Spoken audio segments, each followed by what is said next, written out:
Well, look who's back. Be forewarned, here tonight I have a few things I want to get off my chest. I don't have a specific subject to talk about necessarily except man hacking. I meant to talk about this last week. I got held up for Valentine's Day. I was up in upstate New York. Whole lot was going on then.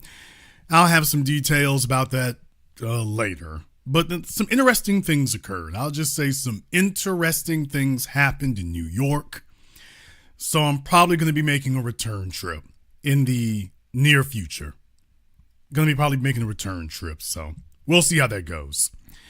All right, but in the meantime here, we missed Valentine's Day. Now, you know me. Usually I do a Galentine's Day program, although I didn't really feel it was necessary to do one because of what's been happening and everything like that. I'm going to let y'all know right now. Valentine's Day is dead. What? I already said that, though. I said that last year. I said before, Valentine's Day is dead. That's it. It's through. It's over. It's a wrap. We talk about it as a historical anecdote. That's it. It's done. There's a bunch of little old ladies sitting on the greeting cards aisle. I talked about that last year. Nothing's happening. Nothing's popping. You know why? Because the men are not inspired. As men today, we got a lady on the line. We are not really motivated. We're really not. They're talking about these ladies, talking about the young men today. A third of them or 40% of them are not approaching females or haven't asked for a phone number. Why should they?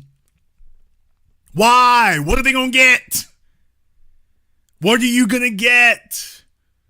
What is it that you see that's out there that would be worth that level of effort? What are you talking about? Approach them. Why? Give them your phone number. Why? So she can harass you and bother you. Why? You see, a man has to be motivated to do that. There's so many things we can do during a day, folks.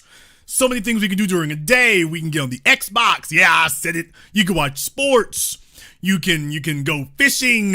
You can go hunting. You can actually, improve your own life skills. There's a whole lot you can do. There's a whole lot you can do. So it takes motivation to get young men today to do that.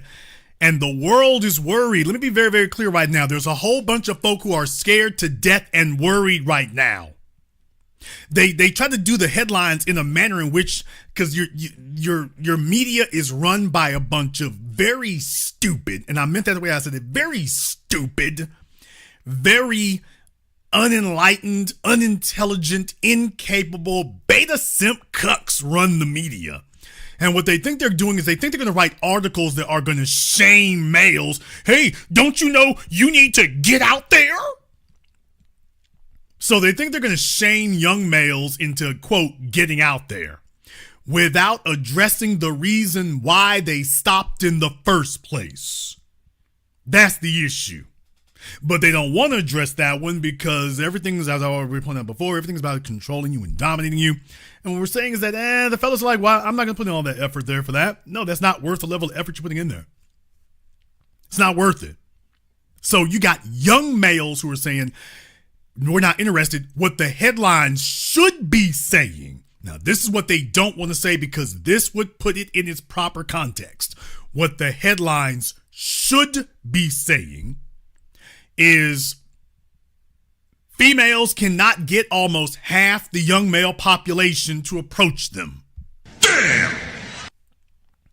Females cannot get interaction from half the male population. Now, that's what it should say. Males uninterested in relationships or commitment with half the female. That's what the headline should say. But you see, that would be downright frightening. That would be terrifying if you actually acknowledge that that's what it is. So I bring that up because I want you all to understand the reason why those articles don't say that is because the world today is engaged in an active campaign of man hacking. What? You hear what they talk about, these life hacks? Not just computer hacking, but life hacks. Well, these things are man hacking. They want to make a hack for men. The first hack that they made for men was the services industry. You see, we didn't used to have a fully developed, built out, industrialized service industry. So men at home had to learn these skills to be useful at home because you would be responsible for taking care of it. Well, today, females feel like they can just go pay somebody to do it. So I don't need a man. It's great and wonderful to have one, but I don't need one. If my car breaks down, well, let me go work some overtime hours, which is why most females spend their time just scrambling to pay car notes. I'll go pay a mechanic. If my plumbing breaks, I'll pay a plumber. If I have a roofing issue, I'll pay a roofer. If I have an electrical issue, I'll pay an electrician. So what they've come to the conclusion of is, well, we can actually substitute a man.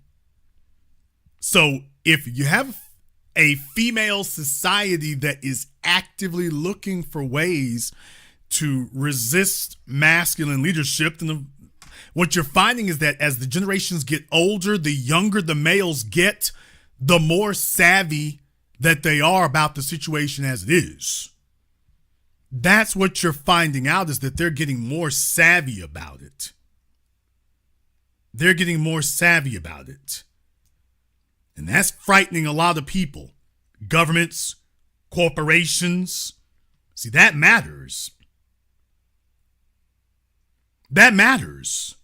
It matters when you have the male population. The last presidential election just showed us you can't substitute the male population. All their desperate and really stupid, ignorant, infantile, immature attempts to tell you that the male population doesn't matter, now they're scrambling more than ever.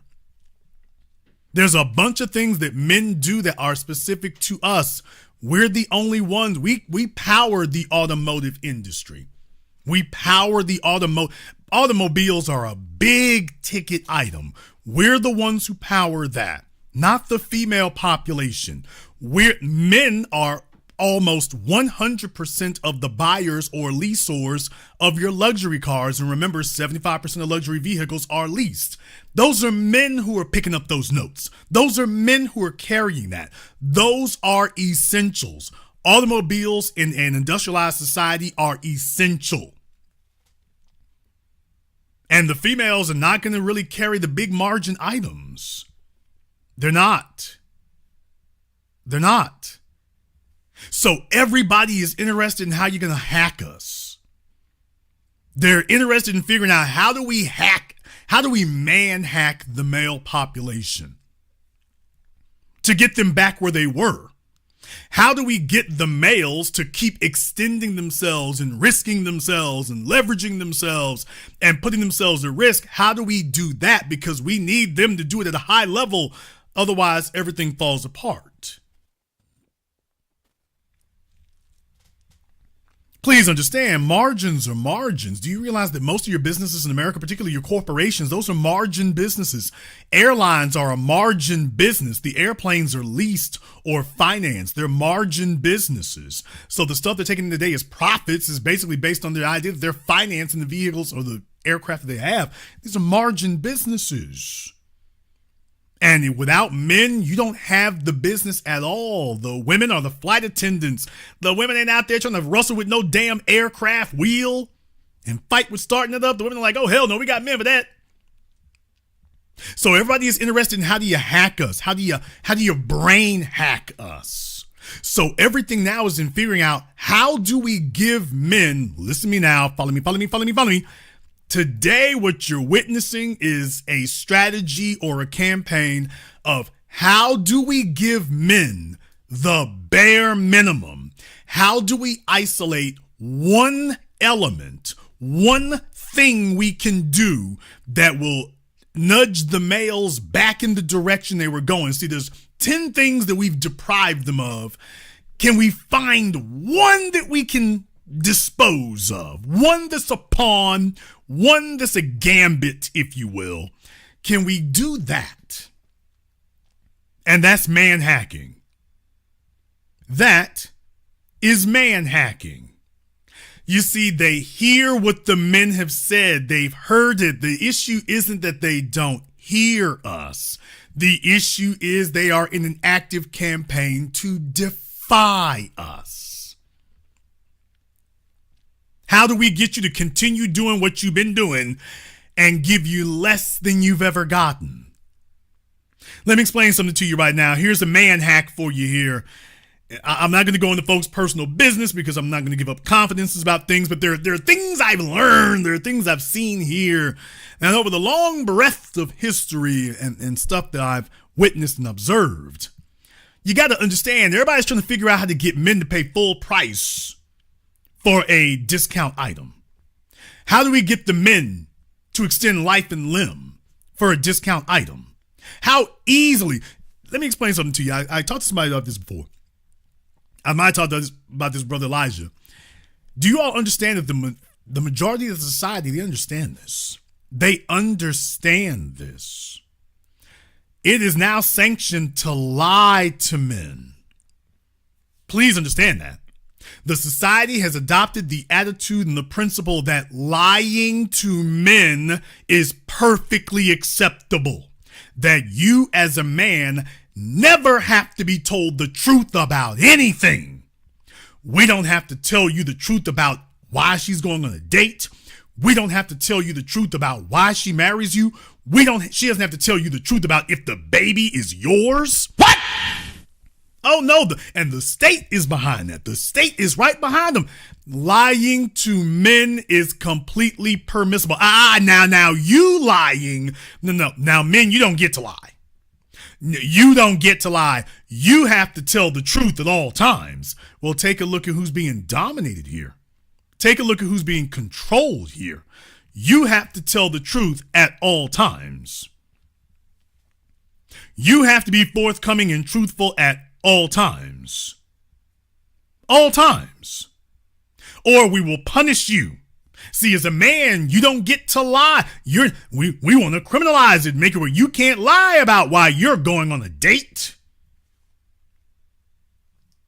Melissa Ford was whining and complaining to Joe Budden, talking about men lying about what they want, just lying to get sex. Women lie every single day to get what they want. That's legit. These are things that cost men money. Sex don't cost you a damn thing, Melissa, except your reputation. We're talking about things that cost men their money, cost men their time, cost men their freedom. Well, we said that, it's okay to lie. It's all right to lie to men. It's all right to lie on men. Now, you try it the other way around, and here we come. Oh, we're going to see if we can punish you. So please understand, that's the way that goes. And the younger generations have woken up to this and are resisting it. Oh, hell, all hell's about to break loose. Because you see, that was never supposed to happen. You see, pendulums swing in one direction, but when that bastard starts swinging back the other way, Katie barred the door. It's coming for you like a wrecking ball. It's coming for you. And so tonight I'm here to talk about man hacking. There are a lot of fellas out there who are man hacked, and let me go ahead and explain to you some of the most blatant way of man hacking men today is depriving them of sexual access. You see, that's a tool that a man doesn't have direct power over. People not making sexual access available to you, that's something that can be controlled externally.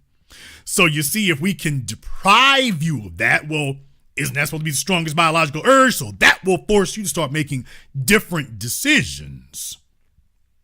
And supply and demand. So the less of it there is, the more desperate you'll be to get that. And that's what that becomes. And let me go ahead and show you Exhibit A. Exhibit A is Devon Franklin. Let me tell y'all, some fellas are not smart enough to realize when they're too dumb to quit. Now, let me explain to you what happened to Devon, and I'm not saying this to beat up on anybody here. I'm just saying this so we can go ahead and keep it real. Devon was humiliated. Devon found himself humiliated in front of the world. His wife, making good, divorces him. She's out here thirst trapping. She is dragging his name through the mud. She was clowning him up one side and down the other, and he felt like he had an image to uphold, so he got to be Mr. Nice Guy. And when he found out, didn't nobody give a damn about that? There's the crazy part about it. Nobody gave a damn, dude. You sat up here trying to show folk you were going to take the high road. You were going to be Mr. Nice Guy. You were going to be Mr. Good Guy. And when you found out nobody gave a damn about that, the same chicks who were congratulating you for marrying her were condemning you and saying that we don't know what you did, but if she's divorcing you, you're the problem. And wasn't nothing he could say or do about it. Now, he didn't cheat on nobody, beat on nobody, mistreat nobody, this, that, and the other. We don't know what the hell happened. Just like Tia Mowry, don't know why the hell she divorced Court. It's just, she divorced. Well, if she's divorcing you, then you did something wrong, so you're the problem. And this jackass tried to play Mr. Nice Guy, and it didn't get him anywhere. Well, he found himself a chick to rebound with. I think she's straight white Hispanic. If she isn't, she'll pass till the white one gets here. He wanted to show he could get a chick who don't look bad. Okay. He wanted to show that there's a chick out there who's willing to take a ring, and he did. But you all know this timeline is screwed up. This timeline is screwed the hell up. It's like, dude, are you serious? It's nakedly obvious what you're doing and why you're trying to do this. Let me tell y'all, when men are going to be, you're going to know when men have taken their power back, when men stop doing things like this. And the youngest generation today, they're already used to ignoring and dismissing and disregarding marriage. But these older cats, you got to understand, these fellas, they're beta, they're simp, they're scared to be alone. They are weak, they're simpish, and they're scared to be by themselves. Marriage didn't work for you, dude. Why are you jumping back out there? Because, y'all got to understand, most of these fellas can't kill nothing, can't find nothing dead. Sexual access, despite what you might tell yourself, it's like, yeah, he meets females, and they're like, yeah, this nigga's kind of lame. They don't get it very easy. So when they do get somebody who's willing to go ahead and do it, he throws all his chips on the table. Ayo in the chat room said men will stop when they have more than one woman. Yeah, but if right now his options are 0 women, how he gonna get to 2 women? So most fellas today can't even get to 1. And we're going to talk about some of that in a minute here, but I want to talk about this simp thing right here. See, here's the issue. The issue is guys like Devon are tired of losing. Most of the male population today is tired of losing. So you have 2 camps, 3 camps, basically. Number 1, the ones who improve themselves, they can get all the leverage on their side. Number 2, the guys who check out altogether. And number 3, the fellas who just as soon as they get a green light for anything, they gonna cash in all their chips. Right then, right there, boom. They're cashing in everything. And they are gonna overpay. Grossly, embarrassingly, hideously, but they're gonna overpay. Because he's tired of losing. Every time he knocks on the door, don't nobody say nothing. He doesn't get what he actually wants. Most cases, they can't get a response at all. So it's kind of like the stock market. Fellas who have ever been guilty of chasing a stock, you know what it is. When the range actually comes down, you knew you should have bought the stock at $5. Now the stock is at $10. You didn't buy it when it was at 7. You didn't buy it when it was at 8. Now you're looking at it at 10.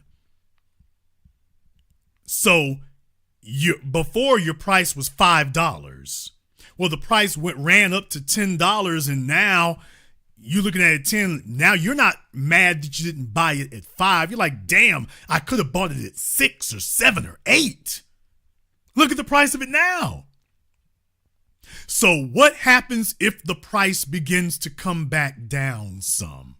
See, you're supposed to be waiting for it to come down to 5, fair market value. But you see, when you've been deprived and you're tired and sick of losing, well, you see, you didn't wait till it came down to 5. You didn't even wait till it came down to 6 or 7. As soon as that damn thing hit 8 or 9, you cashed in all your damn money because you're tired of losing. Folks are saying FOMO. You're tired of losing.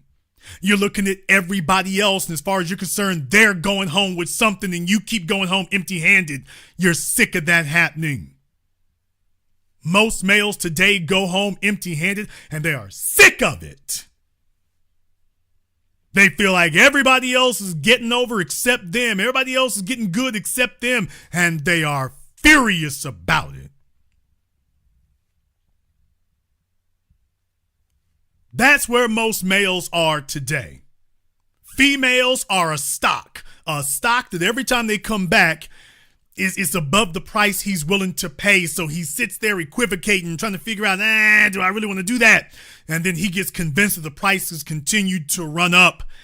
And in reality, the price ain't went no damn where. Case in point. And before I do what I'm going to do next, I want to say this as earnestly and candidly as I can. I am not going to say what I'm going to say next to be mean. I am not going to say what I'm going to say next to be nasty or insulting. I am not.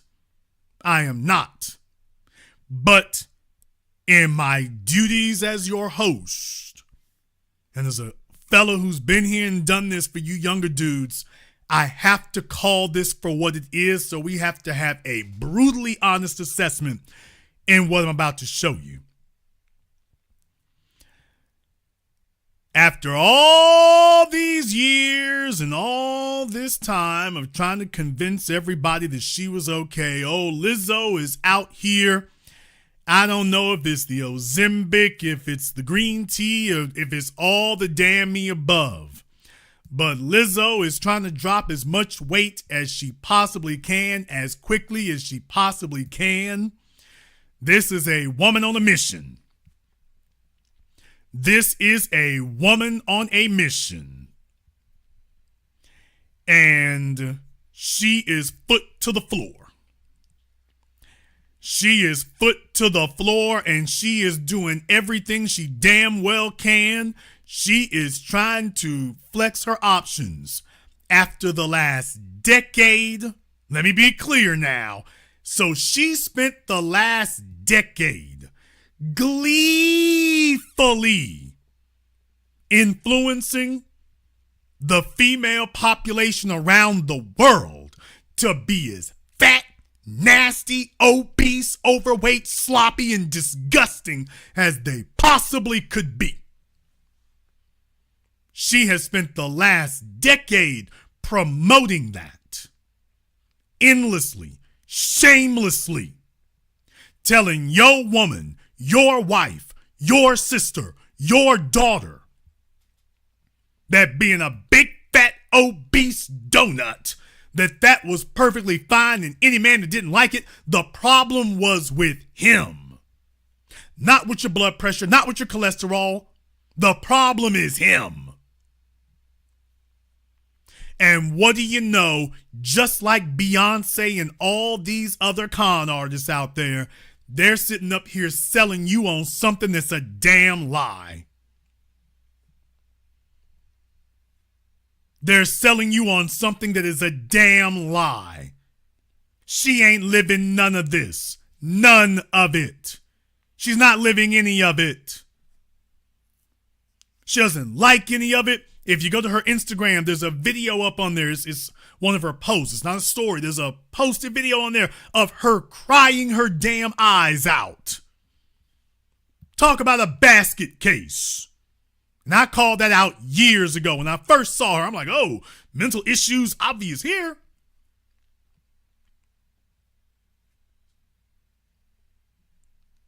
And so you take a look at that. And she spent a decade encouraging females to be the worst, most despicable, most disgusting version of themselves. And once she got her money together, what do you know? She did the damn double-cross fakeroo on all these stupid dumb hoes. Did he say hoes? I damn sure did. And deal with it, nigga. All the dumb hoes out here across the nation, around the world, who listen to her and clap for her and co-sign her. She's sitting back while you are the most disgusting, undesirable version of yourself. And she's saying, oh, I'm going to do this damn end run. I'm going to try to get myself in condition that the men will actually want me. While she's convinced all the other females to become a big Michelin woman that they don't even want. And she's going the other direction. Now there's the problem. She's convinced all of them to follow the Pied Piper down the primrose path to hell, and she done turned around and went the other direction. Now, at no time has she jumped up and told these women, I lied to you. I lied. I didn't mean any of it. I was a big, fat, crazy, psycho, screwed up ass liar. She's not gonna say any of that. And here's the problem. The female population will not be demanding it either. What? There's the real problem.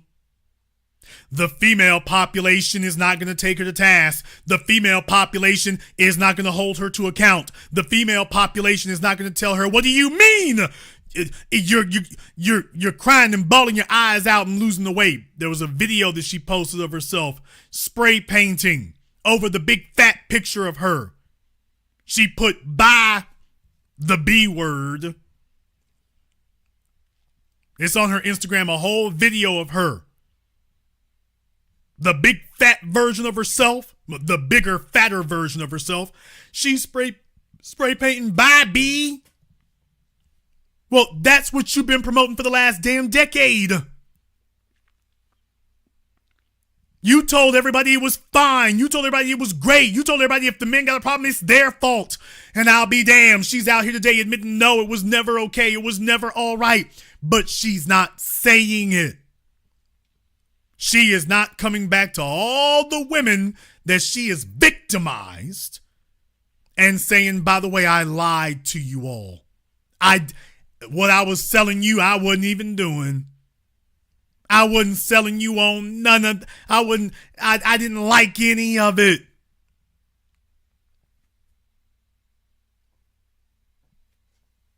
I didn't like none of it. No, she never liked it, ever. It wasn't momentary. She never liked it. But the problem was, she was a big fat gal who was around a bunch of white folk, and they encouraged that kind of degeneracy and debauchery because you're not a threat. And so she screwed off her damn 20s being a minstrel sideshow.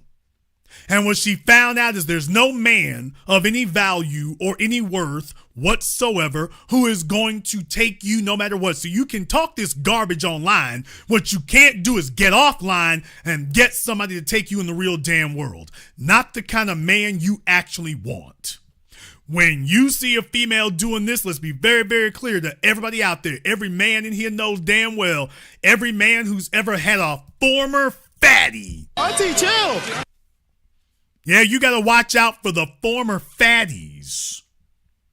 When a chick goes out and she's been undisciplined her whole damn life. She ain't gave a damn about nothing. Sexual history looks like a damn trash can. And then one day she gets up and all of a sudden she's found a newfound appreciation for hard work and dedication and commitment where she never had that before.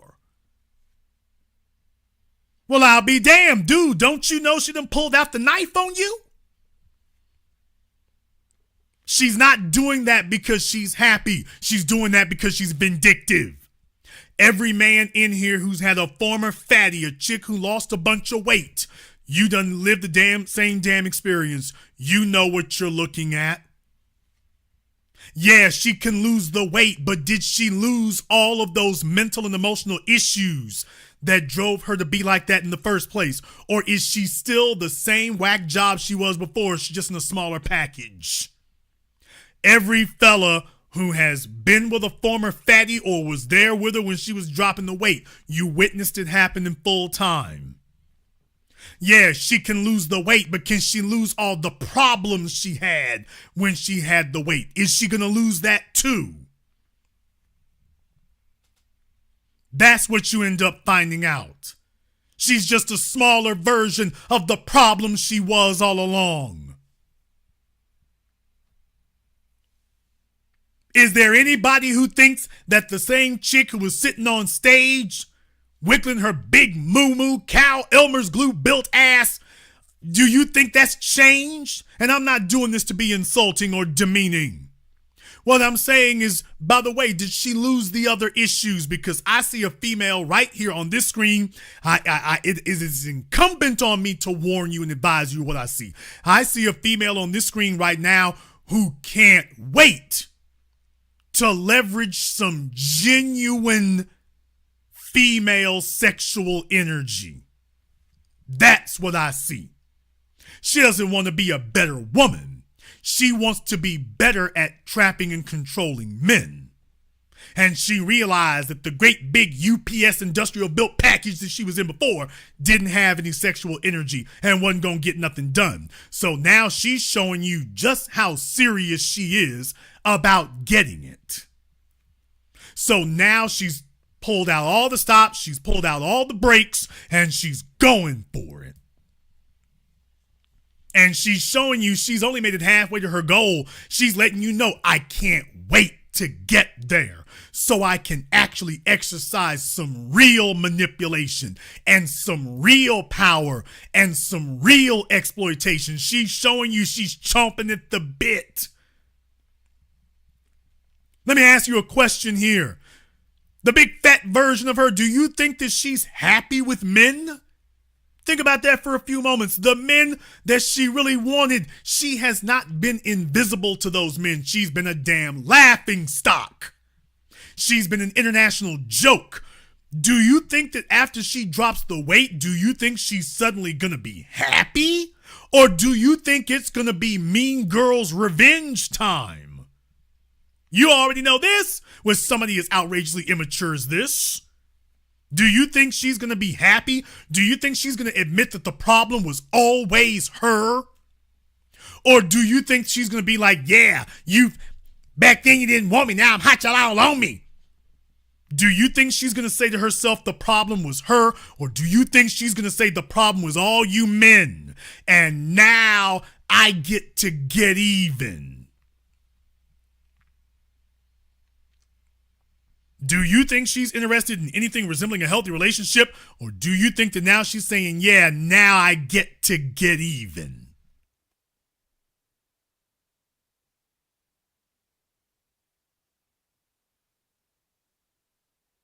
All the men who didn't want me, all the men who weren't looking. And she's never going to get them to look in the first place because the problem is her market value hasn't gone up.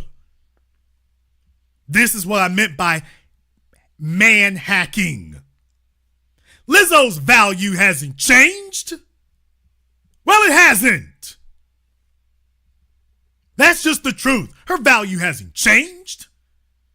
She's not a better version. If she drops all the weight, okay, she'll be a healthier version, I suppose. But it's not like she's going to be an 8 or a 10.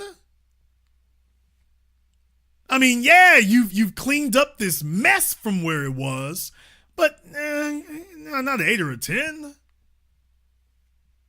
But there will be guys who have been so deprived that they're going to say that if she goes from a 0 to a 4, it's a 10. I remember when she was a 0. And then fellas start chasing. They're going to start chasing.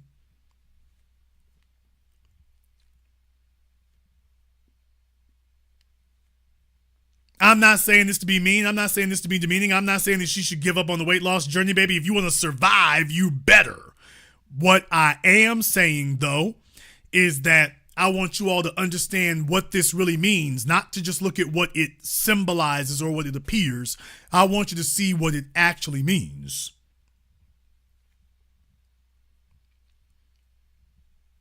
If she's you all have never... Every divorced man I shouldn't say divorced.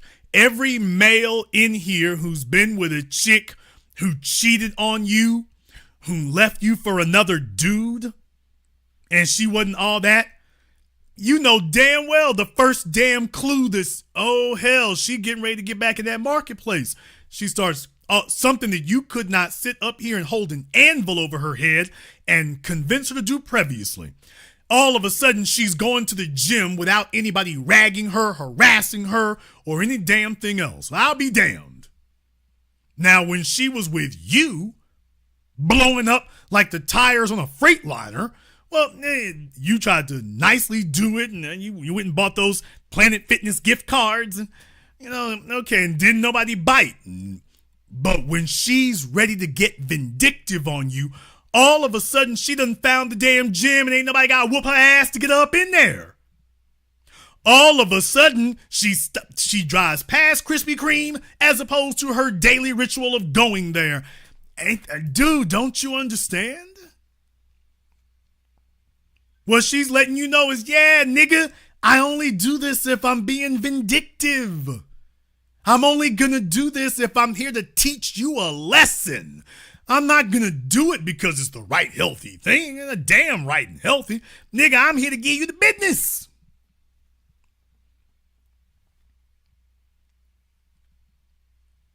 When all else fails, women will do the right thing. What? Damn! I'm going to say that one time tonight. Y'all can hate me later for it. I won't keep repeating it, but let's just keep it real. When all else fails, they'll do the right thing. When there are no other options left, all right, I'll do the right thing. You could have done this 5 years ago, 10 years ago. But you see, that's not man hacking. Please understand this. Please understand this. Let me go ahead and give you the next thing here right now. Let me go ahead and give you the next thing. The next thing I want you to understand is that, and a lot of men don't get this because it's not convenient to get it, which is the real issue. Not convenient to get it. I posted up on Facebook that most men are never going to make millions of dollars in their lives. I'm talking about it as a yearly thing. Most men are never going to get there. Most men are never going to get halfway there. Most men are never going to get a quarter of a way there. You know why? Because they're sitting with a bunch of people or one woman. She's okay with you being a six-figure man, even though you could have been a seven-figure man. But so long as she gets complete and full access to eat your six figures, she's okay that you never achieved your full potential of seven figures. Damn! And that's the sad reality and the sad fate of most men today. Most males today, if they do make it to six figures, they could have made it to seven, but they'll never get there because they got somebody who's like, well, nigga, as long as I get access to your six figures, even though you could do seven, but I got access to your six, as long as I can get it with no effort on my part, well, we'll let that six work. Oh, hell. I see some fellas in here thinking it over for a moment. Oh, I see some fellas who didn't quite consider that.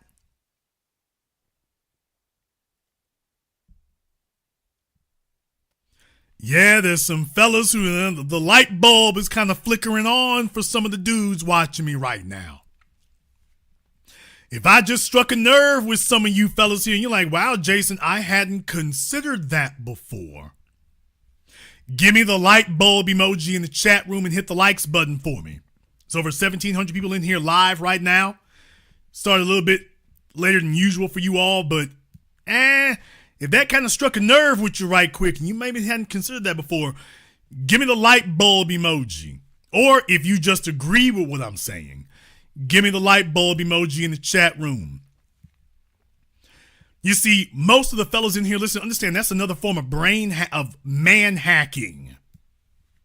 You see, if you actually fulfilled your full potential, if you actually pushed yourself as hard as you could to achieve maximum effort, then you would see that you're in a different world. But a lot of you fellas here, what you found was a chick who she doesn't qualify for Mr. Seven Figures, and she doesn't really qualify for you either, but you're so deprived that when you did have a chance to buy that $5 stock for $8, you cashed in all your damn chips, and there you sit. And she knew you were going to do it. Oh, yeah, one more thing. And she knew you were going to do it. Let me explain to you, in this society here today, most men don't want to hear this. It's a brutal truth. It's a brutal reality. Y'all don't understand them. Most of the females, and when I say most, I'm talking about 95%. I've touched on this before. 95% of the women, to practically an absolute 95% of the female population practices man hacking. They have to. They have to. Fellas, something as simple as a flat tire on a car. Women have zero expectation that she's going to get out there and fight with a flat tire on a car.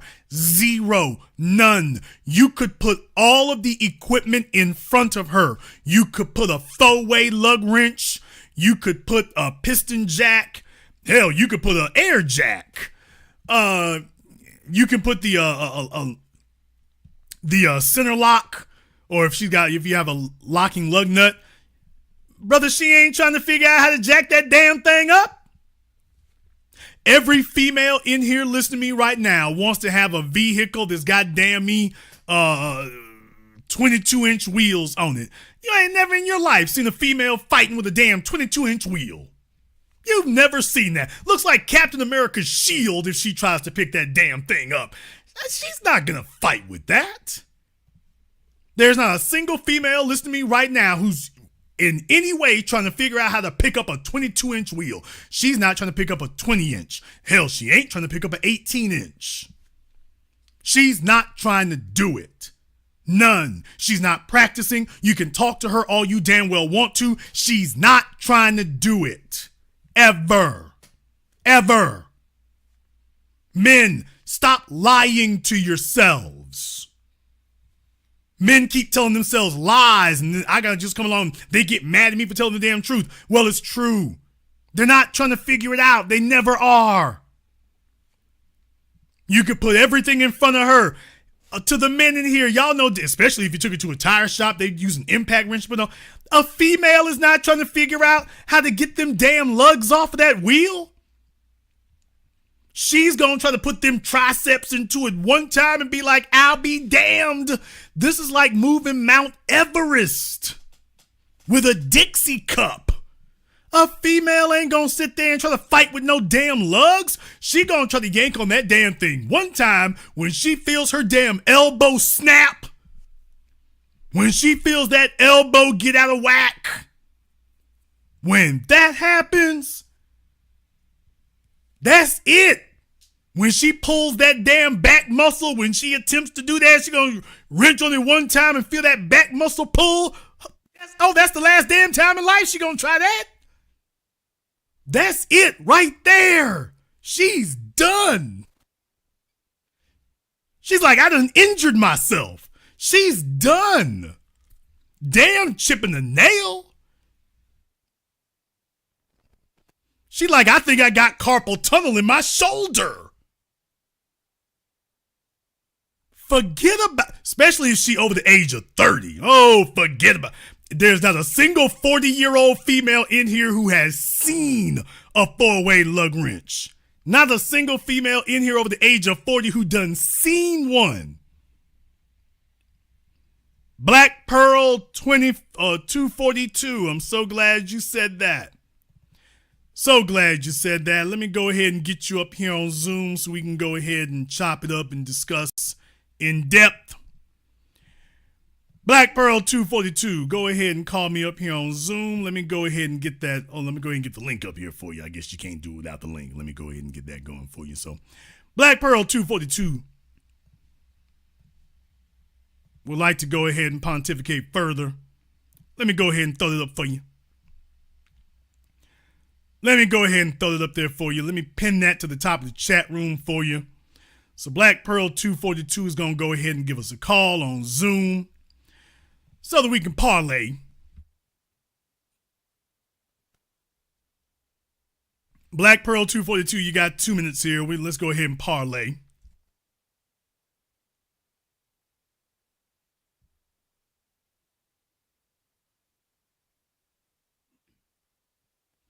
In any case, yeah, fellas, women ain't carrying impact wrenches in their car.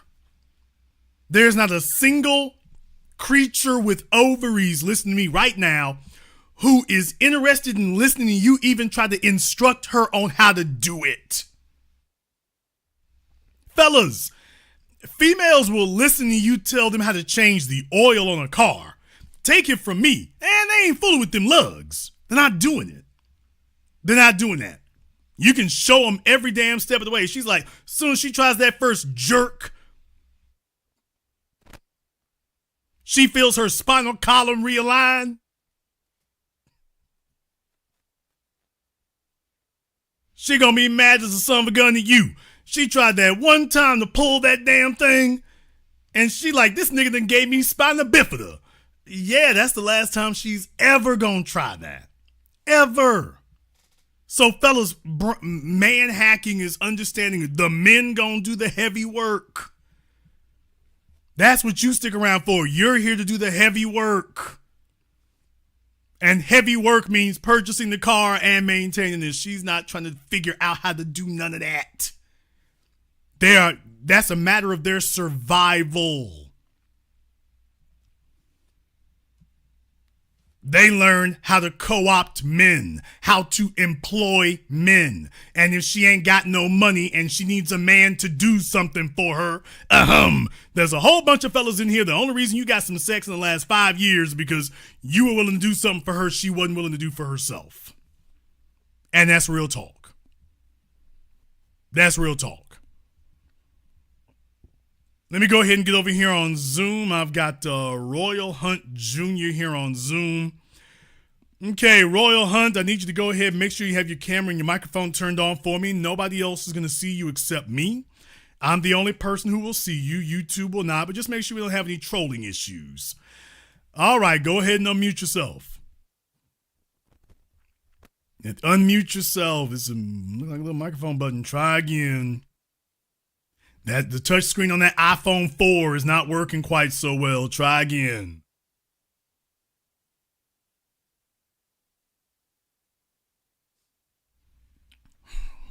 Y'all, this newfangled technology got them confounded.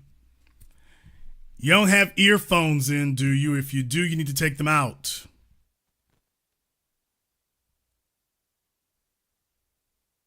Or at least sometimes that works.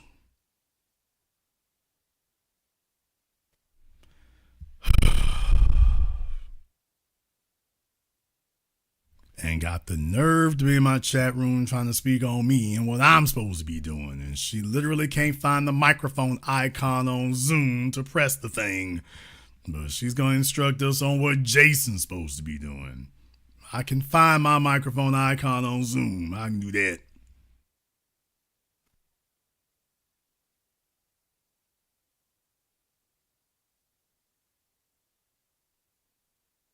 I need somebody to come get their auntie. She don't know what to do with this. I need somebody to come get their auntie. Ma'am, do you have another phone, a laptop, something else you can use? She is trying to get her whole little life together.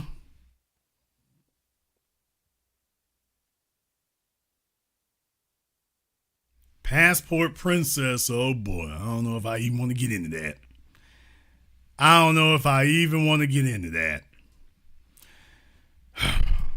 Okay, Royal, why don't you just email me your phone number? I'll call you. Because obviously you don't know what Zoom is on. Everybody's saying she's on Zoom. I'm sitting here looking at her big colorful bonnet on, by the way. She got a big old bonnet on. It's just...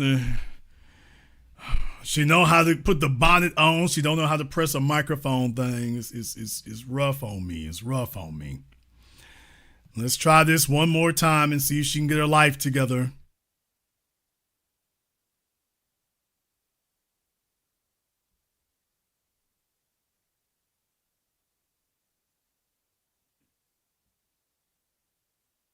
She ain't slowed the program down. She has brought this damn thing to a screeching halt.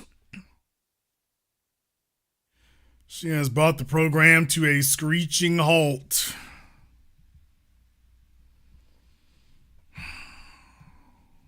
Let me see if I have something for that. No, I don't. Okay. All right. We'll try this a different way here. Ma'am, you need to holler at me. I'll give her an email address here. All right. Because she is struggling with this thing. It's just, I took her down so I could put it back on there. Now she is just totally gone, y'all. Okay, now she thinks she back again. Ma'am, have you figured out the microphone button? Something here. Pretend it's an Uber Eats button. Pretend it's that. And just try that instead. Look, do that one there instead.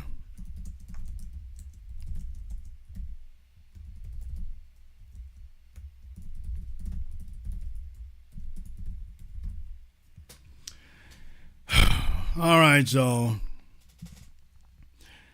Royal, I put my email address in the chat room. Go ahead and just email me there because she's working on defining her life, y'all. This is, I don't know what to do here. She's working on defining. I'm here, Jason. Okay, now she's on here twice. This is, ma'am, your whole life is just struggle. I don't know. Apologies, Jason. Whole life is struggle, baby. Now, what is it exactly you think? You made us wait entirely too long for this, so that means you got to provide me content tonight. Here we go. All right, ma'am. First of all, how old are you? I'm 57. There you go. All right. Now, why is you trying to speak on what we talking about tonight? Because I've been listening to you, and I thought that's what you all want. I thought y'all wanted a submissive woman, somebody that needed you all. I thought that's what the whole thing is. It's not? Okay, what part of it was a female being submissive? Who's you that? said the tire. You said she can't put on a tire by herself. I mean, okay, but that's not being submissive. Now, I've had girlfriends I taught how to do the tires, but they didn't want to do that. But I just thought that's what y'all wanted. Y'all wanted a submissive person. Okay, but it's not submission. Them. It's not submissiveness if you don't want to do it. So that's called. Well, hold on a second. That's okay. Not submission. That's compliance. Okay. So just because somebody complies with you does not mean they desire to do so. Okay. So let me go ahead and put this in its proper context for any jackasses out there who may try to argue with this. For those of you who are religious, especially my Muslim brothers and sisters, Islam literally means to submit. Muslim literally translates to he who submits. So anybody out there who might try to twist this or convert this, you ain't got to be willing. No. There's a bunch of you who are Muslims, and your religion is not about compliance. It's about submission, but you have to desire to do it. A lot of women do, Jason. It's just that sometimes it gets taken out of context when we are too strong. So if we are too strong, that's a problem too. Have you ever been accused of being too strong, ma'am? Yes, Jason, yes. Why do you think that is? Come on now. There's nobody but you and me. Can't nobody see you, but baby, have you ever been accused of being too strong? Yes, I have. Yes, well, why? I have. And why do you think that is? Because probably of my upbringing. I was taught to be independent. Okay, but all of us were raised with things that may have been or may not have been beneficial. The things you held on to, that's you. That's not how you were raised. So you became comfortable with that, and that now defines you. So as an adult, what are the things that you've chosen to be that make people say you too strong? Independent. Okay, independence is being able to put on your trousers in the morning without somebody assisting you. What else you got? That's it. I'm an independent, strong, aggressive, probably strong, aggressive towards men, if you would say. Okay, as a woman. Let's try this a different way. Oh, what? What size do you wear? Oh my God, Jason. I'm an 18.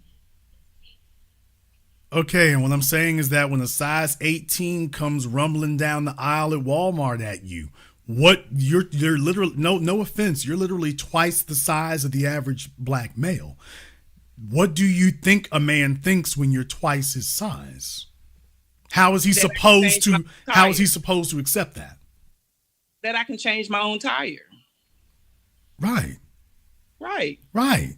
Which is why I'm independent. Okay, but do you understand that that's a result of you, not of them? They are simply responding to what you are doing. I agree. I agree with that. So there's the thing. Nobody is accusing you or labeling you as strong. Baby, you got to be strong, the hoof on the foot with size 18. You got to be strong to do that.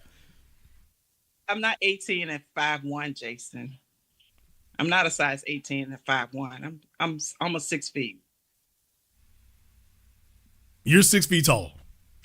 I'm 5'11". Yes, I am. I don't believe you. Go stand by that refrigerator. Put the phone down. No, I want to see the refrigerator. I don't believe you. Go put the phone down. Let me see that refrigerator. There you go. Get on over there.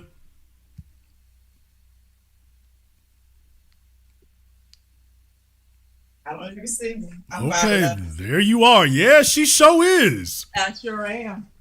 Baby, look here. You look like Awesome Kong standing back there by that damn refrigerator.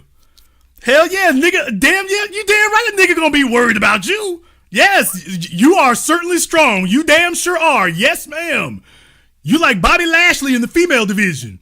You damn sure are. Yeah, a nigga gonna be worried about you, baby. You stood in front of that refrigerator. You about as thick as the refrigerator is. So it's, You asked me, Jason. yes, and what I'm saying is, what do you expect That a man to doesn't do? define me as a black woman, though. It defines you as a woman. It does not define me as for. It defines you as a woman.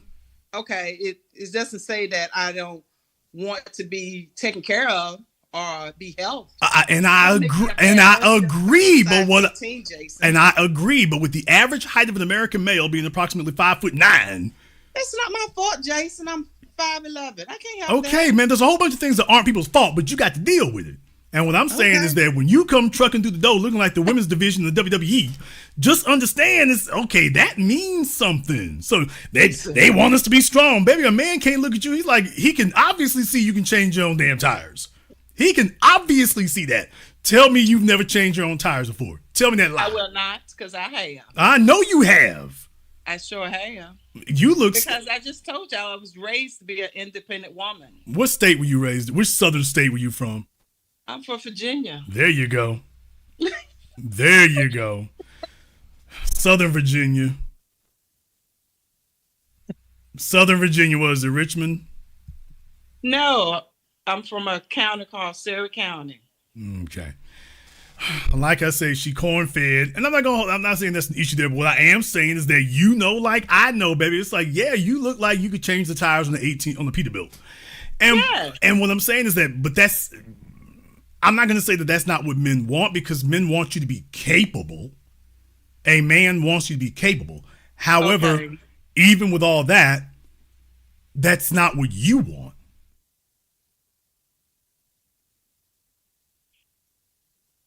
There you go. But that's not. I do.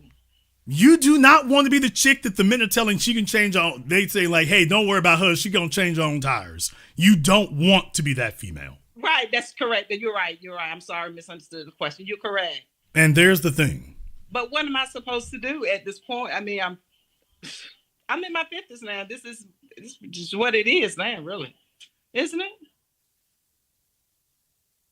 Well, I mean, what I am going to say is certainly you can be 5'11" and be statuesque. You can be 5'11" and be a size 12. That's not going to change the mindset of me being an independent woman, because I've been that person. I was still an independent woman at the size 12. Right, but here's the issue. The issue is, do you realize what you've lost as a result? No. You cannot be in your feminine being. You cannot be a fully realized feminine being if you are competing in masculine areas. Even if you're being required to do it. I did it because I was required. Doesn't matter how you got here. Right. You're losing something as a result. Okay. So as far as being a fully crafted feminine being, that's the part that's missing. It's just my upbringing, Jason. It's who I am. It's part of me. She keeps repeating that. I know. I don't know what else I could say to make you say. I mean, I'm supposed to just change at this time in my life, just be a soft person. I've been so hard all my whole life. So I wouldn't know how to be soft really right now. Because I've been so hard my whole life. So well, far be it from me to impose something on somebody at that point there. But what I will say is, I don't think the point of life is to see how many things we couldn't do. I don't think that's the point of it. I think the point of life is to see everything that's out there and to experience everything we can before we're gone. True. As opposed to just leaving it undone. And when you start writing things off, especially beneficial things, when you start writing things off, that's a hell of a spot to be in. Let me give you an example right now of something that you've never had. And I know you ain't never experienced this. You've never had a man pick you up before.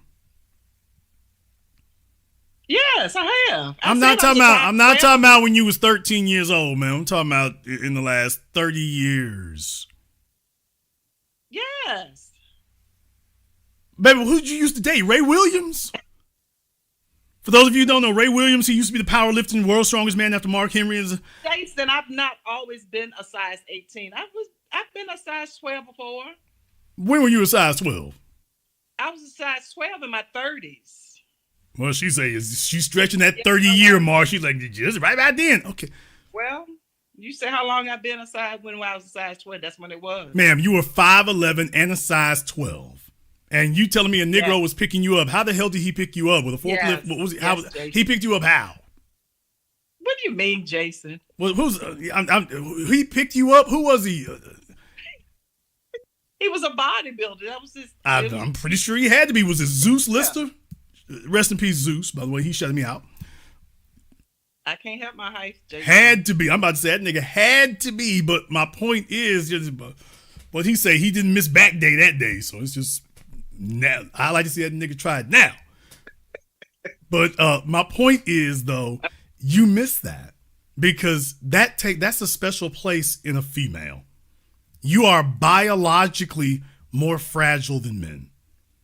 Period. True.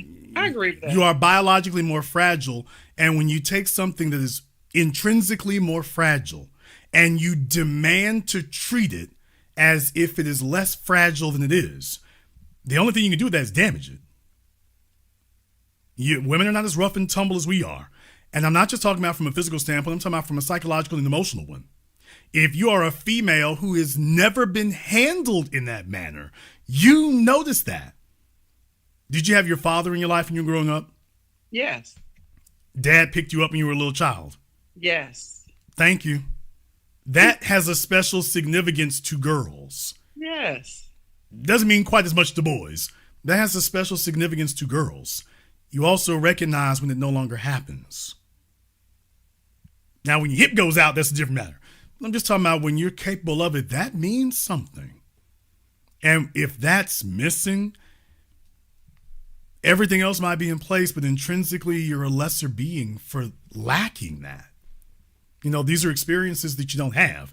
Now, I'm not saying I expect some dude to come up and sweep you off your feet at 57 damn years old, because his back might not be able to do it, and that elbow tendonitis, he might mess around and try to pick you up, and here you go down. Both of y'all on the floor. Now he got cracked ribs, and he's sitting up here cussing me out. Damn that Jason Black. So I'm not going to have anybody trying to do that at 57 years old with you. Thank you. Yeah, because I don't want neither one of y'all getting messed up. And you might have to pick him up off the floor, which would be emasculating. That'd be a hell of a thing. Y'all, if she had to do that and then she had to pick him up off the floor, don't ask why he didn't come back. He's too emasculated to come back. You can't do it. But what I am going to say is just the bottom line is, though, you miss that. As a female, that's a rite of passage for a female. That is having those experiences that matters. We haven't had guys who were taught that. With all this damn brain hacking going on, True. This man hacking going on, we're not telling the fellas, by the way, hey fellas, if you want to hack a female, pick her ass up. Show that you can pick her up off of her feet and hold her in the air. She will not be able to deny that experience. I don't give a damn. She won't be able to. Now, if she real little, that's different. Niggas might pick her up all the time. But like, if she over 5'7", niggas ain't really trying that often. So if she's over 5'7", it's like, yeah, dudes ain't really trying this because physical education has been canceled in most places in the United States. But that matters. I mean, look, the biggest issue we have today, and then I got to move on. The biggest issue we have today with males and females today is people are not being honest about what they really want.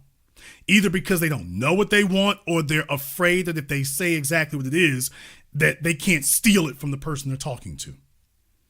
And we'll be a whole lot better when everybody just comes to the table and says, this is what they actually want.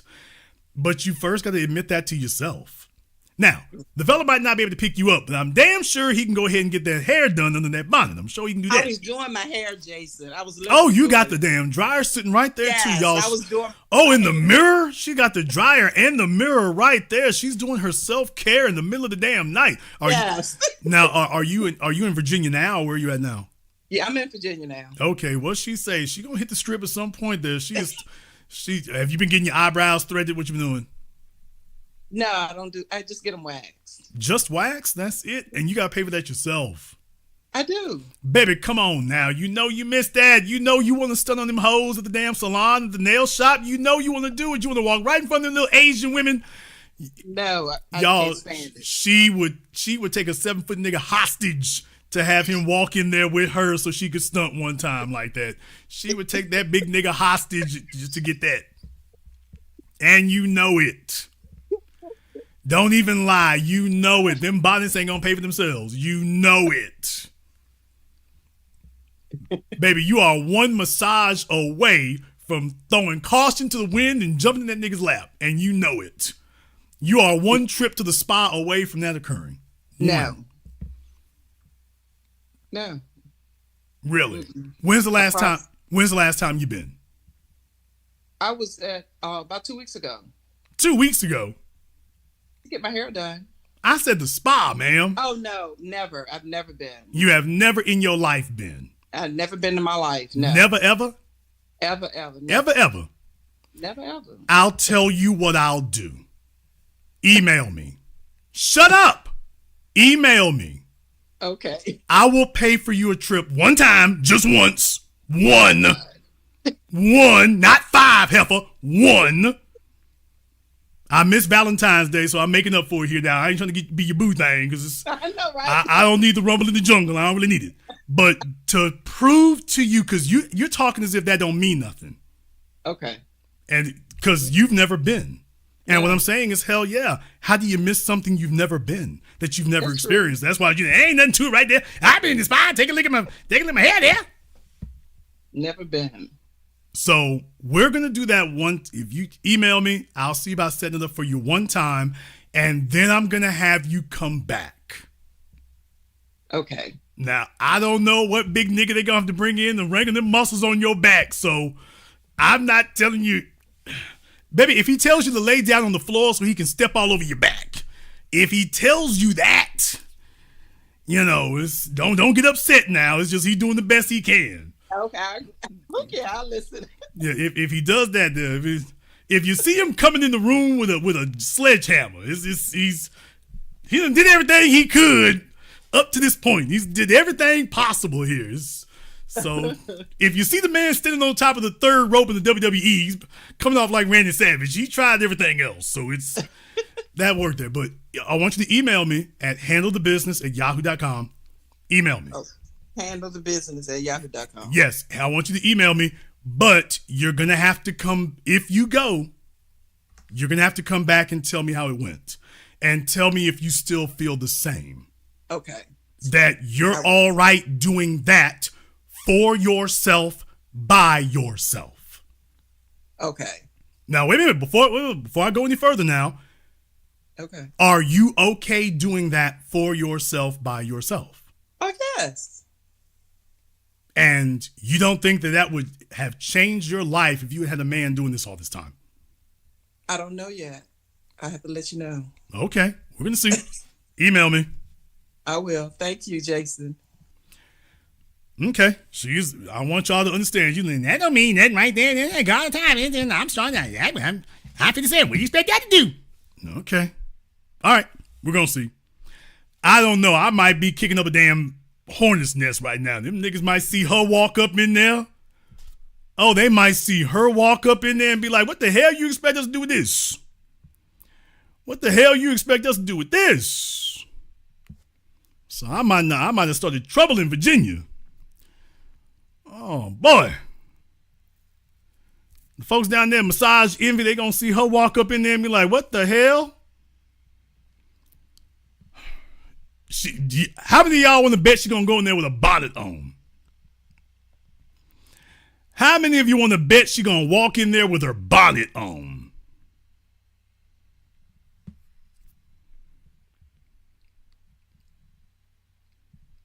If you think she's gonna walk in there with her bonnet on, give me the.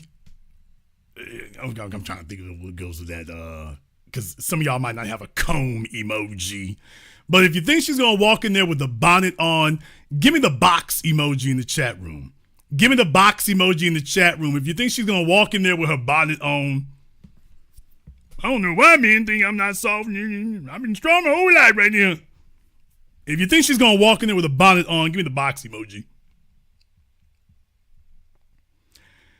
Give me the box emoji. Hey, no. I'm not ladies plural. It's just I will throw away just that one because she talking crazy. She talking crazy, but that's how you end up 57 years old, and then younger chicks listen to that and they get raised by that and they hear that, and next thing you know, that's how they end up all old and stout. Don Bishop needs to give me a call. Hey, Don Bishop, you need to give me a call right now on Zoom. So everybody else going to fall back. Don Bishop is going to call me up on Zoom. We're going to give Don Bishop a few moments to go ahead and give us a call up here on Zoom. Where you at, Don? We're going to give Don Bishop here a couple of minutes. Don Bishop needs to give me a call up on Zoom. So we'll give him a couple of minutes here tonight, but Don Bishop is going to give me a call up here on Zoom.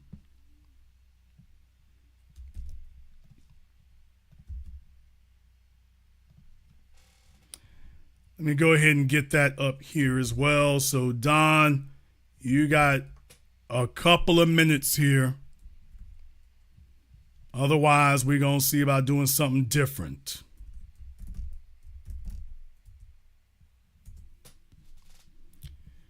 In the meantime, while Don is getting himself on Zoom or getting himself banned, either which way it goes, let me go ahead and see if we can get Robert up here on Zoom. All right, we got Robert on Zoom. What's on your mind, Robert? Hey, first of all, I just want to say real quick, man. How tall are you, Robert? I'm 6'1". I'm about to say, you probably could have got her ass up in there. So you called in a little bit later. I just lost one for you. But you look like you could have picked up. What's on your mind? Great TBA, one of the master teachers of our lineage and our anchor of the new black media. I just wanted to say that first. Man, this really hit home for me, TBA, because like I've been blessed to date beautiful women in my life. I really have. But one particular woman that I dated, she was a heavy set woman. She was fat, but she was gorgeous. I wish that I could show you pictures of her that I got in this phone, but that's a whole nother thing. Anyway, one time we were talking and I told her something about some women that like I was displeased with seeing some young black sisters online twerking and blah, blah, blah and whatever. And we were talking and I expressed it to her and she was like, what's wrong with that? And I was like, what's wrong with that? I was like, you don't see anything wrong with what they doing? And she was like, I mean, no, they have beautiful bodies. They young. They just, having fun. I was like, but they're objectifying themselves and they hypersexualizing themselves and, so forth and so on. And she said this, TBA. She said, if I had a body like that, I'd be twerking online too. And deal with it, TBA, nigga. I didn't react to it. I didn't do anything, but I made that mental note and I knew right then and there, like I couldn't do nothing with her. But anyway, last thing I want to say is the girl Lizzo. See, I'm from Baltimore, TBA. And I watched Monique when nobody knew her. I know she's an Academy Award winner now, and the mega success, TV shows, movies, Precious, all that stuff. But I remember Mo when nobody knew her, when she was working at Hole in the Walls in West Baltimore, before she even had her little club. And she was always this big obese woman who used to like glorify obese women or celebrate. Yeah, Baltimore is one of them hoe havens. I mean, but I've just got to keep it real. Baltimore, Chicago is gully, but Baltimore is one of them hoe havens. If a chick tell you she from Baltimore, really Maryland, period. But if a chick tell you she from Baltimore, brother, I'm telling the truth. Baltimore is a hoe haven. Let's just call it what it is. It's a hoe haven. Yeah, there's a lot of women here to get down for that crown. But yeah, her Monique, I was just giving that example real quick, TBA. Monique, Lizzo, because if you look at two major like milestones in her career, if you can call them milestones, like when Lizzo walked out at the LA Lakers game with the ass out pants on, that was a big thing that went viral and was big media for her. And on the cover of one of her, I believe it's her biggest, her best album, if not biggest, Because I Love You. She's morbidly obese, but she's completely nude on that cover. For anybody, other listeners not familiar with that album cover, you can just pull it up on Google or whatever. What I'm saying, TBA, is people like that always celebrated, like obese women are a good thing. But what I'm seeing is in the inside, they was dying to be skinny. They was dying to be like the women that they were fake telling this stuff to, to the obese women who were supporting their movements. They didn't really feel like that in their heart. And last thing I'll say, even people like Oprah Winfrey, when she was morbidly obese, and I'm not assuming that she was celebrating it. I'm just saying Oprah, people like Jennifer Holliday, one of our great FBA singers, like the second that they could cut off all that weight, no matter how they did it, man, they got rid of that weight, because I believe all of them on the inside, brother, want to be that sexy woman that men desire. Yeah, I mean, look, dealing with what you said there, you got some big chick up there. They're just being absolutely self-degrading, doing outlandish stuff. Remember, brother, the only thing worse than being mocked is being invisible. Especially if you're a female. The only thing worse than being a laughing stock is being an absolute nothing. You're just invisible. Wow. They don't even notice you're there. That is devastating on the female psyche. That's devastating, because as a female, you understand if you're invisible. I mean, think about survival instinct, period. If a female is invisible, that means you're only visible to predators. Laws of the jungle. Yeah. If nobody sees me, then I'm at the mercy of whoever can. And if somebody who can see me doesn't have good intentions, and all the rest of you say I'm invisible, well, then it's just me and him, or me and them, and whatever's about to happen next. Yeah. So by definition, that's a threat to be invisible. So that's why you see them rebel against that so viciously, that I'm not going to be invisible. The other thing, though, is also arrogance and narcissism. And you know how we've seen this. You know how it is. Some black folk here, they'll go shop at the store. White folks done call the police on them and every damn thing else. And they're determined to go in there and buy the biggest, most expensive damn thing y'all ain't gonna keep me from shopping up in here. I'm about this here. My sister and I were just having this discussion. TBA, you stay hitting home runs, but we just were talking about how like a nigga want to run up in there and prove like, nah, you ain't gonna keep me out. Yeah, you picked up, you know what I mean? You picked on the wrong one. You practice racism against the wrong one. I'm a black person with money. Like, I'm here to prove to you that I can afford y'all's stuff, as opposed to I'm gonna prove to you can kiss my ass. How about that part? What I'm saying is that, so when you have females who do that, what they're saying the same thing to you. I know you want them little small cute chicks, but you ain't gonna make me be invisible. I'm gonna be right here where you can't miss me. You ain't gonna just see them. You gonna have to see me too. And that's the attitude they have. When you see the big fat chicks with their halter tops on and stuff, yes, it's not because they think they're alluring. That's a form of blatant hostility and violence against you. Because she's like, I know you don't want that, and I'm doing this because I know you don't want it. So that's a form of rebellion, TBA? That's a form of rebellion. That's a form of assault. That's a form of violence. It's all the above. Yeah, I'm serious when I'm saying. I'm not saying that to be hyperbolic. I'm saying literally. Because take a look at Lizzo, brother. If she could punch you in your damn eye, she'd do it. Wow. I believe that. For you daring to choose something over her because she ain't giving a damn trying. Oh, as far as she's concerned, you get that belong to me. Why I got to work for it. Punch you in the eye. The only reason she hasn't done it is because she knows she can't. Yeah. So this is what females do in the absence of being able to do that. So yeah, I mean, if you see them, they're in big herds, they're loud, they're belligerent. Yes. And then every once in a while, world star catch them fighting. Well, yeah, brother. I mean, they are expressing their hostility towards the circumstances they put themselves in because they're angry about that. Understand something. This goes back to when you were in elementary school. I don't give a damn who you were in the classroom. If the teacher gives a cupcake to everybody except you, what the hell? I'm in the classroom too, ain't I? Okay. Well, imagine imagine that classroom existing every hour. Wow. As a male, you don't think about it that way. Because nobody gives us that, brother. Imagine every hour somebody is offering to change your gas, pay for your oil, pay your rent.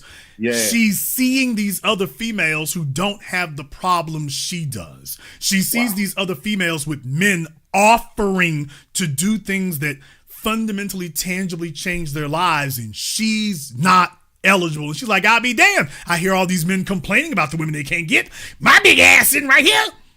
Yeah. And she can't stand it because, she's sitting right there. She's invisible to you. Visible.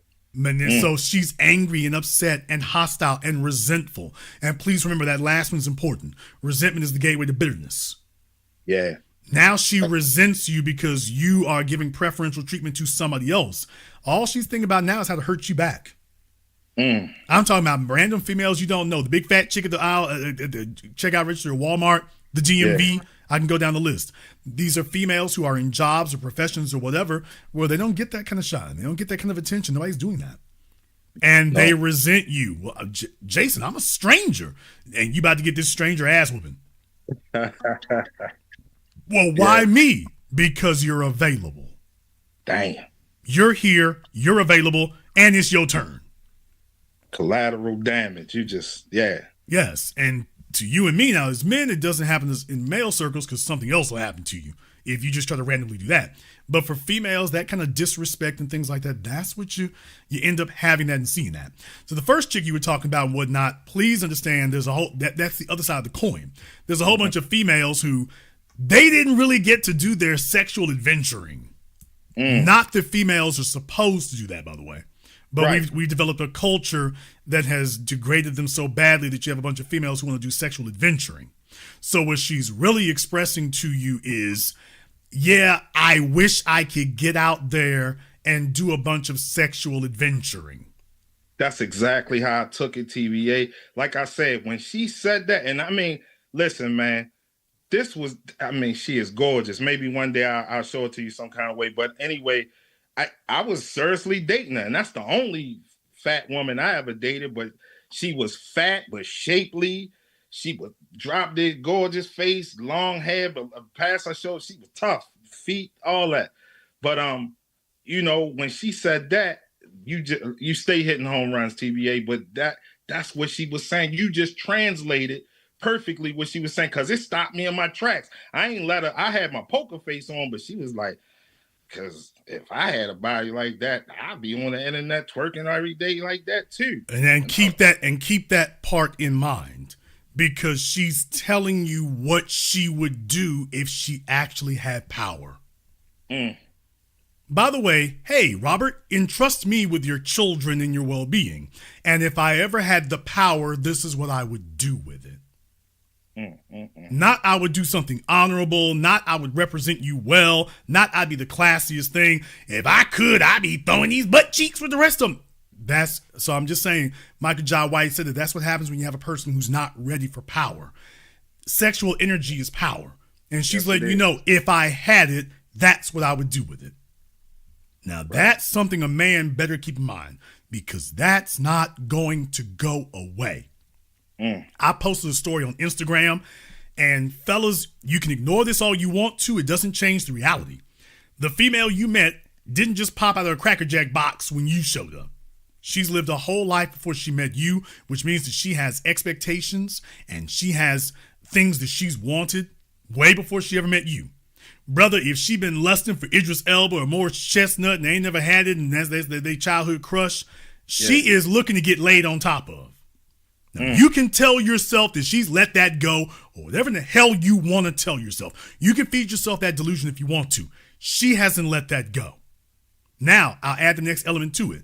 If she been looking to drive an S-Class, if she been looking to drive a Porsche, if she been looking to drive a Range Rover, nigga, she ain't let that go. Man. She's sitting right there in your bed, sitting right there at your house, and she has not let that go. So if she been for example, if you come from a place like California, you're in Virginia. So if she been in the beach, I mean, even though y'all's damn strip ain't nothing to write home about, no offense. But I'm just saying, compared to Miami or someplace like that, I'm just saying, if she's seen the chicks in the summertime going by in their convertibles with their little bikini tops on and the type of attention they get, and she's never had that experience, rolling the Mercedes with the top down, your little bikini top on, being Miss Thing, she's never had that. Dude, please understand, she's not letting that go. She'll be sitting right there next to you, never said a word about it. But you'll see clues let you know, oh, by the way, she's into that. She's not letting that go. TBA, real quick, and you hitting on something, because this specific woman that I'm talking about, and I wasn't even thinking about this part of it, but I learned this from you as a million other things that I've learned from the business as well as the Black Channel. I heard you say a while ago about the range and all that stuff. You's like, ask her what the dream car is and shut up. You know what I mean? And just listen. I never forgot when you dropped that degree on us. But she called me one day back when I was dating her, and she makes great money. HBCU graduate, all the whole 9 yards, do well, own her own home. But she was going to get a car. And when she went to get the car, she was like, I want to take you with me because, you know, you're a man and blah, blah, blah. I was like, I get it. I'll go with you. I went. And as we were driving to the car dealer, she said, yeah, you know what I mean? I feel like I'm kind of settling because, you know, I really want that new range. and yeah, that's what she said. I feel like I'm kind of settling. That's what she said, TBA. Hold on a second. I need the backstory on that right quick. Okay, I feel like I'm settling. Does she mean settling with the car she had or settling for the car she wanted? No, settling for the car that we were literally driving to the car dealer to buy, which was going to be her new car as of in a few hours from when she said that. Were you going to be financially contributing to that purchase? No. So you were driving her to the dealership because she was car shopping? Yes, she was car shopping and she called me up. You know, I mean, I'm going to keep it 100 with you. You know, we were still, you know, I was still dating her, taking her out on, you know, having sex with her from time to time, things of that nature, going on dates, restaurants and stuff. So I guess because I was a man in her life in that capacity, she was explaining to me, I want you to go so they quote unquote don't take advantage of me because they will see a man there with me. And I was like, I mean, whatever, I'll go with you. And as we were driving to the car dealer, she said what I just said about the Range Rover. And she never indicated or inferred or implied that it'd be really super groovy if you chipped in on that. Yeah, as a matter of fact. I'm about to say, yeah, nigga, that don't even sound right what you were saying. I'm like, no, I know that's missing. A woman don't take a man to a dealership because she worried about getting messed over because she gonna pay for it. She wants you there because that's supposed to put pressure on you to throw in on that down payment.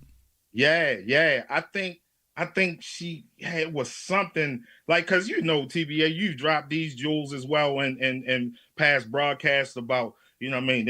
And you can, for $2,500 more, you can get this and, you know what I mean, this package and that pack. So it was a whole bunch of that negotiating stuff going on. And I remember, yeah, you know what I mean, like her letting her know, like, yeah, look, I can No, contribute were this. you rolling with her for more than 2 years?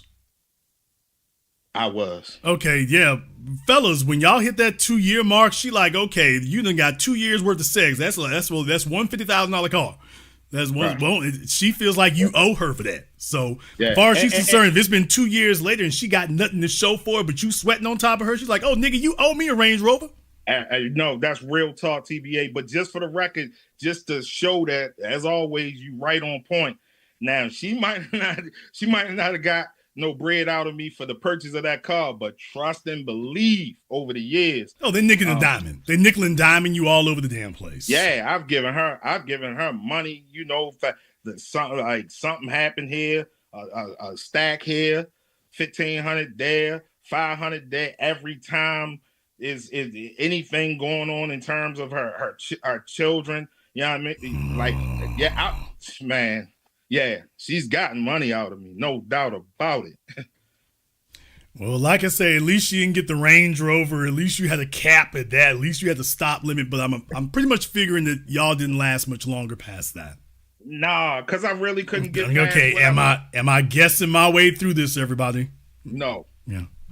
You on point. When she went for the kill, she had been already inferring to you about that. She had already been testing the waters, and she took you for her own self because that was her way of breaking herself from you.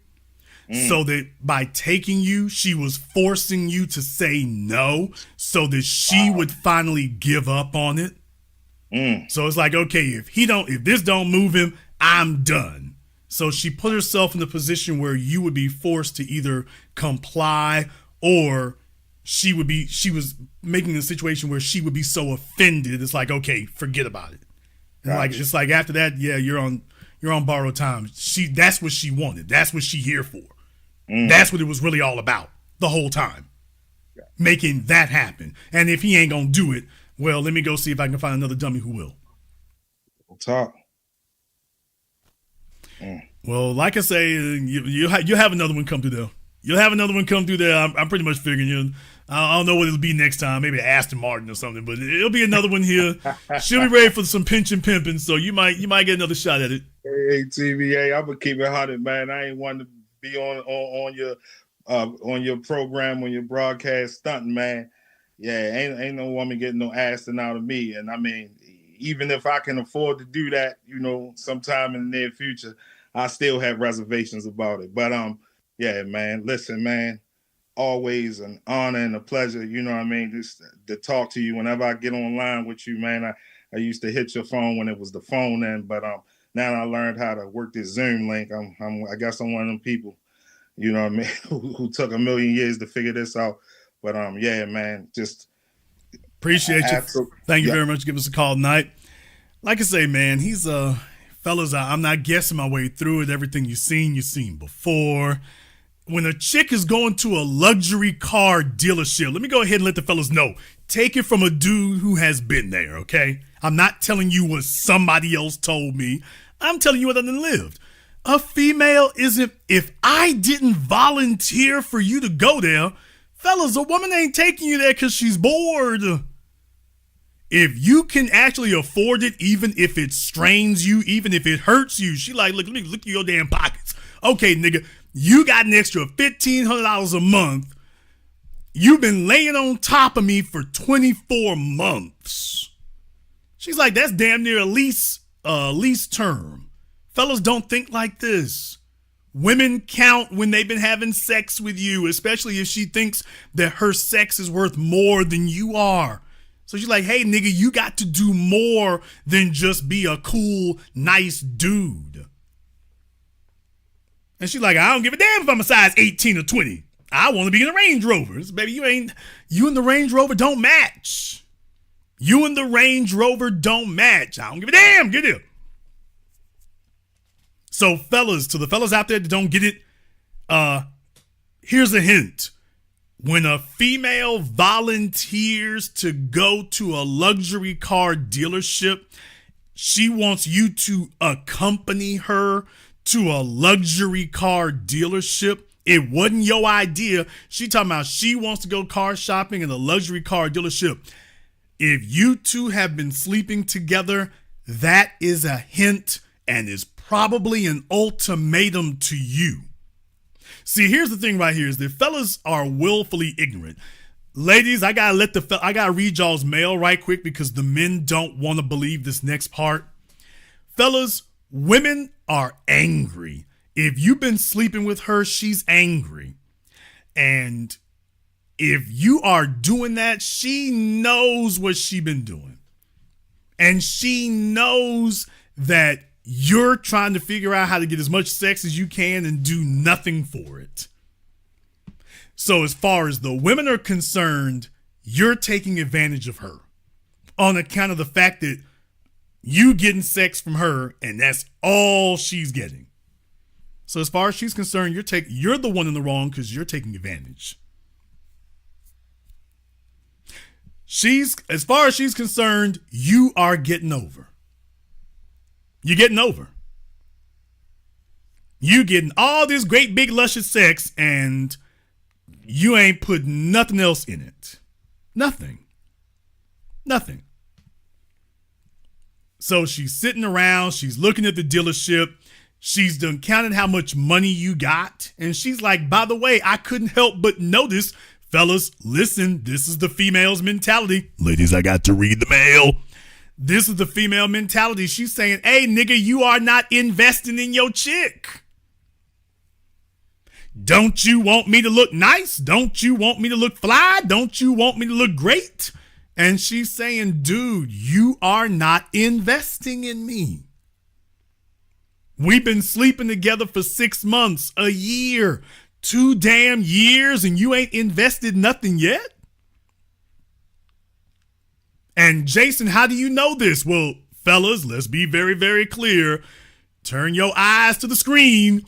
All I'm going to say is that if you had this sitting in the damn car, your chick is saying, well, I'll be damned. I know full damn well you'd be trying to figure out how to wrangle a Range Rover then. You'd be trying to figure out how to wrangle a G-Wagon then. If you had that sitting, if you was laying up with that, you'd be trying to figure, you wouldn't have a bunch of reservations or hesitations or objections about putting them butt cheeks in a G-Wagon. So fellas, just understand from her perspective, she knows you would do it. If you were in that situation, you would do it. So she's like, okay, well, what about me? What about me? And then on the previous call, the thing is like, what about me and my 3 kids? What? She like, what about me and my 3 kids? Nigga, please.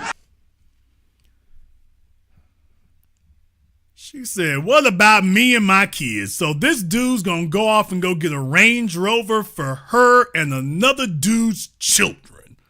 So they can all sit back and live lavish. Cause mama is throwing some size 20 draws at him. This is where we at today. This is where we at. Where's their daddy? Their daddy is with a thinner chick. What? And deal with it, nigga. That's where their dad is. Their dad is currently laid up with a smaller female.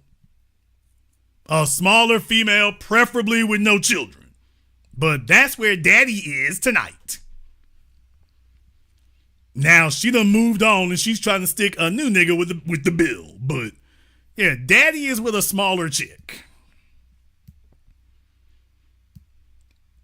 He's with a chick whose waistline can stay in single digits. He's there.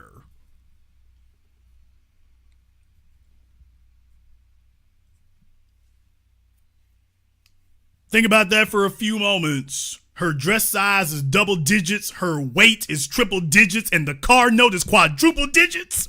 Damn! Think about that for a few moments. Dress size is 2 digits, weight is 3 digits, and the car note is 4 digits. Dude is taking a look at her like, whoa, does this match? I don't think y'all match. I don't think y'all match.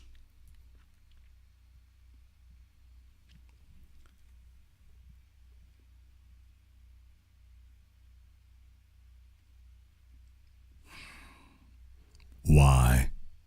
Why is Passport Princess? Have I talked to you before, Passport Princess? Have I talked to Passport Princess? Is she in here trolling? Passport Princess must be speaking in their own heads here. Is she in here trolling? I'm wondering if Passport Princess is trolling. Passport Princess, who are you calling a 10?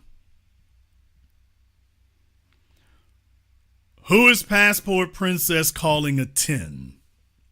I'd like to find it out real quick.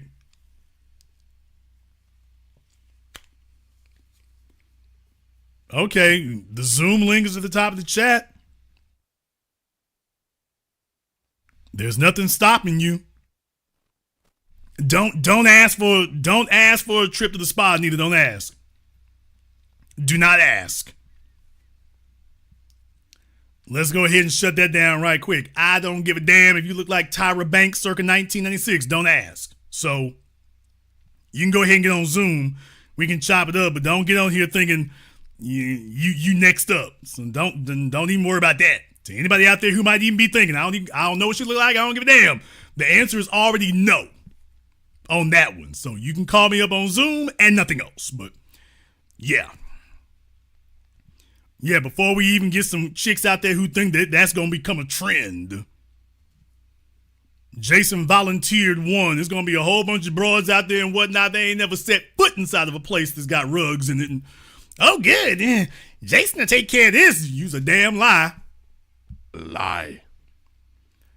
Use a damn lie. Look, at that nigga you got them 3 kids by ain't took you to damn me massage envy. Don't call me up expecting me to fill in the blanks. Can't do it. Can't do it. I'm not the one. All right, let me go ahead and see here. Okay, Beth. Okay, there you go. Now, why are you doing all this craziness in here with the green screen and what's going on? No, that's just my Zoom background. All right, baby, you say you a 10? I said my dress size is a 10. Okay, that's not what you said in there. You said I'm a 10. And yes. I'm a 10 and I'm not fat. No, I was responding to what you said. You said Lizzo's dress size is in the double sizes. And I was like, ouch, I'm a 10, like a size 10, and I'm not fat. How tall are you? 5'7".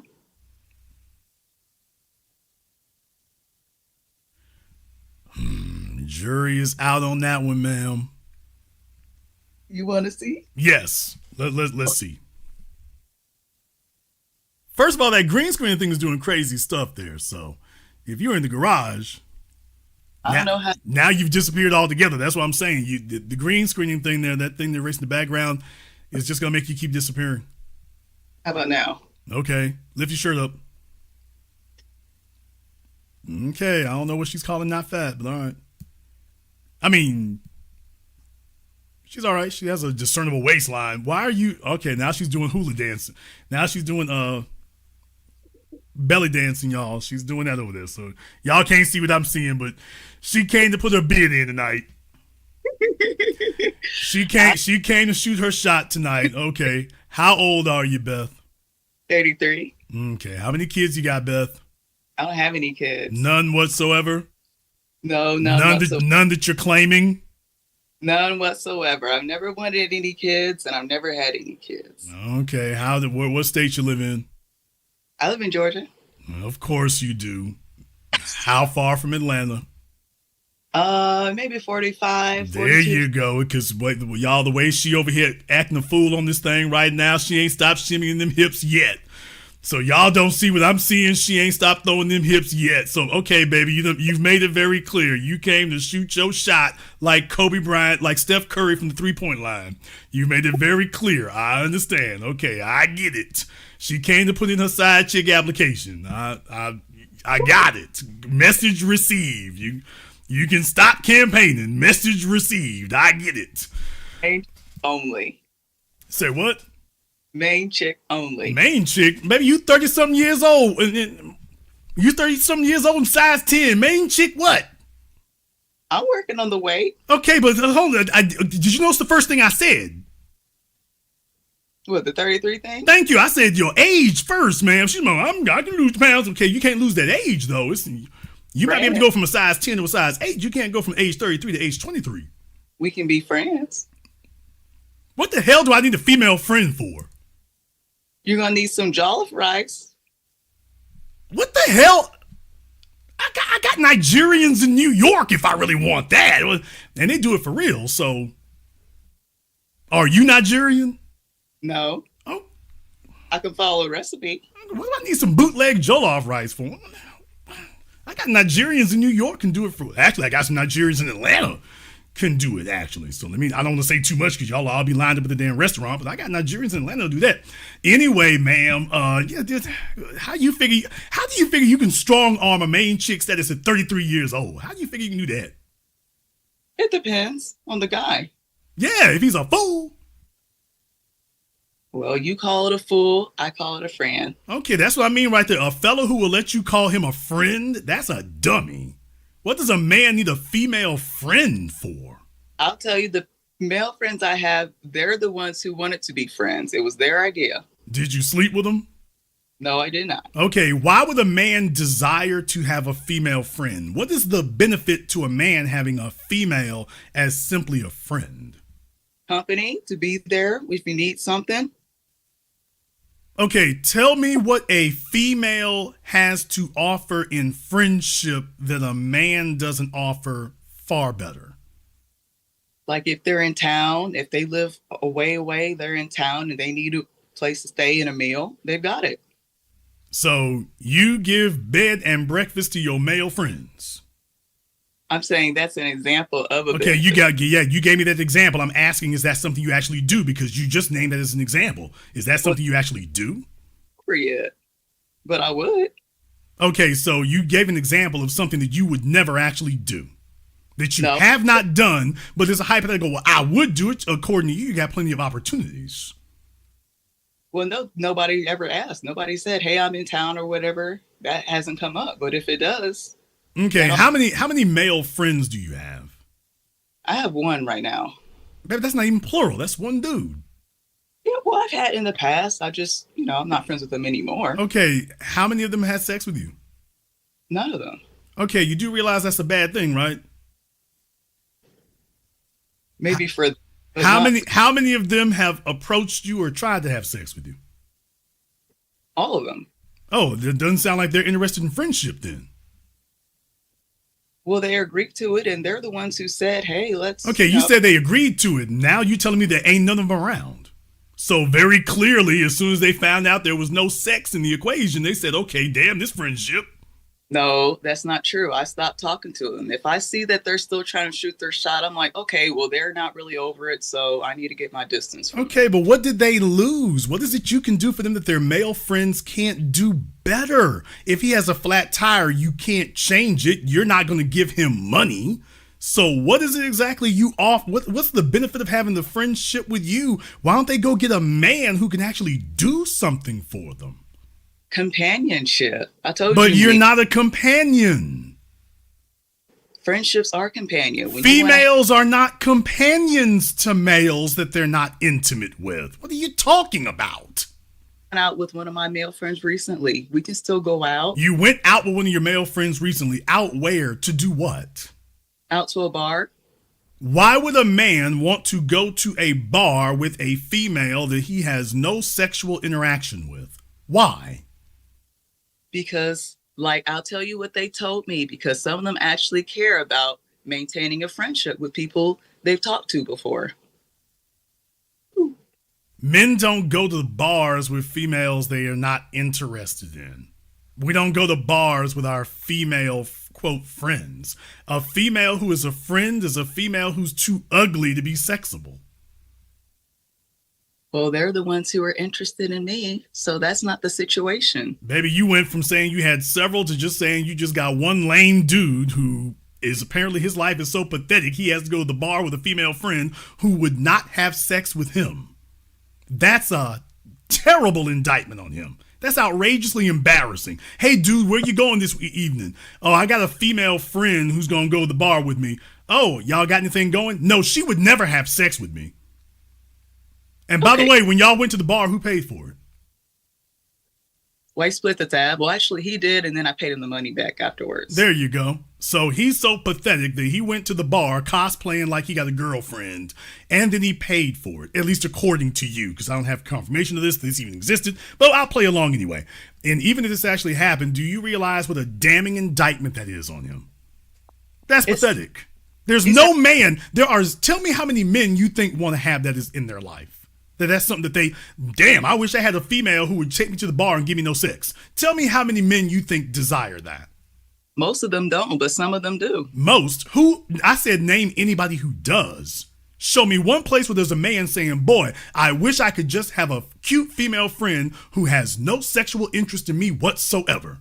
No, they don't start off that way. I didn't say that. Fourth time. Show me one male that you can show me right now who says, I want a cute female friend who is not sexually interested at all, so me and her can hang out and not have sex. Well, obviously done. Thank you. So stop talking stupid to grown people.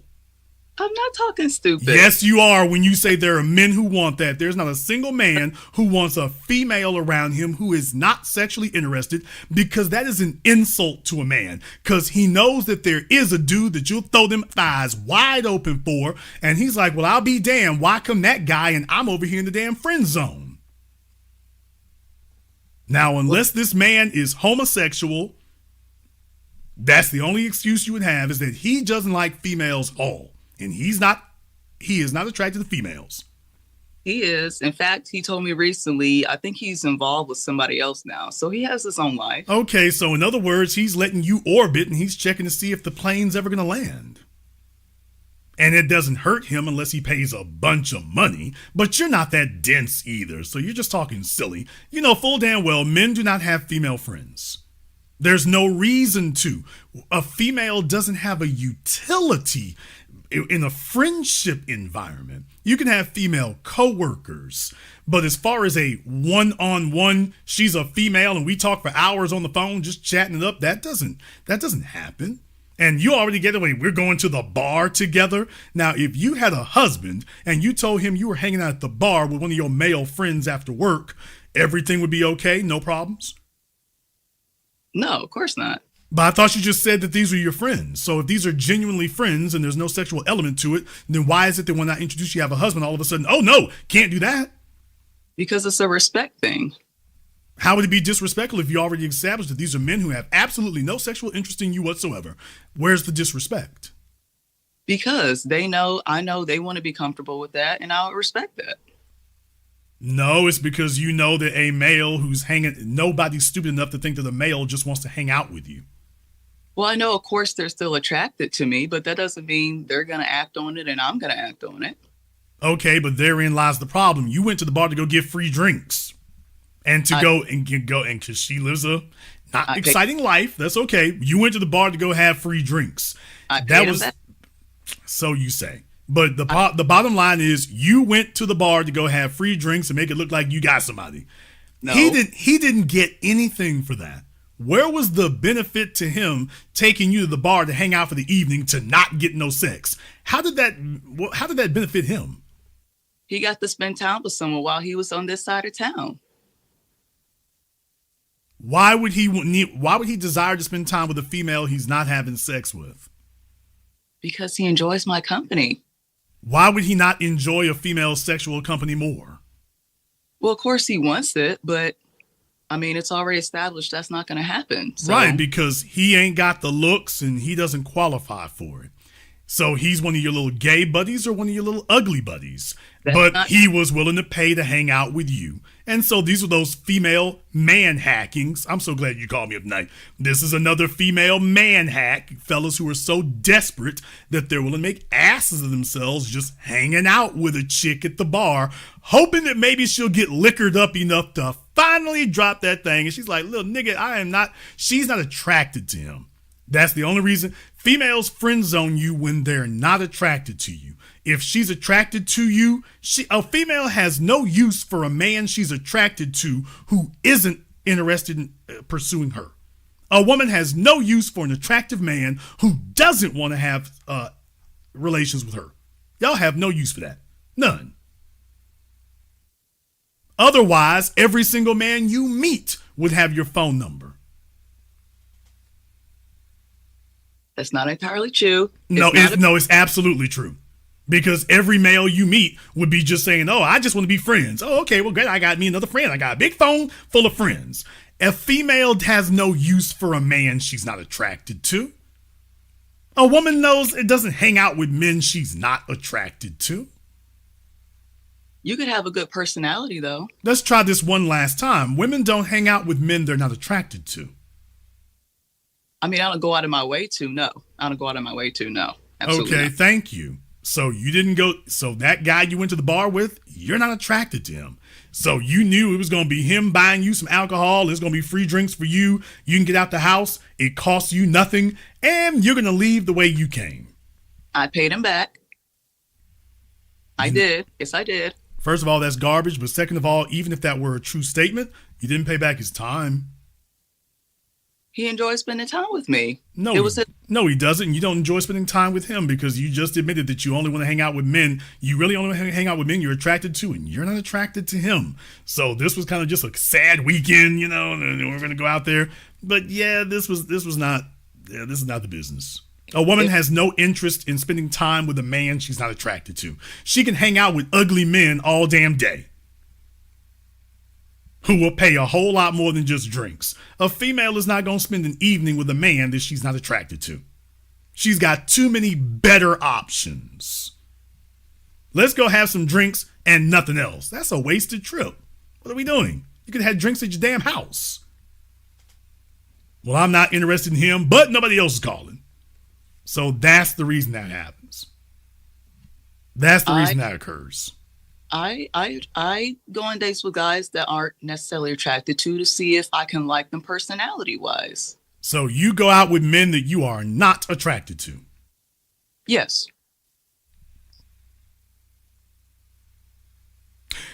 New sound clip I'm soliciting. Is you crazy? New sound clip I'm going to solicit. By the way, I've been going through everybody else there. I've been busy as hell the last week. Please have some patience with me. I promise y'all I'm going to get that together. Ma'am, is you crazy? Do you hear yourself? She's trolling me, y'all. No, look, Jason, realistically, if I'm only going for guys I'm attracted to, what if that's not working out? So you have to open your options. In the chat room, they Elevation called on us saying she goes out with these dudes, she getting free drinks, she getting free meals, and then telling them that I'm not what she really means is that means I'm not sure. That's what the fellas are like, hey, we got something going. I'm not sure, we're going out. I think things are going well. Let's see where this goes. Now, when men have already gotten sex from a female and say, let's see where this goes, that means heifer, stop pursuing me for marriage. When a woman's gotten meals and drinks and the fellas had no sex and she says, well, let's see where this goes. Let's see where this goes is the response we use when we've already gotten to our destination. Your destination was Red Lobster. His destination was the bed. And you let him know, yeah, Red Lobster is where the train stops. Because a female is not going to spend the evening with a man she's not attracted to unless she's being compensated. It wasn't about the food. It was about me genuinely trying to see if there's something more there. Then you don't have to go out with them to find out if there's something there, ma'am. A job recruiter finds out what a person is like before they hire them and never take them to a restaurant, a sushi bar, or anywhere else. So you don't have to, quote, go out with somebody to find out if they're worth spending time with. What else you got? all those guys I went out with, I didn't necessarily go to restaurants with them all. Some of them I met them at just coffee shops. Okay, and all you have to do is do that one time. And that's what I do. That's what I do. But then again, do you even need to do that? So what did you learn at the coffee shop that you didn't already know? A little bit more about their history, their personality, kind of how, we interact with each other in person. Okay, and what happened after that? Well, nothing happened after that. Nothing happened after that. She gets free coffee, free drinks, free food. I didn't order coffee.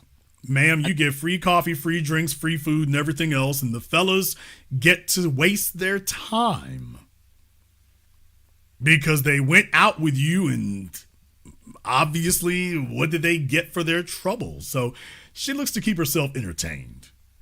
No.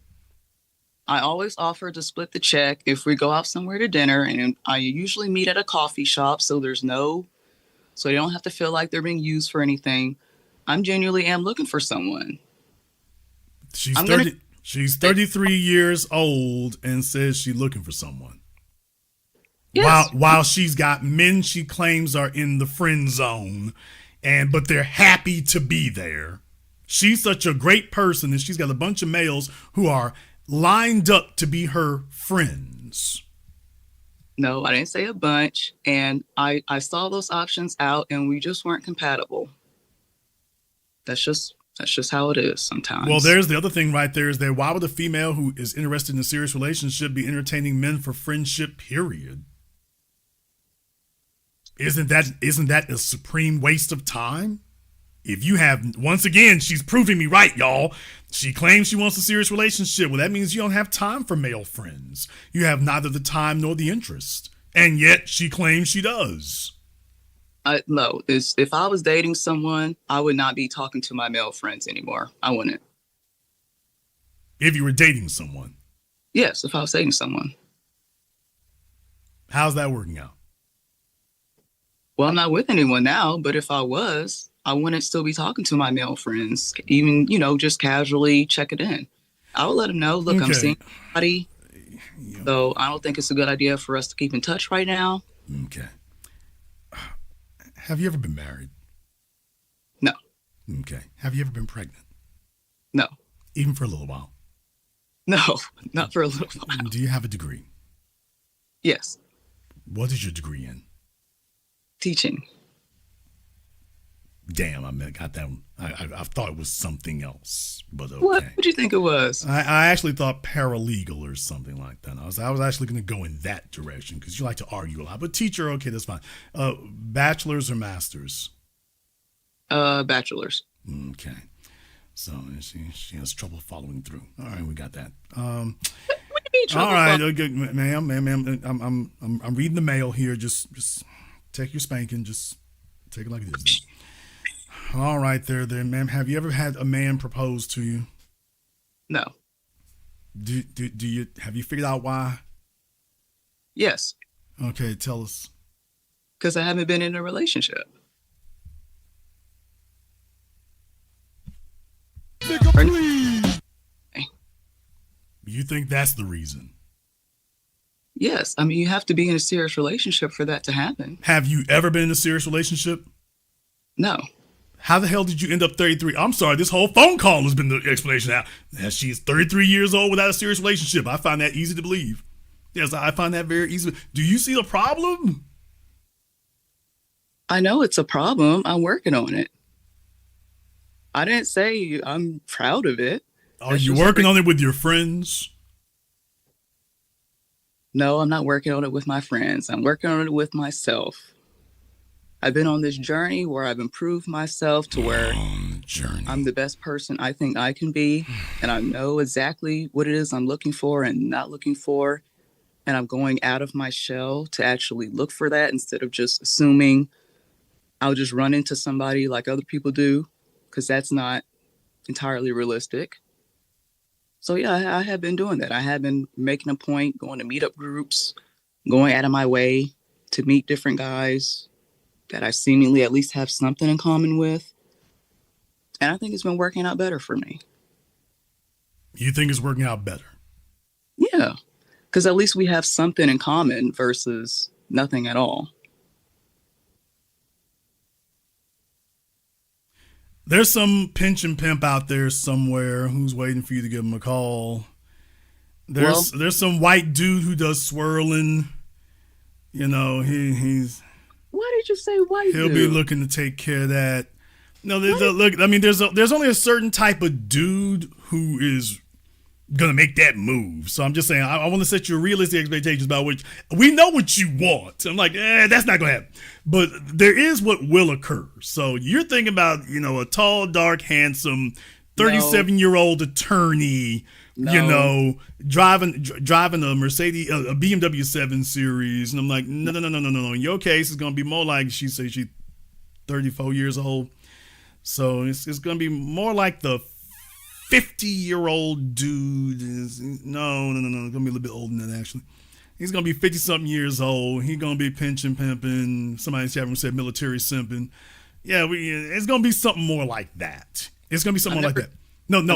And let me explain to you why. And I'm about to say this next part here. I'm not being mean or anything like that. I'm just going to be straight.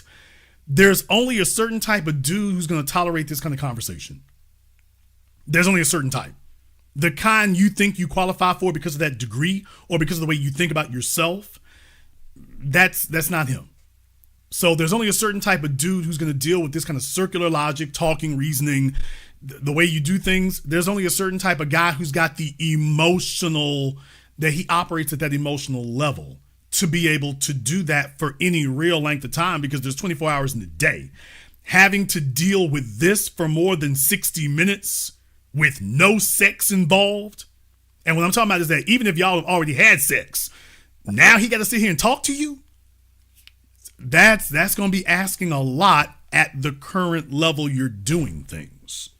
That's going to be asking a lot. And your orbiters are not going to help with that, because they're going to tell you whatever the hell they need to so they can come around for another orbit. It is men who going to keep it real with you and reject you who can actually just keep it 100 and say exactly this is what the issue is. But then you'd be in a situation of having to get them to take out the time to be able to allow you to start making some adjustments. Because the real problem is the problem isn't that you're meeting men. So that garbage you talking about, meetup groups, that's not helping you. It isn't, because you're going to have to get somebody who's going to spend the time to help you make these adjustments. Either that, or it's going to have to be the kind of guy who's already all right with what we've all heard on this Zoom call so far. And what I'm saying is a fellow who he's willing to have sex with you, and then he just tunes out everything else. Like you talk and he just doesn't pay any attention to it. He's just like, she over there babbling. And there are dudes who do that. There's old fellas do that. Old niggas don't pay attention to women's. They either pay no attention to what a woman says, or they pay all the attention to what a woman says. But that kind of guy, the sad sack, like your friend who took you to the bar, the little dude who ain't got nothing going for him. I'm not saying this to be mean. What I'm saying is you don't hear yourself the way I do. You don't hear yourself the way that a man who would be interested in you does. And when you start doing that, just understand that's impacting us a certain way. I asked very basic questions about you, and you weren't just defensive. It's the way you do it.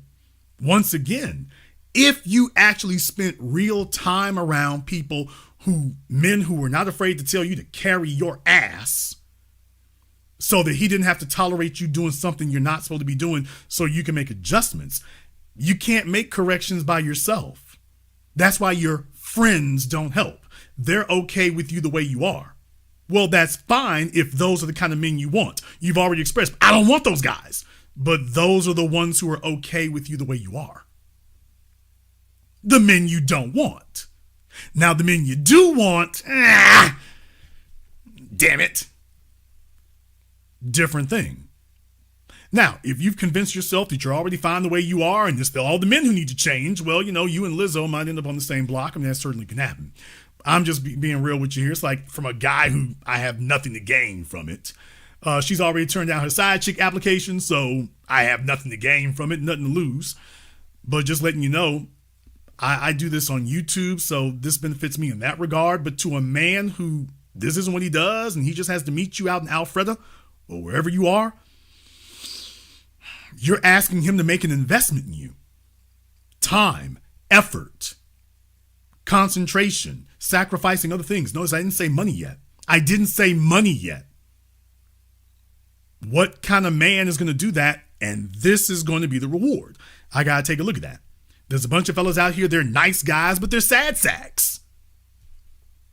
They're not charismatic. They're not authoritative. They're not admired by other men. But I mean, he's looking for a female, as you said, to be his companion. He's okay. He's all right with that. So what are you saying is wrong exactly with my conversation? You're boring. If I can just be brutally honest in a word, she's boring. Now, here's the thing. I don't think you're dumb. And I think that's where you get into trouble. You're probably going out with men that you either think are on your level intellectually or whatever. You feel that kind of way. What I'm saying is your conversational skills do not reflect whatever you think your intellectual level is. You might have a degree in education, or I'm not sure what your degree is in. But what I am saying is that you haven't gotten out very much. And I should know. I was a boring teenager. No, I don't go out that much. I don't. I was a boring teenager. I was a bookworm. I told y'all all about my dude back in high school back then. He was brutally honest with me then too. And he said, dude, you dress like your life is effing boring. I was like, yeah, actually, he's right. My life is a circle of monotony. It made me a fantastic student. It kept me out of trouble that a lot of black males may get into, but it also made me socially maladjusted. And I had a large vocabulary, and I could go lecture you for whatever, but my interpersonal skills were very lacking. Now, I, of course, had enough self-awareness to know, yeah, that was lacking. The average female doesn't. And the reason that you all don't is because as long as men are willing to lay up with you, I'm not going to use the phrase I was going to use, but as long as they are willing to give y'all some sex, you all figure your social skills are up to par. No, I know my social skills aren't up to par. And what they don't understand is that men's valuing of you is everything outside of sex. When you're a female that men like, let me give you an example.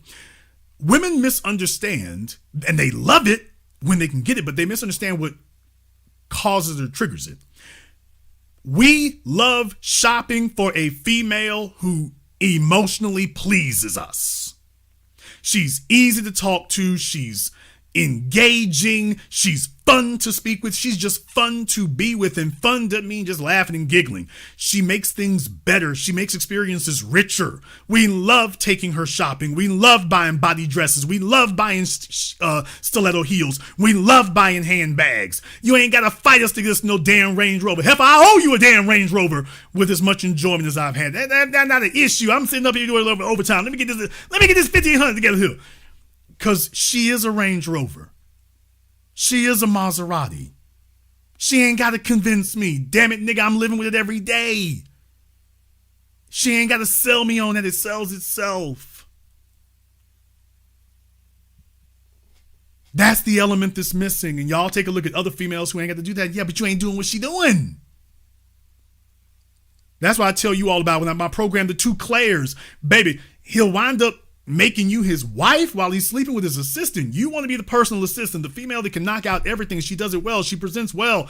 When y'all go to work at corporations, when you go to work for airlines, I got airline stewardesses up in here. I did them on Patreon. I showed one recently, a chick who works for a private executive airline. Yeah, those people make y'all dress a certain way, talk a certain way. Okay, you do that for white men at their damn jobs. You get with a black man that you're supposed to be living with, and he ain't getting none of that. And then you wonder why his investment in you is limited. Because your investment in him is limited. Water seeks its own damn level. Now, if you were sitting in front of a white man, you'd be bubbly in personality, and you wouldn't be boring, and you certainly wouldn't be argumentative. Do you think I'm being argumentative? Play this call back when you get off the thing with me. You can go ahead and go play it. Well, look, the last guy I was talking to, I was cooking him a meal, and he ghosted before I finished the meal. So what am I supposed to do with that? I was offering, hey, I'm going to cook you a meal. Wait a minute. They jump Stop. Brake pedal, heifer. Huh? Are you telling me you were cooking a meal for a man?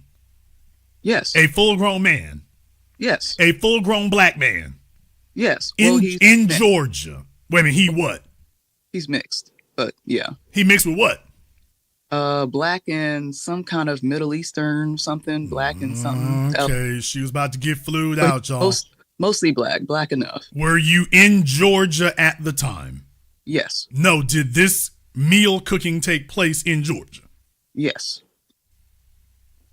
Okay, so you was hanging out with DJ Khaled, and she was cooking for him, and you're telling me that while you were cooking, he got up and left. No, we were texting, but I was telling him, I was showing him some stuff I cooked. He said, hey, you should cook for me. So I was like, okay. I was going to cook him some spaghetti. I showed him a picture of me while I was cooking it. And then he just ghosted. Like, he just stopped responding before I even finished baking it. Right. And I'm going to take this as an opportunity here and Jason's having to learn lately to have more patience in this. As I get older, it gets more difficult, but I'm learning to have more patience, especially with those of you who are younger. I want you to please, baby, please. I'm begging like James. That was serious. And yeah, he confirmed what I've been saying the whole time. And I thank you for being candid enough and honest enough to admit that, yeah, what Jason's saying is accurate. Because you can't fix a problem if you won't face it. Now, either the problem is all these men are stupid and screwed up and they're just whacked out in the damn head and you're great, or the men are uniformly responding because they're encountering a uniform problem. Well, I mean, I admit that I'm not, socially where I'd like to be. I'm taking a class actually learning how to connect with people. But, I thought there'd be some improvement by now. I mean, improvement can be difficult, especially when you're 30s. You have a lifetime of bad habits that are reflexive. Please remember, you're never going to make it to a long-term conversation if you have offended their sensibilities within the first 5 seconds. You're expecting him to have an hour of patience. Men who are waiting for sex will have an hour of patience. Men who already have access to sex and trying to figure out if you're worth more than that, they have seconds of patience, not hours. And you're right outside of Atlanta, which means you go to Atlanta. Black men know what their damn options are in Atlanta. They don't have to give you anything at all. And oh yeah, the non-black men know it even better. Now they know it even better than the black men do. They don't have to give you a damn thing. And they can be just like y'all are as females. As females, you're ruthless. In high school and college, you all are ruthless turning down men. You don't give a damn if he commits suicide. If he's not what you want, damn you, he doesn't exist. Well, the fellas can do the same thing in Atlanta, and y'all don't like that at all. Maybe you'll start teaching your daughters, by the way, to act differently, to create a different world, so folk don't think that's okay to do with folks. Just, nifty suggestion. Might want to think it over. But my point is, man, they don't have to give you anything. So if you're not coming correctly out off the rip, it's a problem. I'm going to give you 3 things here right now. First of all, you're not ugly, but when's the last time we saw a hairdresser? My hair's done. You probably can't see it. It's in a puff right now. No, ma'am. You got all the green screen and everything crazy thing going on there, so it just looks like your hair is just morphing around. It's in a puff. I have it pulled back into a puff. That's not flattering. Okay. So that's the first thing. So you need to see a stylist who can sit there and give you a style that complements your face and your features. Somebody who's been properly trained as a stylist understands the basic female shapes of the face, round, oval. Y'all get the idea. You go see somebody who can tell you what style will work with the dimensions and proportions of your face and your neck. So that's the first thing, so that you have a style that works for you, not something you saw from somebody else or some Afrocentric sentiment that you have and you're projecting onto yourself. Because that might make you spiritually groovy, but it might not make you more attractive.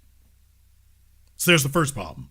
So these are things that men will respond to, but they won't tell you. They'll reject you, they'll lower your value, but they won't tell you that that's the reason they did it. Okay. Because as a man, they don't think, who am I to tell you to get your damn hair done? You're a female, don't you know that? Just like with a man. Who are you as a female to tell him to change a tire? He's a man. Don't he know how to do that? You're not here to teach a man how to be a man. We're not here to teach you how to be a woman. If a man doesn't know how to do manly stuff, you're not going to tell him how to do it, but you're going to penalize him if he can't. Okay? Same thing for females. We can tell you, hey, you're lacking, but we're not going to sit here and walk you through it. But we will penalize you for it. Damn right. So this is your wake-up call tonight. JoJo Dancer, yo niggas calling. So I'm just letting you know. That's the first thing that jumps out at me.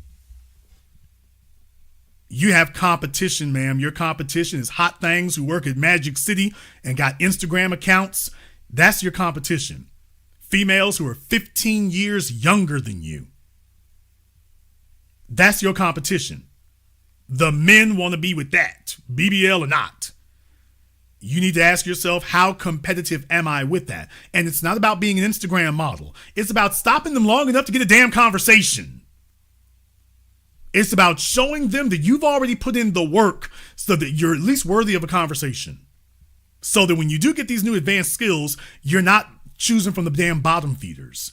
Because a man's going to take a look at you and see, hey, if she's already put in the work, that takes effort. Jason, I'm a size 10. Baby, you in Atlanta. You know full damn well you're supposed to have some muscle tone. Well, I'm in the gym. Oh. Or what? No, I'm responding Nigga, to please.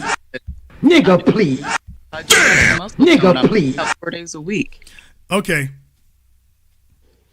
Women love giving us they woulda, coulda, shoulda. They love giving us that. They love giving us what they're not doing. They're on their damn weight loss journey like freaking Bilbo Baggins to Mount Doom. 50 years later and they still on their journey. They never deliver us a finished damn product, or at least the ones who do deliver a finished product, y'all are jealous of them. How about let us know when you get the finished product so that we know where the damn price is. Because here's the thing. You're asking us to value you based on potential. And you already know what I've taught you all about valuing men based on potential. Yikes. And here you are on my Zoom telling me men need to grade you based on your potential. I'm potentially an 8. No. Stick around and wait around for me now. Wait for me to finish my journey. I'm potentially an 8. No, I was just telling you that to let you know I am working on that. Okay, what I'm saying is that but for a man to spend 1 second of time with you right now, he's not giving you potential time. He's giving you his time right now. Them drinks you drank, those weren't potential drinks. They were the real thing. The coffee, the meals, them ain't potential meals. That's not potential coffee. That's not potential hanging out.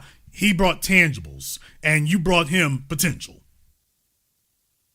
Or at least you're saying, hey, can I get graded on the curve for some potential? But bring me some real drinks now. I want real drinks now. I don't want potential drinks. You got to bring me some real drinks today. And I will give you a potential 8 next year. Like Wimpy from Popeyes. I will gladly give you an 8 on Wednesday if you give me a burger today. The only thing that's going to add up to is missed meal cramps. So what I am going to say here is, ma'am, you in the jungle. You got to step your game up across the board. What I'm saying is so you can have a conversation with something other than damn bottom feeders. Because the other thing is you're not motivated. The men that you have access to don't motivate you. Can you be honest with your damn self for just once right quick here? You're not really motivated by these guys you're talking to. The ones you have access to, they don't really highly motivate you.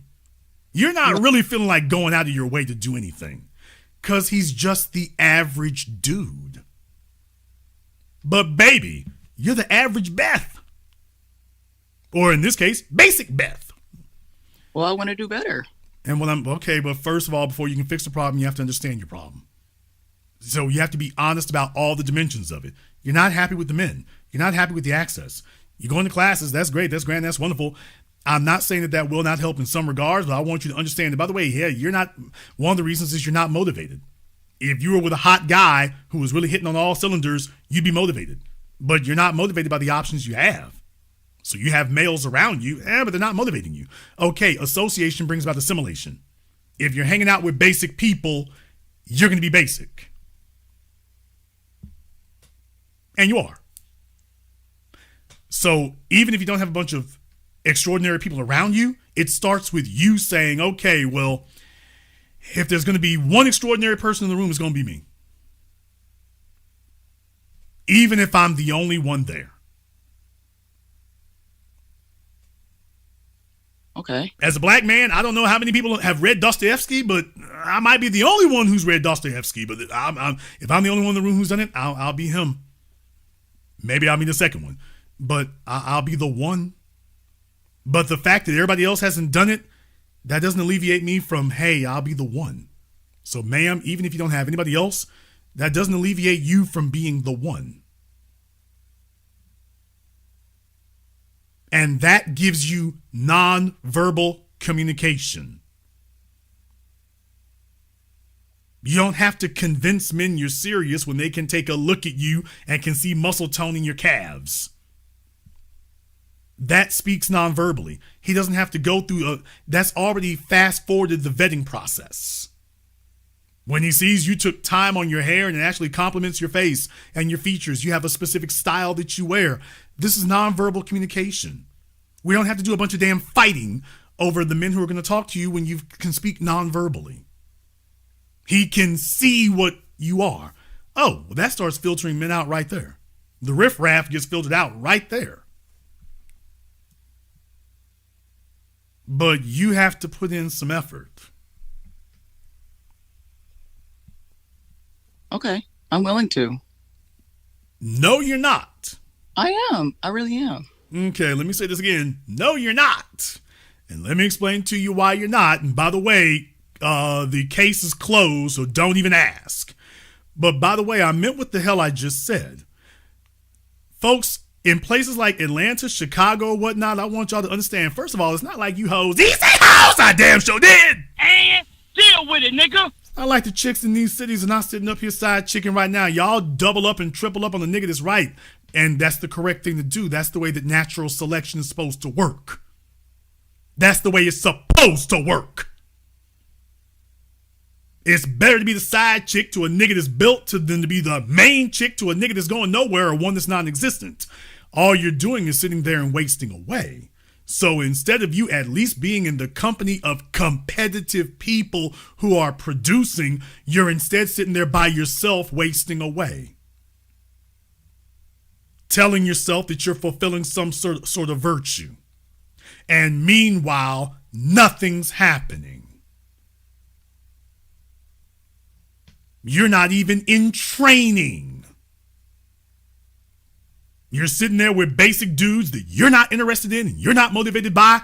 You ain't even side chicking to somebody who could upgrade it, and you forget it. You're not going to get over here. Don't send an email or nothing.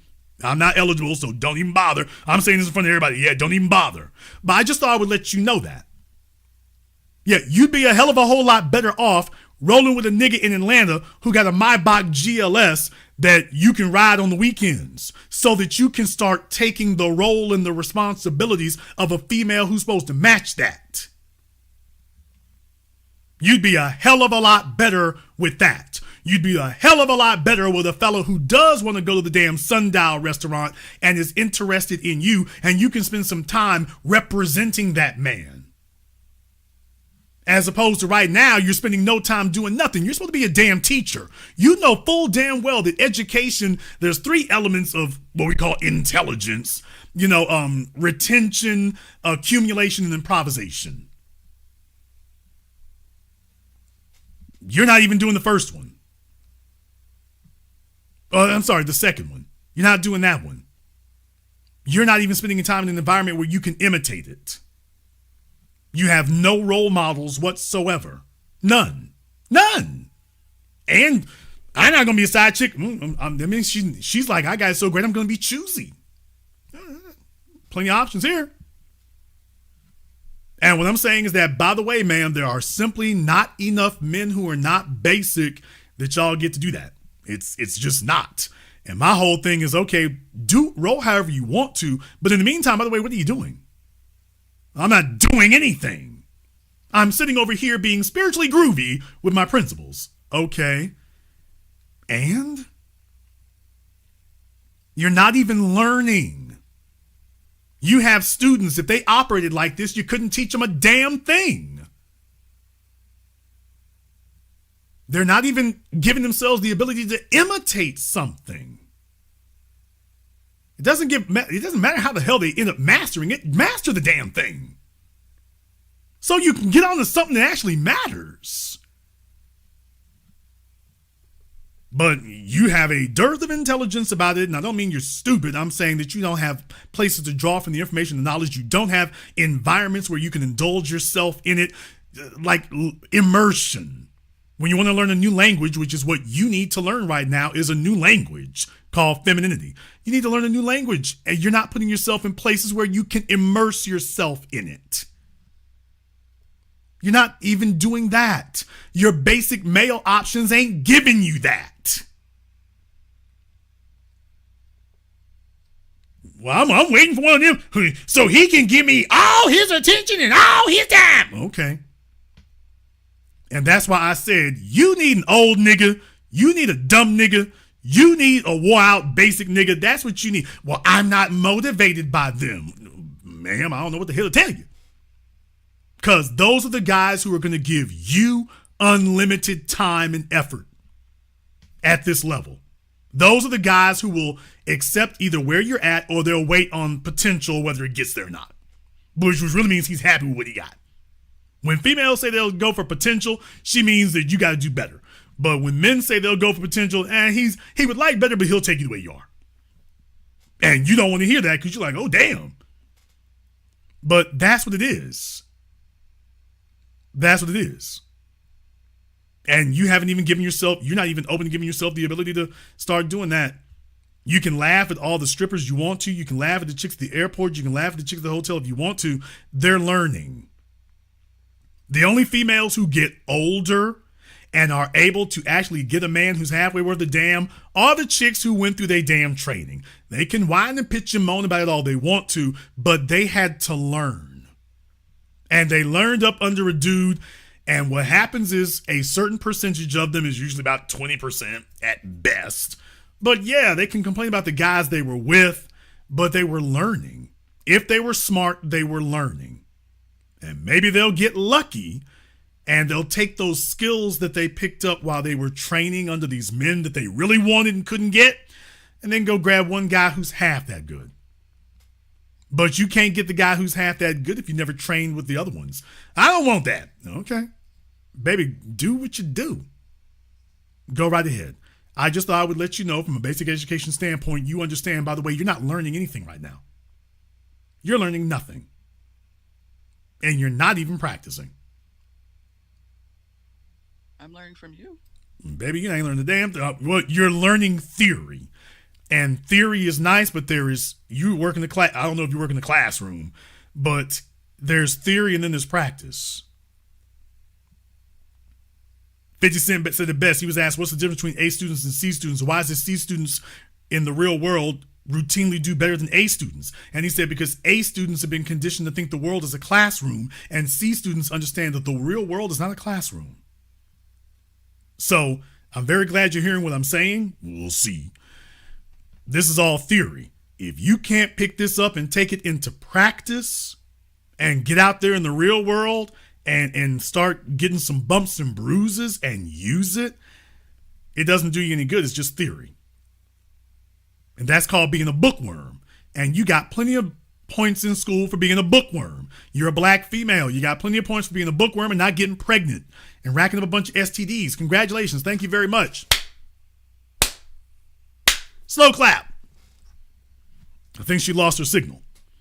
Slow clap. That's all great. That's all wonderful. That's all very nice. Folks, you don't learn a damn thing with not practicing. I told the black males up in here, I've said that before. I said to the black males up in here, man, you got to be like Malcolm X in the movie Malcolm X when he met West Indian Archie. When West Indian Archie want to go make that run, it's like, hey, can I make that run with you? Can I make that run with you? That's how you learn. Y'all want to know how it is? I've gone from coast to coast. You all know I've talked to millionaires and billionaires. I ain't afraid if an opportunity come up. When they give you the date, that's it. When the word is given, they give me a date. That's it. It's on. I just need him to give me a date and a time. I'll clear the rest. But if you're going to learn, you got to move on their schedule. This idea that the rest of the damn world's going to wait and stop for you. They're going to wait and they're going to stop for you. No, that's not the way the world works. You got to get information and knowledge and acclamation as it comes. You can't pick and choose who the best teachers are. You can't pick and choose your opportunities. You can choose to be ready when opportunity comes knocking, but you can't pick and choose your opportunities. I'm just letting you know right now, for the females who did not grow up in those kind of environments, you got to get it like the men do. When you have an opportunity to be in a new environment, especially if somebody else is going to finance it, okay, get the hell over there. Get the hell over there. Go spend some time with some people who are competitive, getting some things done. Go spend some time with some people who can put you in some live fire and put you under some real world circumstances. Go spend some time with some people who can take you to Lenox Mall and actually buy the shoes, buy the handbag, get the hair done, who can actually take you under their wing and put you under some management, which is what's lacking today. You got a bunch of females flopping around like damn fish, because they're not under they're under no management whatsoever. They're under no tutelage whatsoever anywhere, waiting for Prince Charming to say, I've ignored all these other options here so that you may be my maiden fair. Living in cities where you know that's not the get down. Black men are not in Atlanta looking for their shining princess. That is not what men in Atlanta are doing. The men are in Atlanta living it up, getting it in, getting it how they live, and enjoying some of them benefits and privileges that the females had when they were teenagers. That's what the men are doing, and you got to beat out your competition. Competition is stiff. Hartsfield-Jackson is the busiest airport on the planet. It's an international city and the biggest airport busiest airport on the planet. That's your competition. That sentence I just said, your competition is being in the city of the busiest airport in the world. Oh, that means your competition is global, and they're willing to get on a plane to come where you are to come have this fist fight face to face. And you got to be ready to compete on a global level. You sitting in Atlanta thinking you're going to flick crumbs off the table at the men.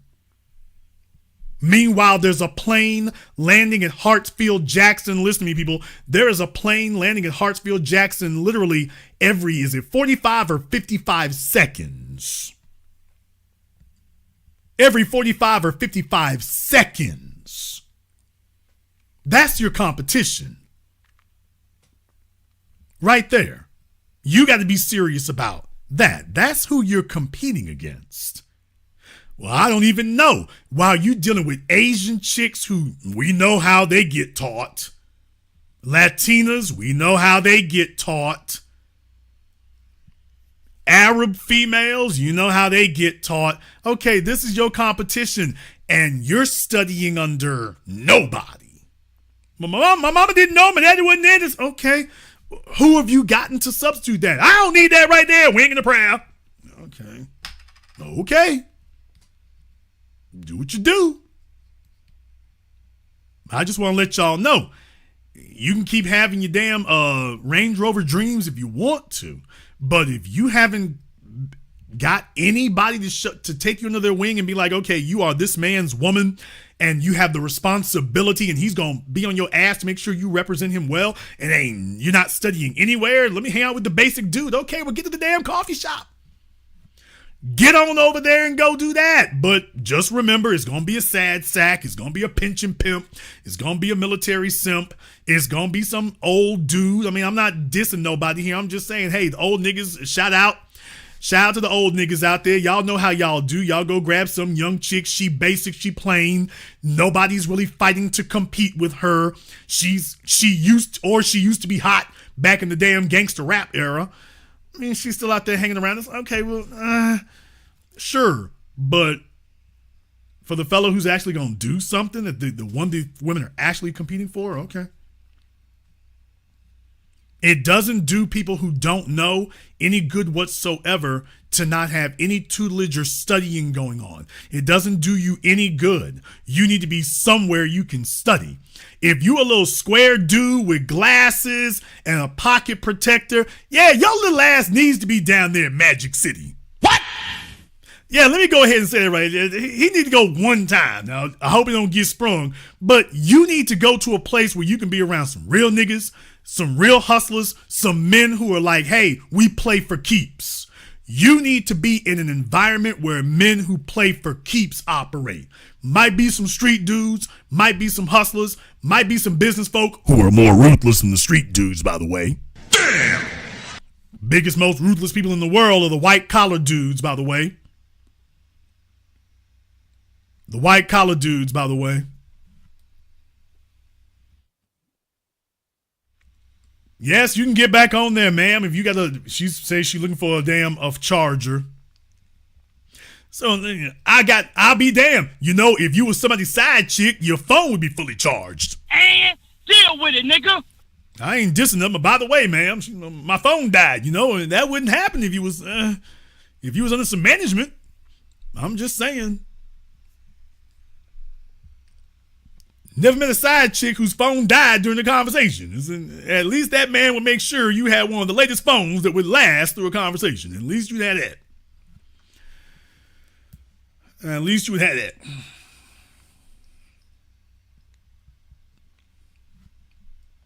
I don't know what makes these people think that they're going to gain knowledge through osmosis. They're off in their little shells and they're going to get it, but they only want to get it the way they're most comfortable getting it. And if they can't get it the way they want to get it there, well, damn, the rest of y'all, the world going to change for me. Okay. Good luck with that. Okay, we got Beth back up here. Beth, were you an only child? How many siblings did you have? 2. Male or female? Both male. That explains everything. Were you the oldest? The baby. I'm about to say you were on the end. I knew you were going to be on the end of something. Mom wasn't very soft life. What do you mean? Your mama wasn't very soft life. You might as well go ahead and say it. That backdrop you got behind you, that screams aspiration. Pink is my favorite color. Yeah, but I'm talking about that neon glowing environment you have behind you. That's something you aspire to, but it is not the way you lived, and it's not what you grew up with. I think I take up after my dad more. My dad. Okay, ma'am, I said something. What you have behind you projected on there, that's an aspiration, but that is not the way you lived, and it's not the way you grew up. I'm trying to let you know all the things you've gotten wrong so that you can recognize them, so that you understand all the dimensions you need to fix. Okay. You were the only girl. Mama wasn't very feminine. I took after my dad. Okay, none of that. Just remember, like I talked to the woman before, 57 years old, this is how men are going to see you. If you do not present soft and feminine, you will not get treated that way. And there's a whole bunch of dimensions that go to that you don't have access to. And you're wondering why men are treating you a little rougher.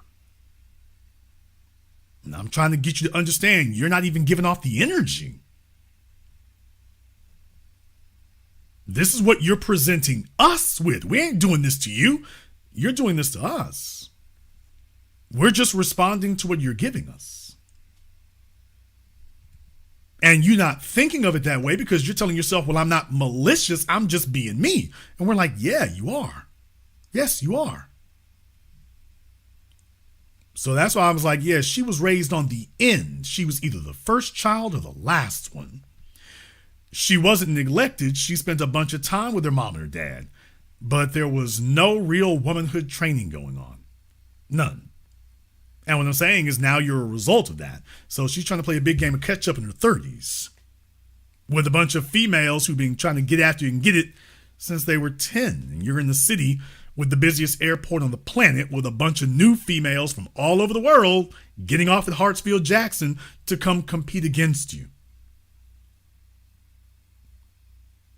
The men in the Atlanta Metroplex know this.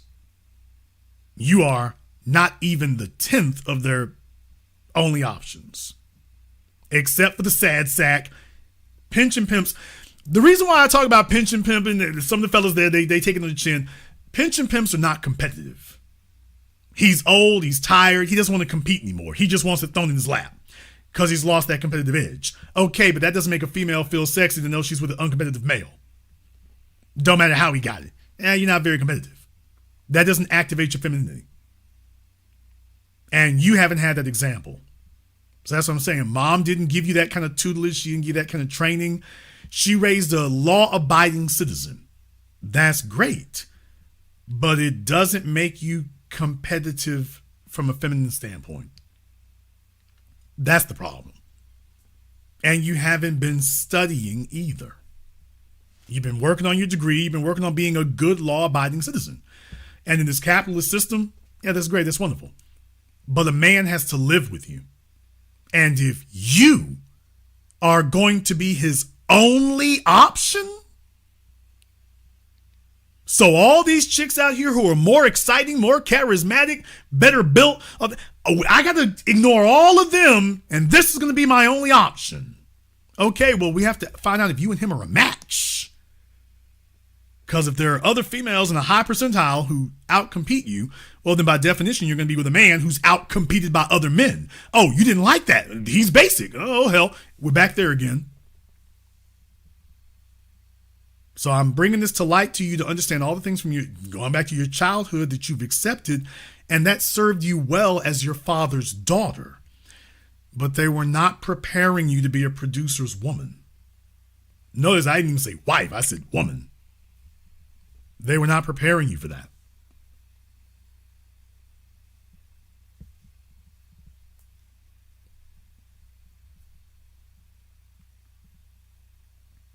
Okay. Charismatic. Well, charisma is wonderful. Let me tell you, nobody wants to be the boring person. Why do men like hoes? Hoes ain't boring. Chicks who are bookworms, they're boring. A man would rather hang out with Cardi B than Stacey Dash, strictly from an excitement standpoint. It's like you do anything, but nobody wants to sit there and be bored to death. Life is short. That's why women like to hang out with rebels, whether they thugs, gangsters, iconoclasts, revolutionaries. Women love rebels because rebels are not boring. Rebels are not followers. Rebels are leaders. Y'all like that. It makes perfect sense. Well, hoes are just one type of female who's not boring, but there's one thing you can say about hoes. Hoes ain't boring. They walk up to people. They're sociable. They're comfortable in their own skin. Now, you can have that energy without being a hoe. But what I am saying is that, by the way, you're going to get, if a man has a choice between a female who's got all things remaining equal, one is boring and one is not, guess what? The one who's not boring just won. What do you define as an interesting woman? Okay, let's try this a different way here. Do you see the way you're talking? Like monotone? Okay, for everybody here who knows my reading list, you know one of the books that I gave you all years ago by Frank Bettger. Frank, B-E-T-T-C-H-E-R, B-E-T-T-G-E-R, Bettger. It's been a while since I've seen his name.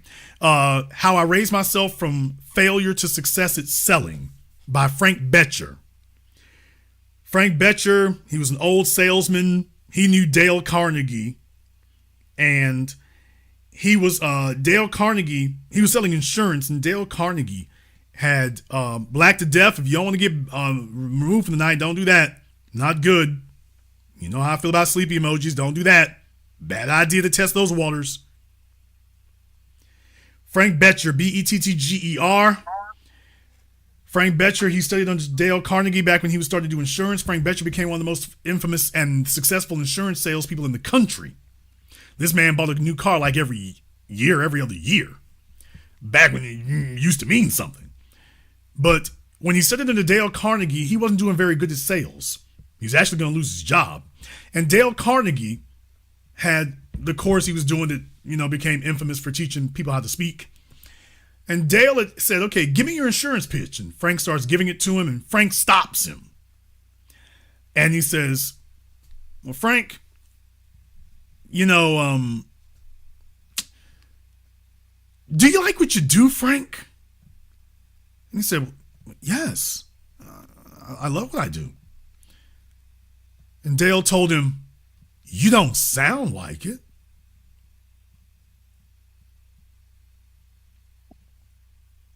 Now, you can say many things about me you want to. You can say, oh, Jason is sometimes mean. He's sometimes harsh. He sometimes sounds overexcited. He sometimes sounds melodramatic. You can say whatever you want to about me. You know the one thing you can't say about me? That I sound like I'm bored with my own subject. That I sound like I'm not interested when I talk to you. You can't say that. If nothing else, I sound like I'm fully here and I'm fully interested. Well, guess what? Because I'm interested now, so are you. You have naturally a subdued way of talking. Here's the problem. We call that monotone. You sound like you're bored. You sound like you're not interested. And what I'm saying is that goes for a fellow who's at the end of his damn life. He don't want no excitement. He just wants to hand me down my walking cane. Okay, that's what I'm saying. That'll work for him. Or for a sad sack that he doesn't have a bunch of female options. He got to get it how he live. Okay, well, he doesn't give a damn if you're a mute. But for a man who's got real options, for a female who will be representing him, yeah, that monotone thing, man, you make a good state employee, but you're not the one that men are kicking other fellas in the teeth over to have as his representative, because like she's going to start talking and she doesn't sound like she's interested. What I'm saying is when you start talking, you're not leading among women. I'm not Ciara's biggest fan from a personal level, but that woman represents well. When she opens her mouth and talks, she represents well. Michelle Obama, when she opens her mouth and speaks, she represents well. They don't sound bored. When they start talking, they take command of the room. They sound like they're interested in what they're saying, and you don't.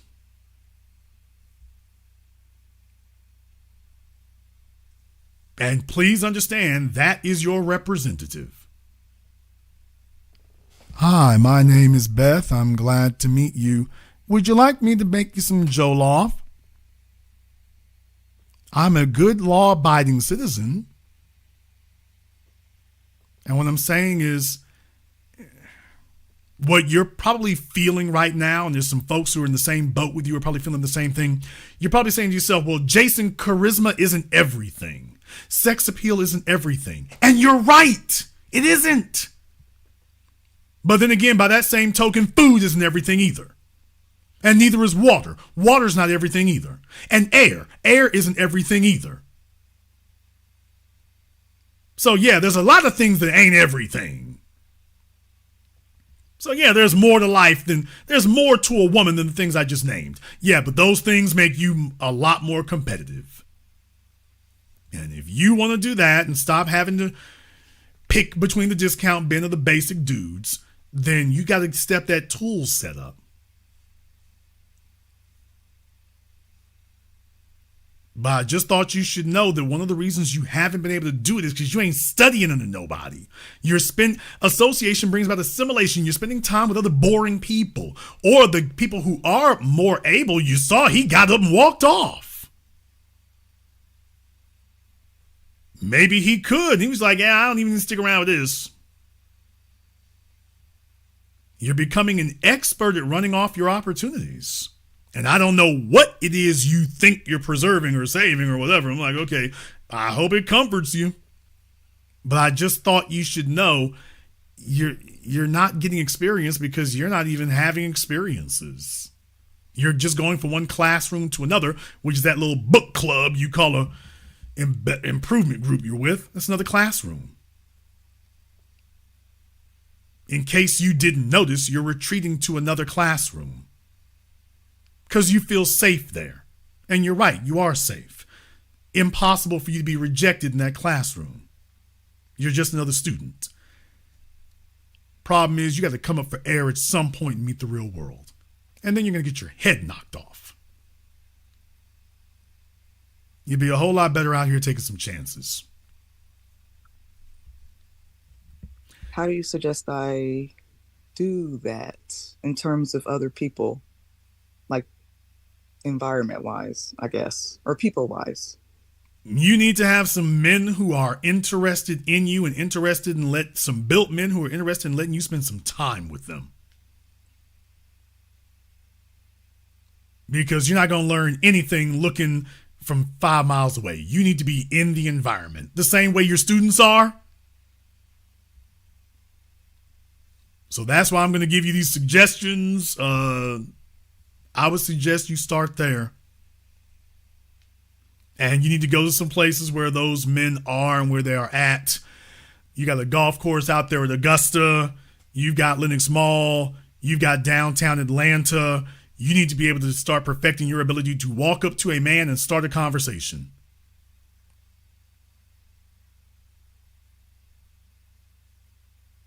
Okay. I'm talking about a man. That's why we need to get your game together so that you can have some men that you get on a higher level so you can actually just start a conversation. And we'll see if they keep hanging up on you. You got to work on that. But the other thing is you need to find something you're passionate about. You are a dispassionate person. And I'm sure that keeps you out of car wrecks and keeps you away from STDs. And that's useful. Don't get me wrong. It's great to stay out of car wrecks and venereal diseases. That comes really handy in life. It also makes a man think, wow, I wonder if I could do better. So what I'm saying is you don't want to be someone who just recedes into the background. It's too easy to overlook you. That's what I'm saying. You're too easily overlooked. You're a nice person, you're a law-abiding citizen, and you're utterly forgettable with all the other law-abiding citizens. Do something to stand out. Talk different, look different, present different. Everybody else is being monotone. Everybody else is being mediocre and forgettable. Stop being her. I don't have a stylist in Atlanta to be able to refer nobody to anymore. I used to have one. I don't have anymore. So it has become like finding hen's gold teeth to be able to get that thing together. But I will tell you that's the first. If I were you, if I were instructing you, which after tonight I'm not. But if I were, that'd be the first step I would tell you. By the way, one more thing. Where's the nicest outfit you have? Where is it? In my closet. How long would it take? Yeah, I want you to put it on and get rid of that damn crazy ass background you got there. I got Prince on the line, so I'm going to give him about 15 minutes and then I'm going to check back with you. I'm just going to put you back in the waiting room. I want you to go put it on. You're going to turn off that green screen effect. So get your camera somewhere else. If you need to do some tidying up, we need to talk about that too, by the way. But I want you to go put on your nicest outfit. As a matter of fact, let me give you 20 minutes. That way we'll make sure you got that all. I want your nicest outfit and your nicest shoes. Your nicest outfit, your nicest shoes, and your nicest earrings. That's what I want to see. I'm going to give you 20 minutes and then it's showtime. Okay. All right, y'all. Let me go ahead and get Prince up here. Where you at, Prince? There you go. All right, Prince, what's on your mind? Okay, let me know if you can hear me, brother. I have my mic on, so I hope you can hear me. Yeah, you're good. Okay, thank you. Yes, brother. I want you to let's just clarify what you're saying now when it comes to the young people. And I thank you for taking time with the young lady. So the issue is, tell me if I'm clear here, because I want to make sure we're on the same page. And I may do it in the form of a question. When it comes to a side piece position, that's not a side piece position does not have a retirement plan. It doesn't act more as an internship where they can get gamed up and learn how to interact with men. Because women like, well, if I'm a side piece, what am I doing when I'm gonna get older? Is that the wrong way for them to look at it, Jason? I mean, it depends on who the guy is. Because if you have a history with a man, especially if he's not looking to get married or anything like that, the only way he just leave you out there hanging is if you were always troublesome. So at your age, you know that. But it really just depends on the guy. Because if he doesn't have the means, it depends on whether or not he has the means to support more than one person. Because if he doesn't, then otherwise that's your ass. But for the ones who do, that's a different matter. Right. When you're younger, the real thing is, like I say, there's only a certain number of men who are operating and performing at a high level and producing at a high level. And you can't pick and choose those. Yes. They pick and choose you. So it doesn't matter how cute you think you are. If he's not buying when you selling, he's not buying. So you end up having no options at all. If you come from a home environment where they didn't teach that and your mama wasn't on the game and daddy wasn't on it either, you're going to you don't have anybody showing you anything. So now you're just a grown woman sitting out here just looking real wacky, which is what we currently have, is a lot of wacky grown women who are not really competitive, not really desirable, trying to compete against world-class chicks who are getting off the damn airplane at Bush International or Hartsfield Jackson. And nobody telling them. So she doesn't understand, yeah, you got 5 dudes trying to have sex, but like I said, if you would actually be honest about it, these are 5 basic dudes. And you're not really motivated by that. That's what you end up being. So what I'm saying is that if you get access to a producer, get in where you fit in. Because think of it like this. It's like going to Harvard or going to Yale. Maybe they've maxed out their enrollment, but they're willing to let you sit in the class. Yes. I don't know. I don't want that. I want a textbook and I want a locker and I want a dorm room. We filled up our textbooks and lockers and dorm rooms. Furthermore, even if we had them, you can't afford the tuition. But we're willing to give you a pass to be on campus and sit in the class. Maybe something will change later, but this is what we get. This is what we got for you. If I can't have all of it, I don't want none of it. And then they end up with none of it, looking all crazy and weird. Isn't that what P. Diddy did? He went and got the game under the other producers. Some of those interns are not even paid. So you getting the quality of what you're getting is just being in their presence, learning from them.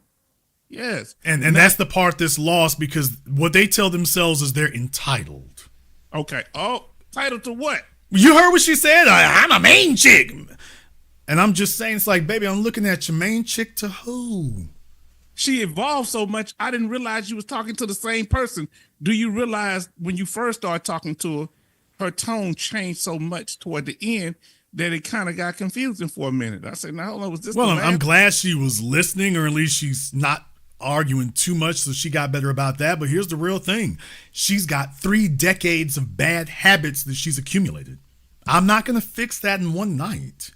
So that's what I'm saying. These females out here who, if they didn't get the game and their mama just didn't know how to teach them, and because mama wasn't very soft and feminine neither, now you're out here against chicks who are all competing to be Instagram models, and you are just completely unarmed. You're completely disarmed. And you think the men notice you? No, it's the guys with limited options notice you. Okay, you don't want the woman with limited options. Well, there you at. That's what you qualify for with what you're bringing here, because your mama and your daddy didn't prepare you. And you're refusing to put yourself in circles where you actually can learn. Well, because those are not respectable people. That's not my cup of tea. What will my friends think of me? You mean the lazy ass, whacked out looking, awkward ass mama and the auntie and them? You mean them? What will they think? Jason, she gonna have to learn. She gonna have to hang around a few hoes. Am I wrong? But Prince, here's the issue here. That's why they got to have some old niggas like you and me to give them the game. I don't want to hear what your mama and your auntie and them say, because them the hoes we was dealing with. And deal with it, nigga. While they sitting up here telling you not to be no damn side chick. Your mama and your auntie and them, Prince, you and me know what them hoes been doing their whole lives, telling their daughters this lie about, oh, I would never do that. And me and Prince looking through our damn phones. Are you serious? Oh, you're her niece? Oh, you Nancy niece? What? Oh, okay. Hey, Nancy. Hey, you Patricia's daughter? Oh, okay. Oh, Patricia told her she don't do that. Oh, okay. All right. Okay. So all of a sudden, I had amnesia. See, they can't, and that's so. It must have been somebody else's auntie and mama and Freaknik, Prince. It must have been somebody else's. Drove through, Jason. I didn't stop. I just went around traffic. I wasn't there. She just stuck on the freeway. Yeah, and that must have been somebody else's mama's all out there in the street at Freaknik back in the 90s. Must have been somebody else's. Couldn't be yours. Couldn't be yours. Jason, we know them. We remember the parks and having the fun. We know the deal. So now they getting here with their daughters. Oh no, like they just miss homemaker. You know what I'm saying? This poly purebred, they lying to the girls and telling them that they would never do that and they never did that. And meanwhile, they ain't been side chicks, they've been outside chicks. Coming back and clean up their reputation and lying to their daughters, and now the daughters don't even have a chance to learn nothing. Just because you chose the wrong nigga to be under doesn't mean it's not the right one. That's the real problem. And your daughter's sitting here with nothing, and they'd rather see the daughters with nothing so she can fail too. Because the truth of the matter is that most of these old black females want their daughters to fail, so she got somebody sitting around the house with her when she gets old. Exactly. And that's real ass talk. Yeah, please listen to him. They don't want them going nowhere. I have a daughter and a niece. I have 3 nieces, and that's exactly what they want. They sitting there, they don't want them going nowhere. They want them to be deficient like themselves. They want them to be damaged goods. And see, Jason, I'm actually in a few minutes. So letting them know it's not a cheat code. You're going to have to get out there and get the experience like you're telling the young men. They say, well, I don't want to get run through. Well, you sitting there, you're drying out. Yeah, you ain't getting run through, you're getting run over. Exactly. I mean, but here's the issue. That don't carry no weight with me neither, nigga. You know why? It ain't like you no damn virgin. I can see it'd be different if you was a virgin and I've never been touched by a man and I'm saving myself. Meanwhile, you done freak nicked and everything else through damn me college, and it's a couple of gals up in there. If you from Atlanta, it's a couple of girls up in there. But when it's like, okay, this is what upset me. And I've had a few females I've known. It's just like, okay, they're not happy if they can't steal it. Why can't we just be real with you? Stop all the damn fronting, stop all the damn lying, just lay it on the damn bricks. If you're gonna be a hoe, be an honest hoe. Let me deal with you from an honest situation. Females are determined that you must think of them higher than they are, even if they got, that's why I said at the beginning of the program, it's legal to lie to men. So we're never allowed to just go ahead and keep it real with you. Just keep it real. Okay, baby, your body counting out this damn world. Niggas done flip-flop and grab them ankles. Okay, let's deal with it where it's at. Let's keep you want me to keep it real? You keep it real. Why can't we be damn adults? No, she wants to fake in front. You gonna give me a better value. Okay, baby, that's not where you at. So women are determined, even if the guys steal it, they'll just lie. Why don't we just go ahead and tell the truth? Let's just tell the truth. Let it be what it's gonna be so I can deal with you on a real level. And everybody puts their cards on the table so we can stop all this damn playing. No, she's determined that if she can steal a few more bucks out of you or steal some more status that she didn't actually earn, let me just steal it, as opposed to, okay, this is what it is. This is what it really is. What you gonna do? Young men, are you listening? You asked her up front. The more you get straight up front with a woman, you won't have any problems with that issue. And you got to let her talk and don't cut her off. See, let me tell you something. It was a pretty brown-skinned girl I was dealing with in college, and she was telling me about some dude she had dealt with. He was just a friend. You see how her talking about these friends? And he was messing with breaking her windshield wipers or some crazy stuff. I said, oh, you had sex with him? I said, don't play. No, we were friends. I said, did you have sex? Yeah, twice. I said, well, if you knew you wasn't. If she admits to the 2, then there was about a dozen or more times. So go ahead.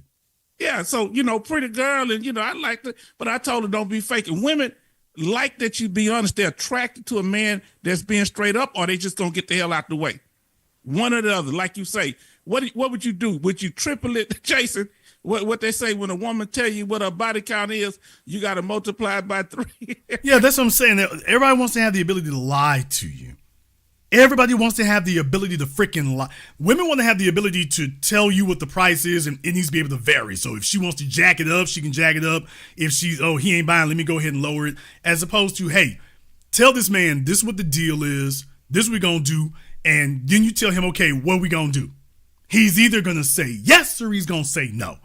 And what women are also used to lying to men and getting away with it.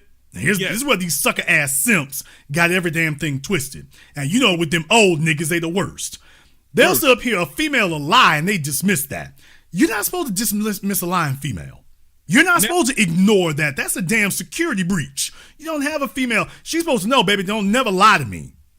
I don't give a damn if the news is good, bad, or otherwise. You don't get to look me in my face and lie to me. You don't get to do that. That's a deal breaker. Females are used to sad sacks who lie because he ain't never, sex is just, he's desperate for sex all the damn time. He lies. Now they get used to lying to men. Now every time they talk to you, it's whatever she wants to be true, even if she's lying to your face. So they done messed the damn game up. It's how do you have discipline when half the damn workforce is out here lying to you? Yes. And Jason, you know, you cannot close your eyes next to a woman that's lying to you. That's the most dangerous thing in the world. You got a woman that is a security risk. Now, Jason, women with male friends, is that problematic? That's not problematic. That's just unacceptable. Unacceptable. There's no such animal as a female with male friends. There's no such animal. No such thing. Either they're orbiters or she's having sex with them, one or the other. Either she's keeping them around because they think they're going to get sex, or she's actually having sex with them. Ain't no such thing. You know, a woman has no use for a man she ain't having sex with, just like a man has no use for a woman he ain't having sex with. If a man wants friends, he got men for that. Why does he need a smaller, weaker, less capable being who can't do half of what these fellas over here can? He wants to do the same thing with her, but half what the fellas can't. That's not a benefit. So no, that's a lie that we collectively allow some folk to tell. But if we legit, we ain't gonna let them get away with that. We're not going for that. Now, and see, Jason, at first I thought she was kind of a teaser, but when I noticed the monotone affect the way she talked, I said, okay, you know, she would need to be gamed up, because ladies, you don't have to be walking Viagra out here. You know, that helps. I ain't gonna lie, that helps. But what you need to do is make sure you have some of those feminine traits. Now, Jason, you were talking to the sister earlier. Let me ask you this, and you know, have trouble saying the word feminine, but does a woman's weight and height affect her femininity? And what are some of the other factors that may, if they do, what are some of the other factors that might do that? Because a woman can't change her height, but I'm sure there may be some things that she can do to offset. And why they just can't get with a tall dude? Tall dudes like the short women too. I mean, look, women do what they want to do. So women are not stupid. They know full damn well what it takes. They know full damn well, you know, what men are looking for. Everybody's trying to figure out how to get something for nothing. The truth of the matter is they feel entitled. And when you feel entitled, they think that the Instagram chicks ain't doing nothing. That's the level of narcissism we're dealing with. If she's on Instagram, she getting it just for being there. So they start telling themselves lies. This is what happens when you start lying all the time. You start telling yourself you as good as they are. No, you're not. But so you feel entitled. Well, they ain't doing nothing, so why should I have to do more than them? And then you come rumbling around the corner looking like Lizzo and talking about you're as good as they are. Nobody tells them the truth. And there's enough suckers out here who'll lie and accept them lying to them. Now they're lying to each other until eventually she realizes she's getting older and never got any of those experiences or benefits. Now she's angry. Okay.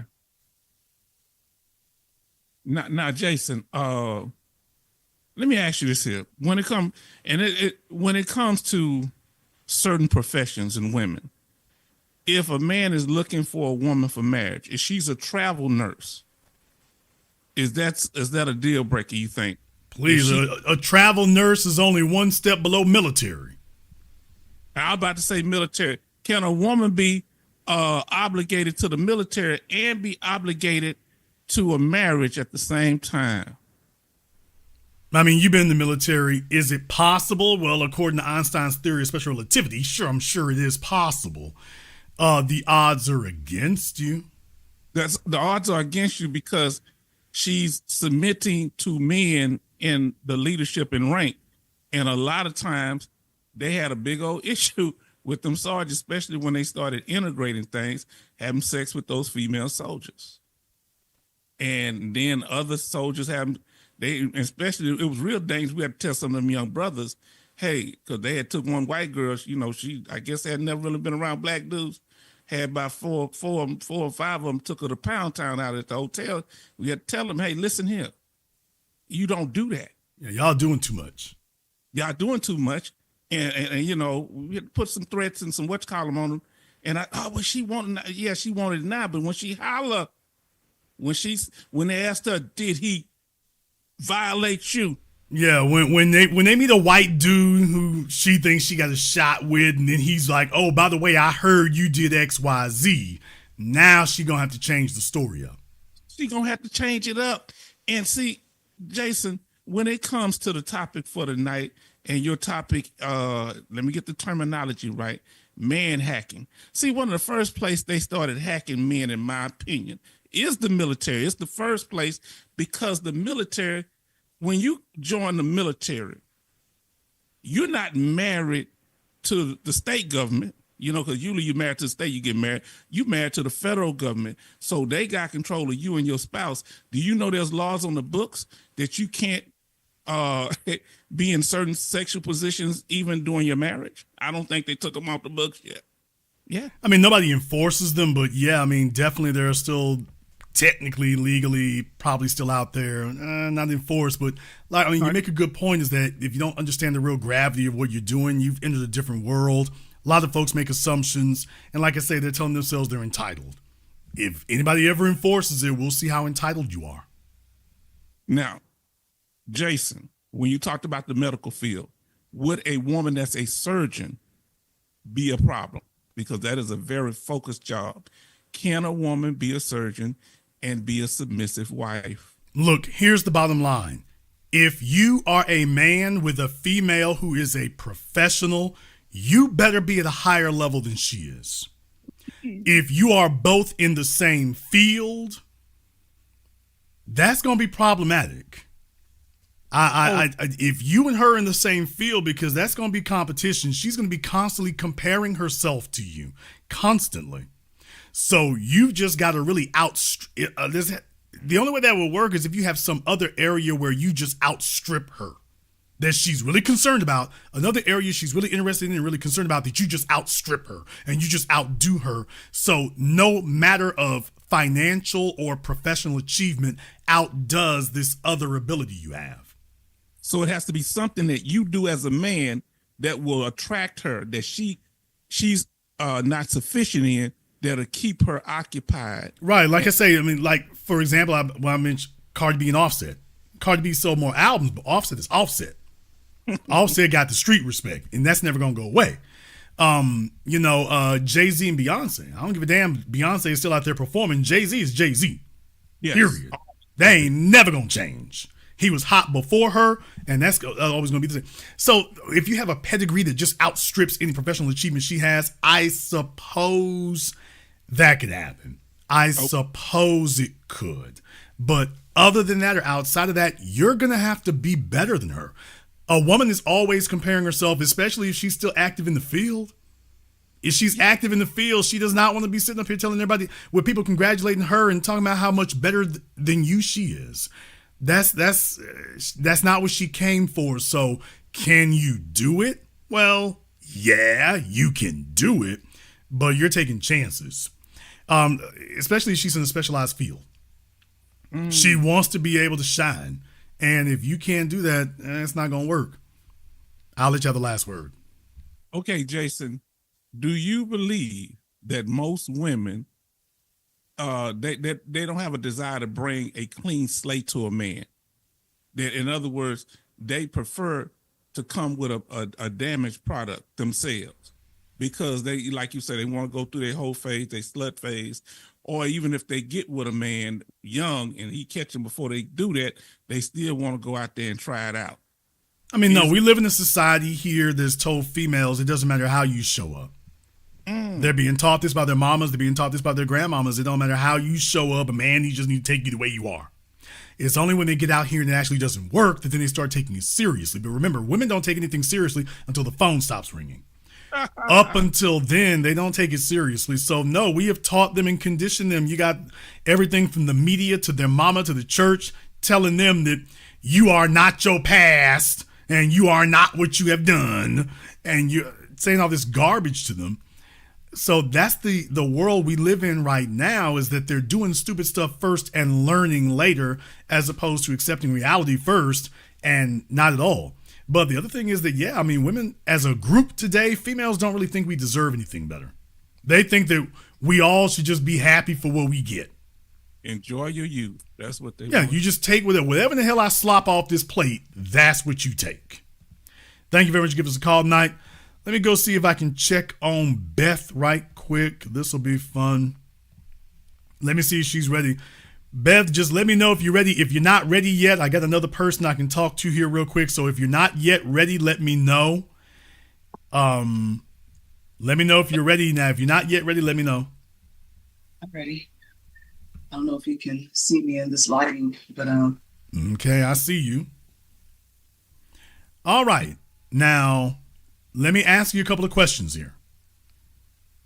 On a scale of 1 to 10, even numbers only, on a scale of 1 to 10, even numbers only, what do you think the most eligible men of Atlanta would rate you at if you sent that to them as your picture? I mean, right now as is, probably a 6.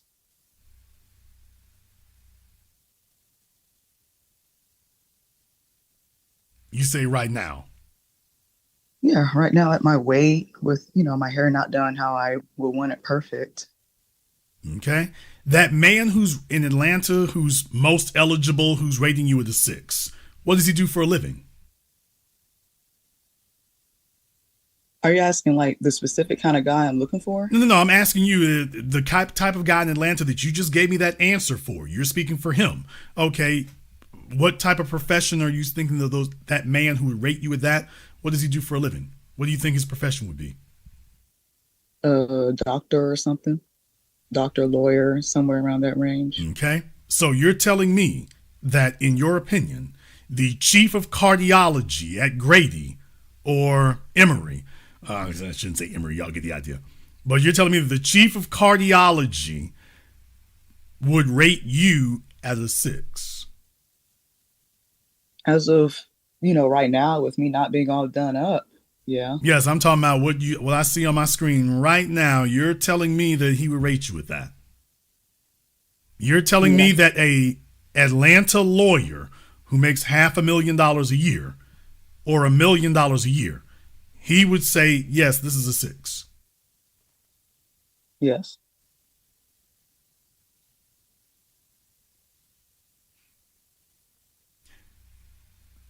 May I take your picture and remove your head? No, I'm talking about I want to be able to show you just from the neck down. A still picture, not video. I just want to me? I would like other folk to give you their feedback on it. I'm not comfortable with that. Why not? Because I know they're going to be mean. Okay, I think you over or underestimate things. Let me try this. I mean, I'm not. I'll put it this way. Okay, slow down. I'm not. Let me try this a different way. How much does that dress cost? I think it was 45. Okay. I didn't see the shoes you're wearing.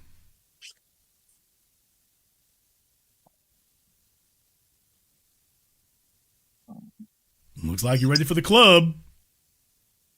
Well, you said the nicest ones. Okay. We could use an upgrade. I don't have a lot of dress up shoes. I agree. You don't. Generally, what happens is that you have a man who has taken a great deal of interest in you, and he takes care of that. Because your employer does not require you to wear things like that. But then again, the things that make you valuable to an employer are not the things that make you valuable as a mate. Do you see the difference?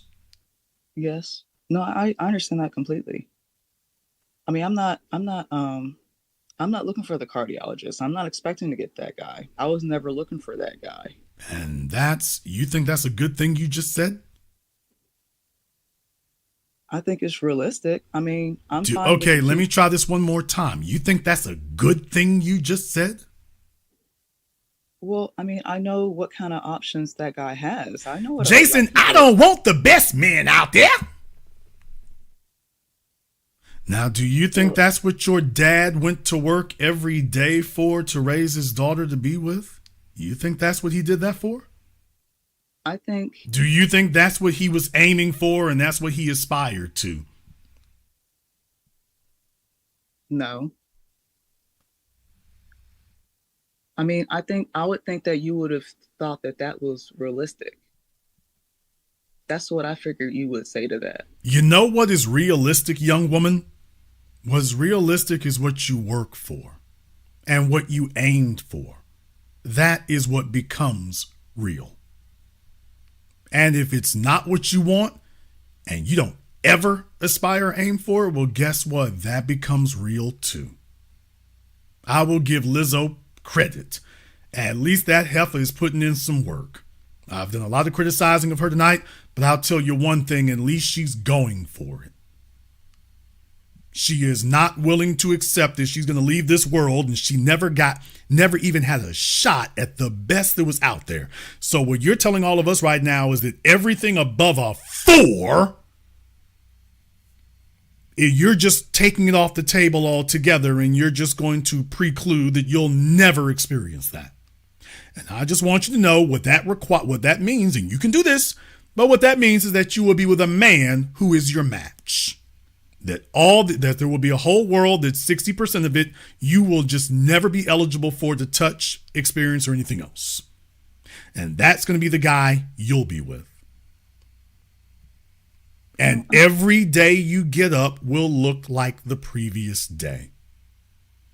And you just called it into existence. And you just said that's all you ask for. Well, yeah, there's more out there, but that's not realistic. Not with you leading us, it won't be. And so a man has a choice, Beth. He can choose you to be his woman, who will be satisfied with him making $50,000 a year when he could have made $500,000. So a man has choices to make. He'll either have a woman who inspires him to greater things, or he's going to have a woman who sits on him like a big-ass leech. Because she can't see herself doing any better.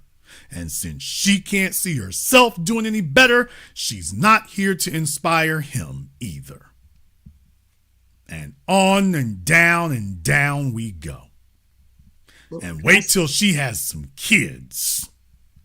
Now, you think she's low achieving? Wait till she's the person who has to inspire the children. Can't wait to see what dynamos of performance they'll be.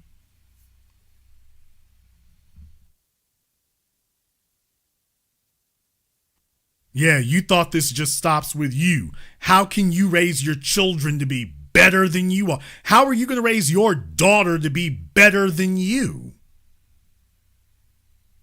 How you do one thing is how you do all things. If you're okay being mediocre and mid, and you're not even doing that great, well, when your daughter gets here, oh hell, she's only going to be 50% of you. Or do you think she's going to mystically, magically somehow be better than you? How the hell is that going to happen? With you teaching her. You're going to teach her, but she's somehow going to be better than you? Tell me how that works, Beth. I don't want to have any kids. I know what you're saying, but just for the record. Okay. You don't want any children.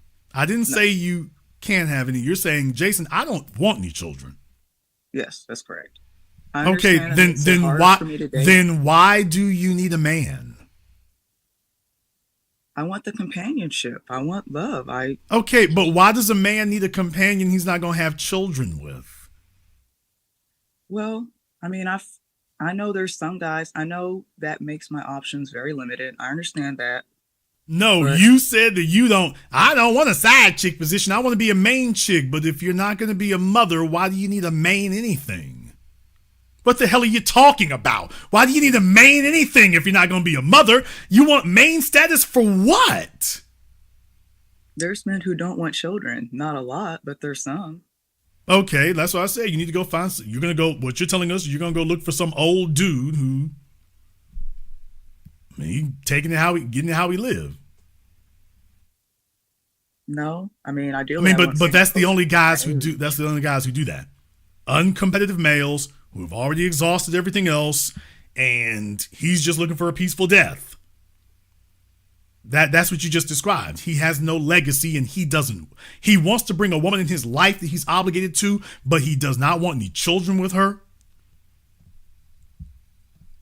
Okay, Don Bishop poked his head up, and I just sniped the hell out of him. So, Don Bishop was told to call in, and he decided he wasn't gonna do that. So off with his head. Yeah, well, he figured he gonna sneak back in. Damn, this is some good conversation. Not for you, nigga. Not for you.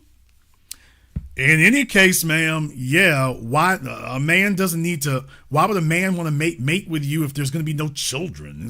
Well, he just needs to be an old dude who's lonely and he thinks that marriage is going to keep other men's hands off your butt cheeks. That's who you're going to have to get. You're 34, you're looking for a guy who's 54 or 64. And he doesn't want a legacy and he's okay with a 4.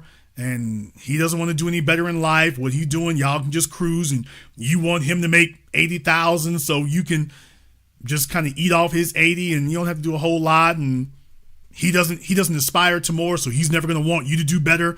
So you don't have to worry about him going for other chicks because he doesn't shoot very high or expect very much.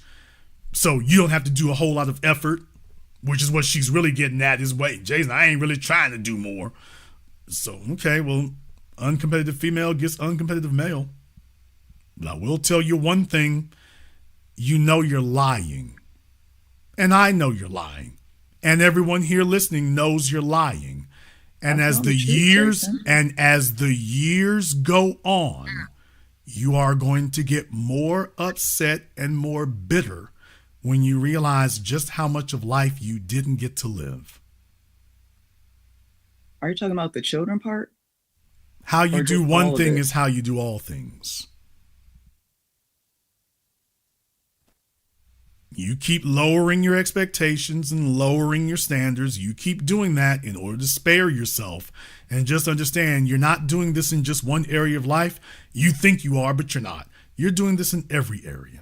You're doing this. This is global. This is your whole life you're doing this with, not just one area. You just tell yourself it is. So I just want you to understand that this is the way that works. And you will be in Atlanta watching chicks who got dudes who are performing and competitive and Bentleys and got a good look. And he's showing her places and taking her places and enriching her, because it's not just about being on no damn cruise ship or love boat, but it's about a man who enriches your life and you're a better person, a better human being after he met you. That's the most important thing of all. It is better to be the side chick to a producer who can transform you into a new woman than to spend the rest of your life with a mid guy who never changed you in anything. You're the same woman he met. And that's not what any woman wants. You are expecting that the man's going to make you a better woman unless you're a leech. Now, leeches are just looking for somebody to suck off of because she ain't going nowhere. And she like, look, I need somebody who's going to hold it, somebody I can leech off of while I go nowhere. But that is not what any woman wants. And I will tell you one thing, 34 years old and you're already saying that where you are, you're happy if it stays the way the rest of your life. Wow, 34 and 34. No, I'm not happy. I want to do more. We've peaked at 34. No, I'm not happy with where I am. What I'm saying is I wasn't just looking specifically for like the top cardiologist guy. Ma'am, you're looking for somebody who's better than you? Yes, I am. Okay. Yes, I am. I like guys that are smarter than me. I like them to be very driven. 55, the typical 55-year-old is not going to be driven. The typical pension pimp is not driven. You want drive because you want a guy who can inspire you to be better. Well, I'm already aspiring to be better. I mean, I haven't done the things you want. Hey, ma'am, you cannot inspire yourself as much as a man can. What are you talking about? Well, that may be true. That maybe. What the hell are you talking about? What I'm saying is, I'm agreeing with you. That's not maybe.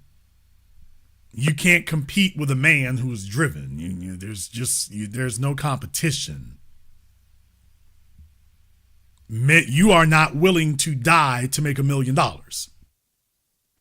You're not willing to die to have your name on the top of the damn, I forget the damn which bank that is, that Bank of America building in Atlanta. You're not willing to die for that. That's the difference between men and women. So stop lying to yourself and suckering yourself here. This is insulting. You can't compete with a man. Men are willing to die for their financial goals. Literally die. You see them do it every damn day. They get killed in shootouts. They get killed in bad drug deals. They have heart attacks at the office. They die in airplanes on their way to go get some money. You would never do that. A woman will never willingly say, get rich or die trying, and she means it. Nah. You don't mean it. Nah. You can never compete with us as men. Never. So you'll never have anything to teach us. We will be the ones teaching you. But only if you have one of those guys to do it. And the attitude that you've expressed, that guy doesn't, those men don't, this is not the woman we go for. You're sitting up here telling us what you can't do and what you won't do. You want an unlimited man, and you're coming in the door talking about you're a limited woman. Why would an unlimited man want to take you on as his only option? What I'm saying is, I've tried. That was a question. Why would a man with options want to take a woman who just says she's completely limited and make her his only option? If that's what I was saying, then no, they wouldn't do that. Okay. What I'm saying, I'm saying I've shot my shot with certain men, so I know as is, I don't qualify for that specific sort of man. You will evolve or you will perish. And by perish, I don't mean you'll do it tonight. Maybe it might not be tonight. It might not be next year. It might just be a very ugly slide downward over the course of 40 or 50 years. And then you'll look back and wonder what your life could have been. If you ever could have kicked yourself in the ass and said, man, how much better could I have done? How much more was out there? How much of a better person I could have been? Just me hopping on the bed. How much better could I have been if I hadn't talked myself into being a lesser version of me and being okay with it?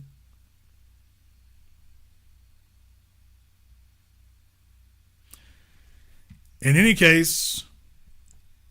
Well, I don't think I am okay with it. I am trying. I just didn't have the tools really to go where I was doing what I was really trying to do. I don't think you're trying to do anything. Based on what I've heard in the last 10 minutes, I don't think you're trying to do anything. I think that you're kind of defeated. I think that you're really settling. And by settling, I don't mean with men. I mean you're settling with yourself. You are not interested in having an outstanding version of you. And what I'm telling you is that you can do that. It's your life. You're allowed to do that. Just understand that team reflects leadership. And you will ultimately have somebody like you. Unless of course you get somebody, and I don't mean that financially or socially, I also mean emotionally. That's why I said, yeah, you need an old dude who don't want nothing. You need an old fella who doesn't want nothing and his best days are behind him. He's not going to inspire you and he's not going to demand anything of you except throw them legs open and don't give him too much back talk or trouble. Now, he will not invest in you and he will not make you a different woman. He wants you to stay what he meant. If you was a simple gal who was just good for laying up, he wants it to stay that way. Trouble to him will be if you attempt to change the deal. So I just want you to understand that's what you've described you are. I explained to you all your other options. You said, nope, I don't want that.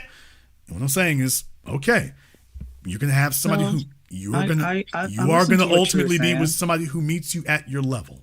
I listen to what you're saying, and I'll be taking those, especially the going out and meeting a different kind of guy. I'll just have to, ma'am. get the time I'm to gonna do leave. that. I'm gonna leave you with this.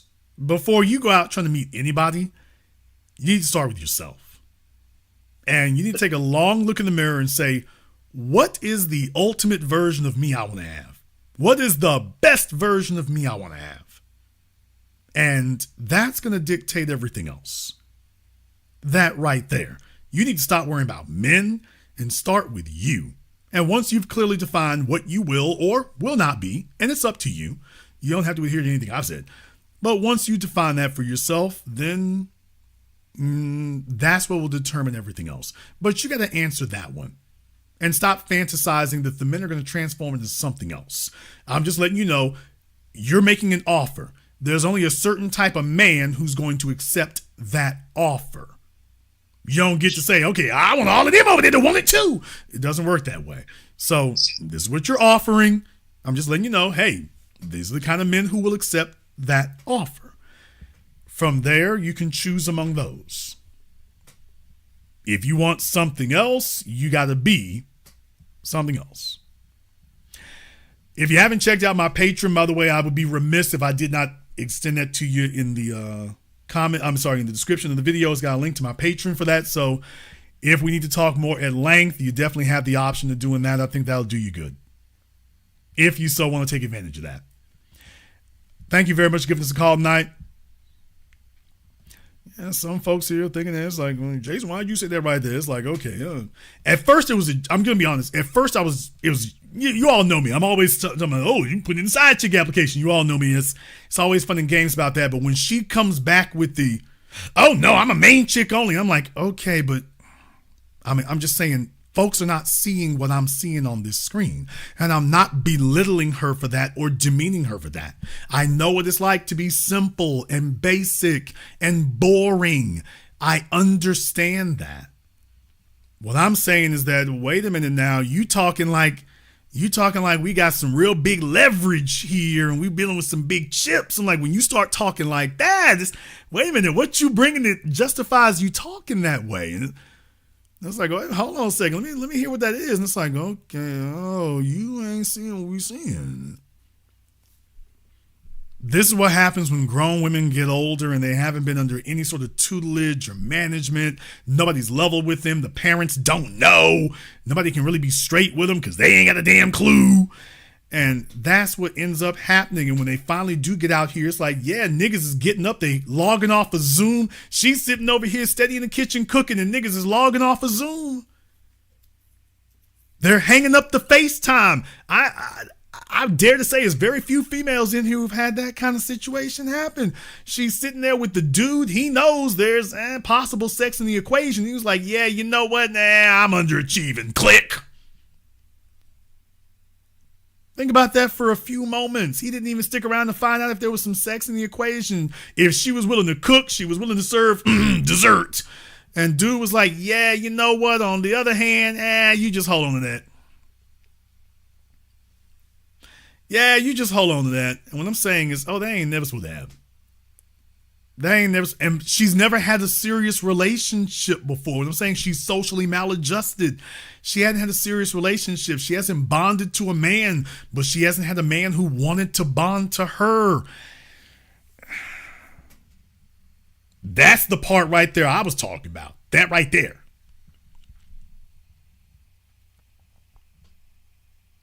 That right there. Let me go ahead and get over here on Zoom again. I got Zoom user. Okay, now, who is this Zoom user? Waiting for them to put their name on here. Hi, Zoom user. What is your name? Okay, this is not working out so well. Unmute yourself, please. I did. Hi, Zoom user here. What is your name? Nikisha. Hello, Nikisha. Nikisha, are you topless? No, I'm not. You don't remember me. You call me. No, I do remember you. I'm just saying, baby, it looked like you are topless on this thing right here. So I'm like, oh, they missed me for Valentine's Day. They are putting on a show tonight. So No. okay, I'm hoping she weren't. I don't want this to turn to a whole different type of webcam call. I don't want that to happen just yet. Not here on YouTube. Patron, wait for the patron, baby. Don't do it here on YouTube. Wait for the patron. All right, Nikisha, what's on your mind? Okay, I want to say like it's an awesome podcast you're doing. Why can't like so you're saying that if you have guy friends, By the way, for those of y'all who don't remember, she's a bright girl. She's real intelligent. Her folks got her messed up in the kind of head. Zaddy has an option now. She's been rethinking it, and Listen, she I was listen, I considering Zaddy. But she never had a Zaddy, but she's like, I want one though, damn it. So this is her. For those of you who don't remember, and she's not on the screen for you to see, but this is her. All right, now how old were you again? 20 what? I'm 22. 22. Good grief. 20. I ain't never had this Zaddy, but I want one. I know I want one. All right. And where were you calling from again? I'm calling from Miami. There you go. Oh, that's it. Zaddy gonna be all over that. All right, go ahead. What's on your mind? So you're saying that if you're for a side chick, you can't have like guy friends? Like it's wrong? Okay, tell me how a female has male friends. Go.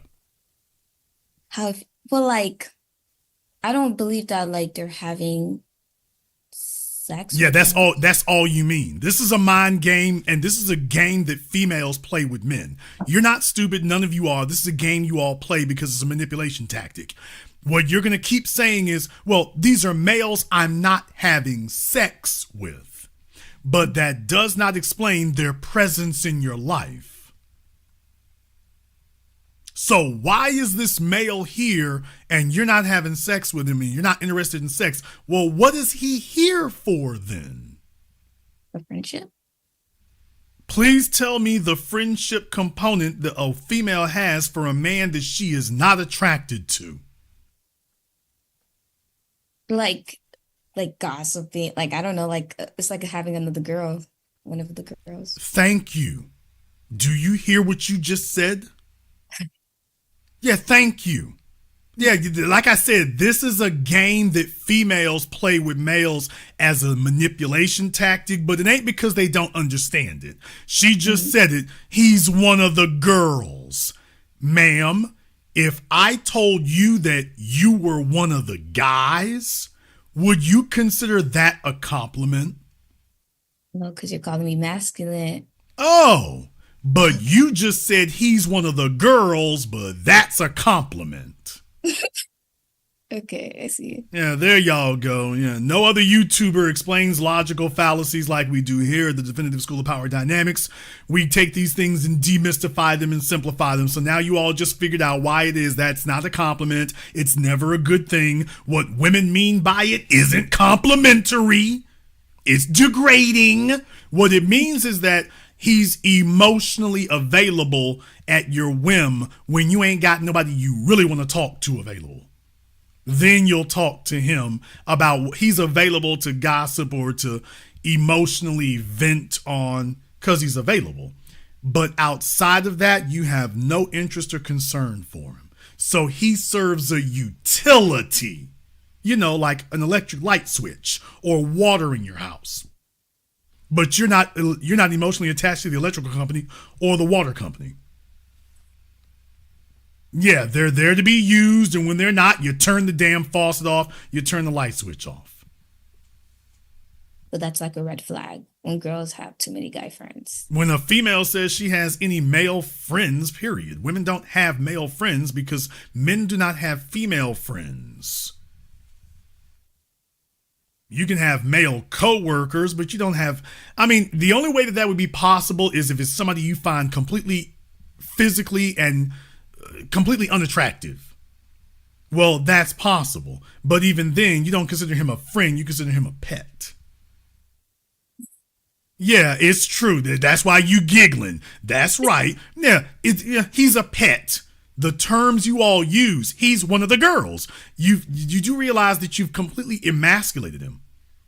Yeah. And in many ways, you've depersonalized him. You've taken his personhood away. He's objectified. He's one of the girls. He's like a pet. Yeah, but what he isn't is a masculine being. Well, yeah, he can't be because you see, as a female, you are attracted to a masculine being. You want to submit to a masculine being. You're not submitting to this guy? Oh, he's not a masculine being. Well, he's lost his personhood. He's certainly lost his manhood, and he's on his way to losing his personhood. No, I don't want to be one of the damn girls. I damn sure don't. Abso-damn-lutely not. I am not one of the girls. Never no damn way. You ain't never gonna see me that way. I'm gonna make it very, very clear from the outset. I'm not one of your girlfriends. Don't even come to me with that energy. That does not mean I'm gonna say either we gonna have some sex or nothing. I'm just gonna make it clear. Hey, I ain't one of your girlfriends. For real, I'm not. Don't you have girlfriends? Of course I do. Why are you asking stupid questions? You already know this. So, What's your point, ma'am? so it's like, It's like what? are they treating you like, or do you have like sexual like relationships with them? Okay, first of all, we ain't gonna get you asking details there. What I will say is they're not celibate. What's your point? I don't just bring them around to eat milk and cookies and play Connect 4. So what's your point? My point is like, They're not female friends. They're not one of the guys. No, they're not. but they're friends that you just conversate with. They are not my friends. I meant what I said. Oh, they're your girlfriends. Thank you. You said that. So yes, ma'am, they are not my friends. My friends, I can work on my cars with. I can build sheds with. Now, don't get me wrong, my girlfriends can do some of that too, but that's not the way I see them. They're not the first person I think of to do that. I'm low-key confused. So confused. Okay, if it's confusing, it's because you wish to be confused. As men, we don't have females as friends because a female can't do what men do. What you're saying is that we're going to eliminate sex. Well, there's the whole point of it. The only difference between our relations with males and females is one we will have sex with, the other one we won't. That's the difference. And if I have a female that I say I absolutely will not have sex with her, are we relatives? We're not? Then why am I giving her such a priority? Oh, well, she's really groovy to talk to. And really? Then why is she not an option beyond that? Oh, because I can keep females around and I have no interest in it. That's not the way that works. So either she finds me completely unappealing and unattractive, or I find her completely unappealing and unattractive, or we mutually do. But this ain't no situation. Oh, we both find each other. I mean, and it could work under other circumstances. No, it doesn't. And here's the other problem. What you're describing is a contradiction. If you are good enough to be his girlfriend in every other dimension, and he's made an arbitrary decision that that's not going to happen, what's preventing him from changing his mind? You've already stated that you qualify in all those categories. Well, then what's preventing him from changing his mind one day? I'm not his type.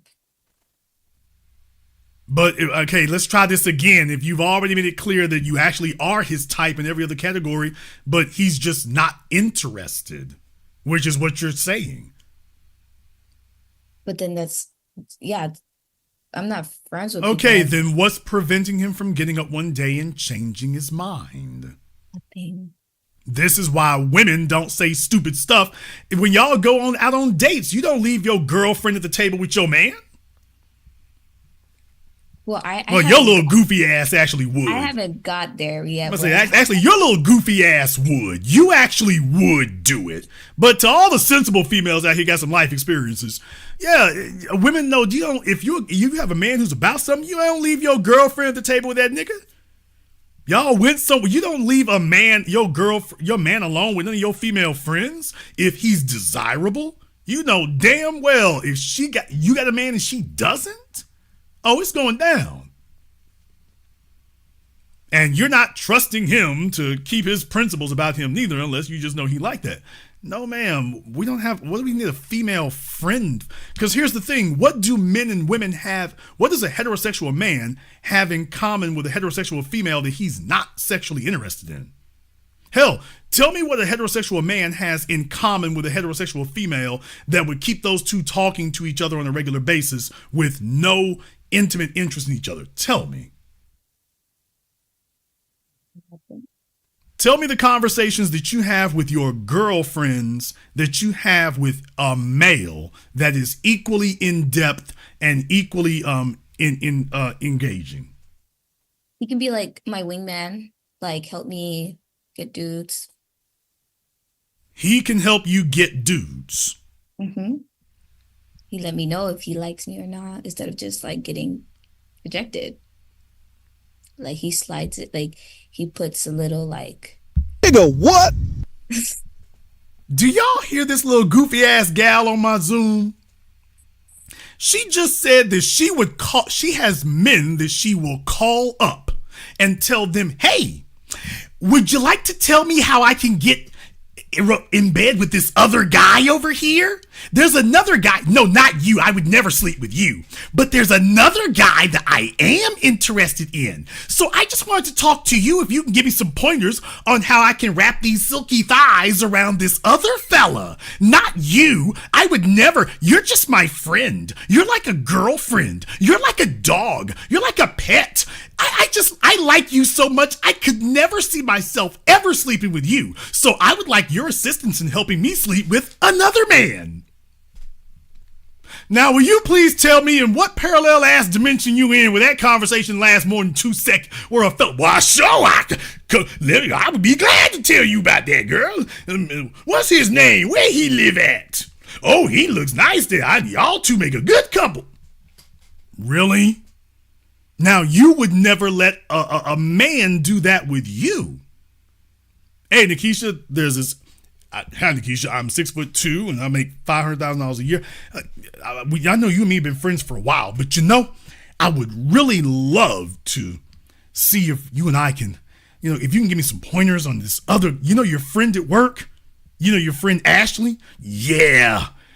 Can you help tell me how me and Ashley can get together? I would never take you, but Ashley, I think me and her would be great. I think she would be great in my Porsche. I would love to take her to Monaco. Not you. We're just friends. I would never do that with you. But me and Ashley, I want you to tell me how I can take Ashley to Monaco and Cancun and put her in my Audi A8 and my Bentley. I have experienced that though. Like, okay, well, what I'm saying is that if one of your male friends was on the phone talking to you like that about another female, damn well you would be offended. I'm not. Okay, the only way you wouldn't be offended is if that nigga looked like damn me Cedric the Entertainer, unless he was just totally unappealing. Unless the nigga looked like Earthquake or Bruce. That's the only way. Okay, that's the only way you would respond that way. That's why I gave you those qualifiers. Actually, this guy is not bad looking. And he's asking you to get help on how to attract any female other than you. Yeah, there you go. There you go. Yeah, just like that. That's why it don't work. Y'all play these intellectual masturbation games with yourselves. That doesn't work because it can't. Okay. I feel like this generation is different though, but okay. Ma'am, I'm older than you. They tried that when I was a kid. Every generation is the same. What the hell are you talking about? You are not, ma'am, Nikisha, you are not interested in a man you're attracted to who wants to be your friend. He's telling you about his conversations with you. You like, nigga, please. If I want a conversation, I'll call my girls. I don't need you for a conversation. And you're not as good at it as my girlfriends are anyway. I got much more in common with them. There's nothing you and I can talk about that they are not 5 times better at. I need you for the stuff that I don't do with them. You've never met a man who understood you as well as your girlfriends do, have you? No. Then tell me what the hell you talking about. He's a friend. Okay, I can see. Okay. Okay. I see your point. I see your point now. Miami.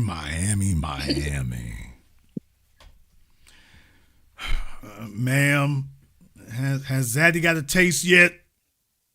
No. What stopped us there? I know you were hell bent for leather. I tried to get that going. So what stopped it? I kind of like. Oh, did you shave your armpits? What? Yeah.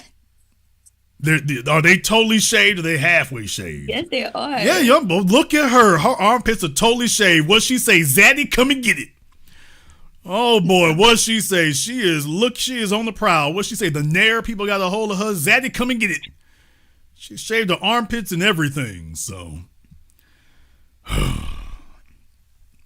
no, she's a dark skinned, slender thing. So she's trying to be Zaddy's delight. But that's not true. Not anymore. Not anymore. What the hell does that mean? That's like saying I ain't on drugs no more. Because after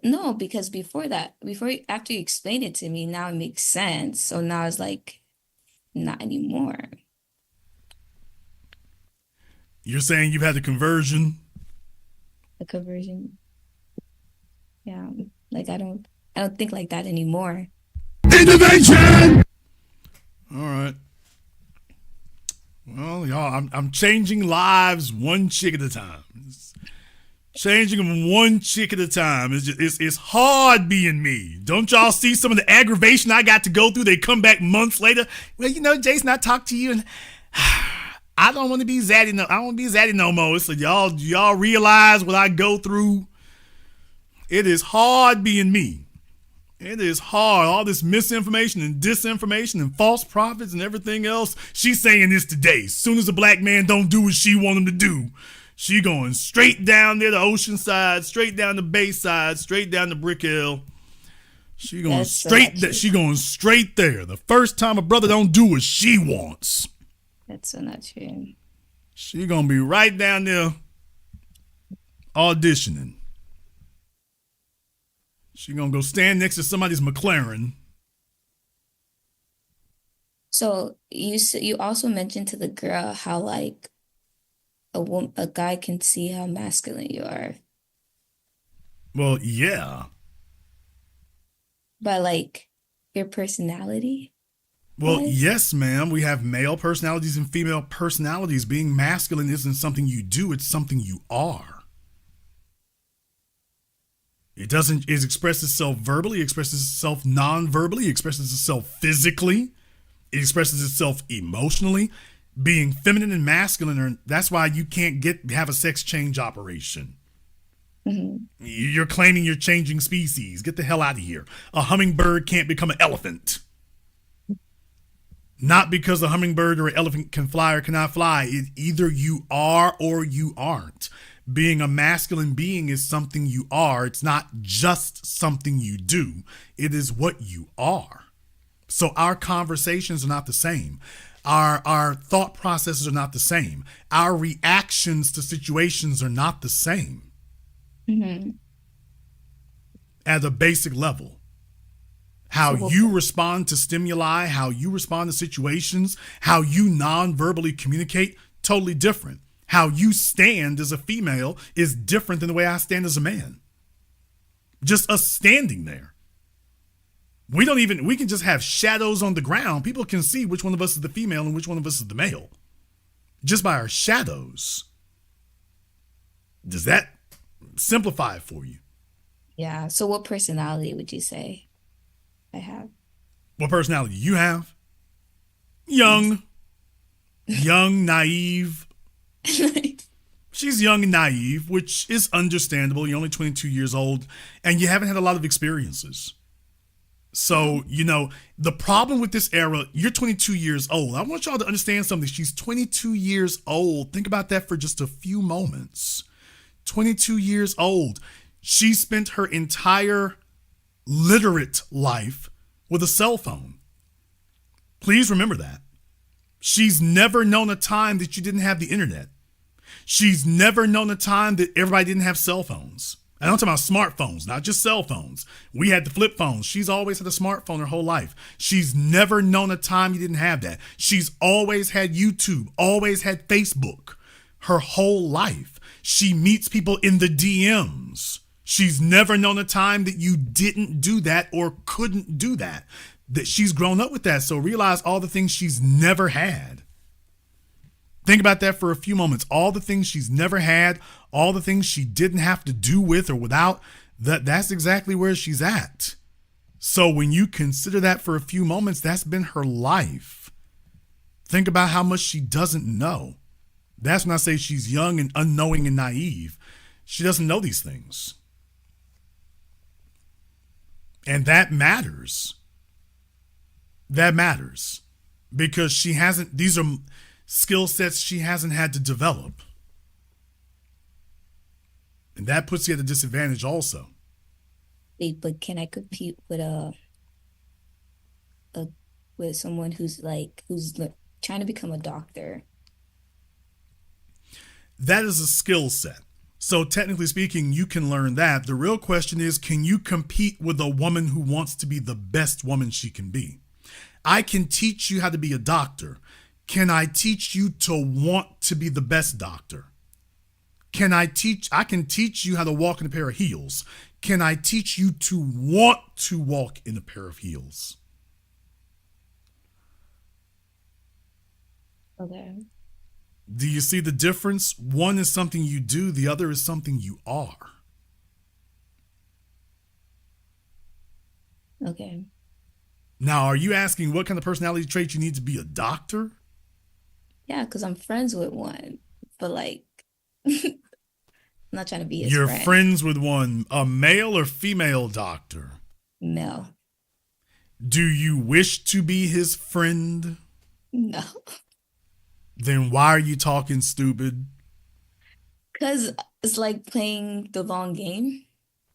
How old is this doctor? He's the same age as me. Then he's not a doctor. He's a medical student. Not yet. He's I'm saying he's trying Okay, listen to me, little gal. When females go around trying to inflate their resumes, that's a bad, bad sign. We've watched this our whole lives. A female will get with a guy who's a medical student. She's running around telling her friends he's a doctor. This means you clout chasing. You just need to be quiet. You're clout chasing. Okay. You're not judging him on what he is. You came with an agenda. And you got plans that are self-serving. And that's why you inflating his little title to something he doesn't even have. So you can start telling yourself that you done moved on up. And what I'm saying is that you've met this man with an agenda. You've objectified him. Sound familiar? Okay. You're not looking at him as a person. You're looking at him for what you can get out of it. And just understand, how you do one thing is how you do all things. He's a medical student. He's not a doctor. And you are not a doctor's girlfriend, much less a doctor's wife.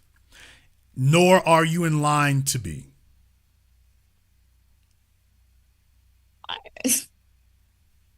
Why okay, let me explain something to you here, ma'am. He is going to get not just a bunch of medical experience, but life experience that you simply will not get.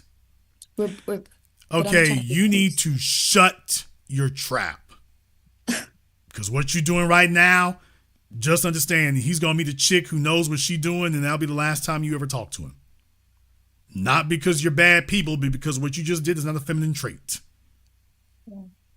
When a person does not know, what they're supposed to do is be quiet and listen. Maybe you'll get the answer along the way.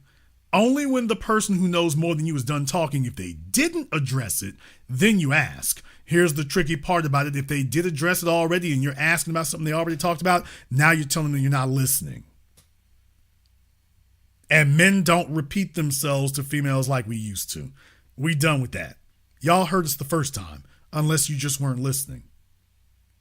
Then you better hope somebody else comes along in a few decades and tells you. If he's going to be a doctor, he'll be working in a hospital. Do you understand that people die in those places? How many people have you seen die in your life, ma'am? No. Think about that for a few moments, hardhead. His profession will involve people dying. It doesn't matter what profession he's in. What? It doesn't really matter what skill set he's in. If he's a cardiologist, they could die. If he's a GP, they could die in his office. That happens all the time in doctors' offices. Oh, you didn't know that? If he's a physical therapist, well, no, physical therapists aren't doctors, but if he's a doctor on duty for them, yeah, that can happen. People die around doctors. That's going to be part of his training. And the real money is made in the places where people most die. He's going to need a female who has the maturity level to be with a man whose profession involves people dying.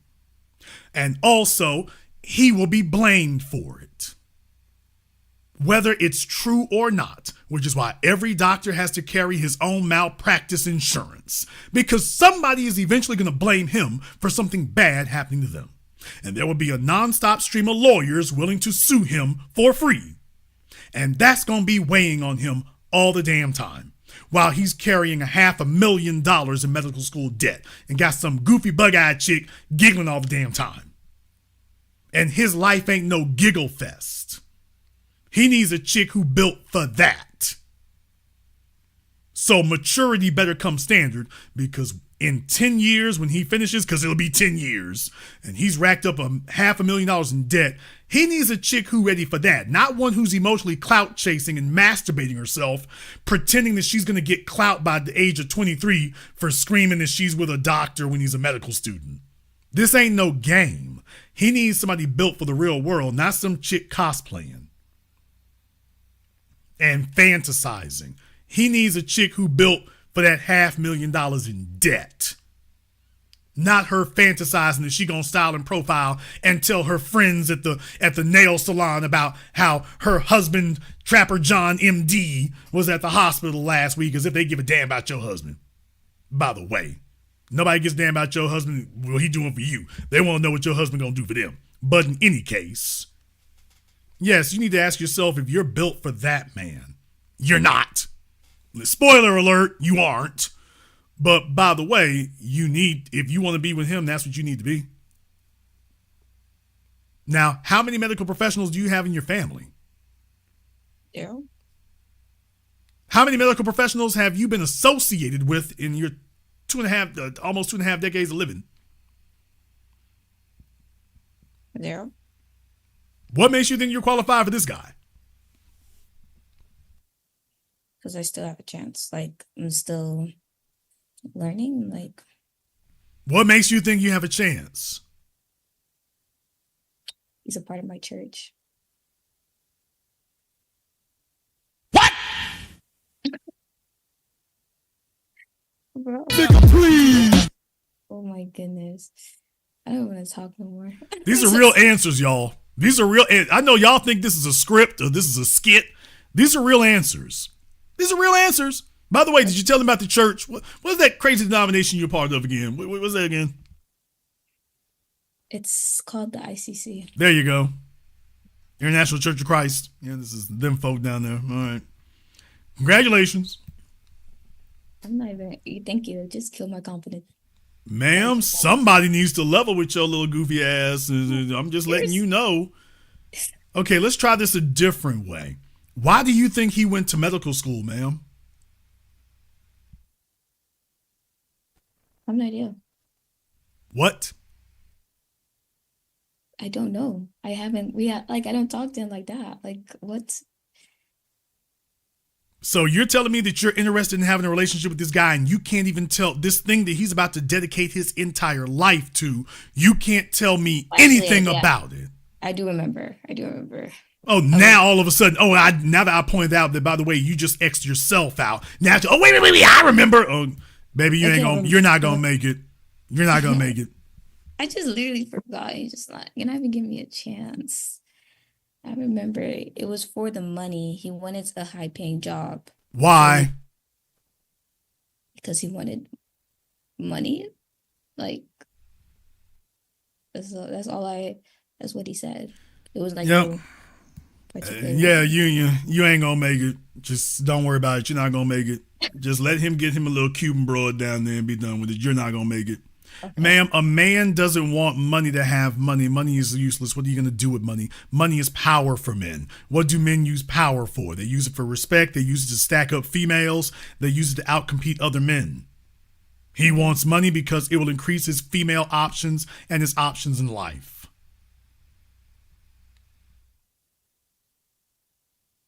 Okay. And the real question is, when he finally gets to that point, will you still be his best option?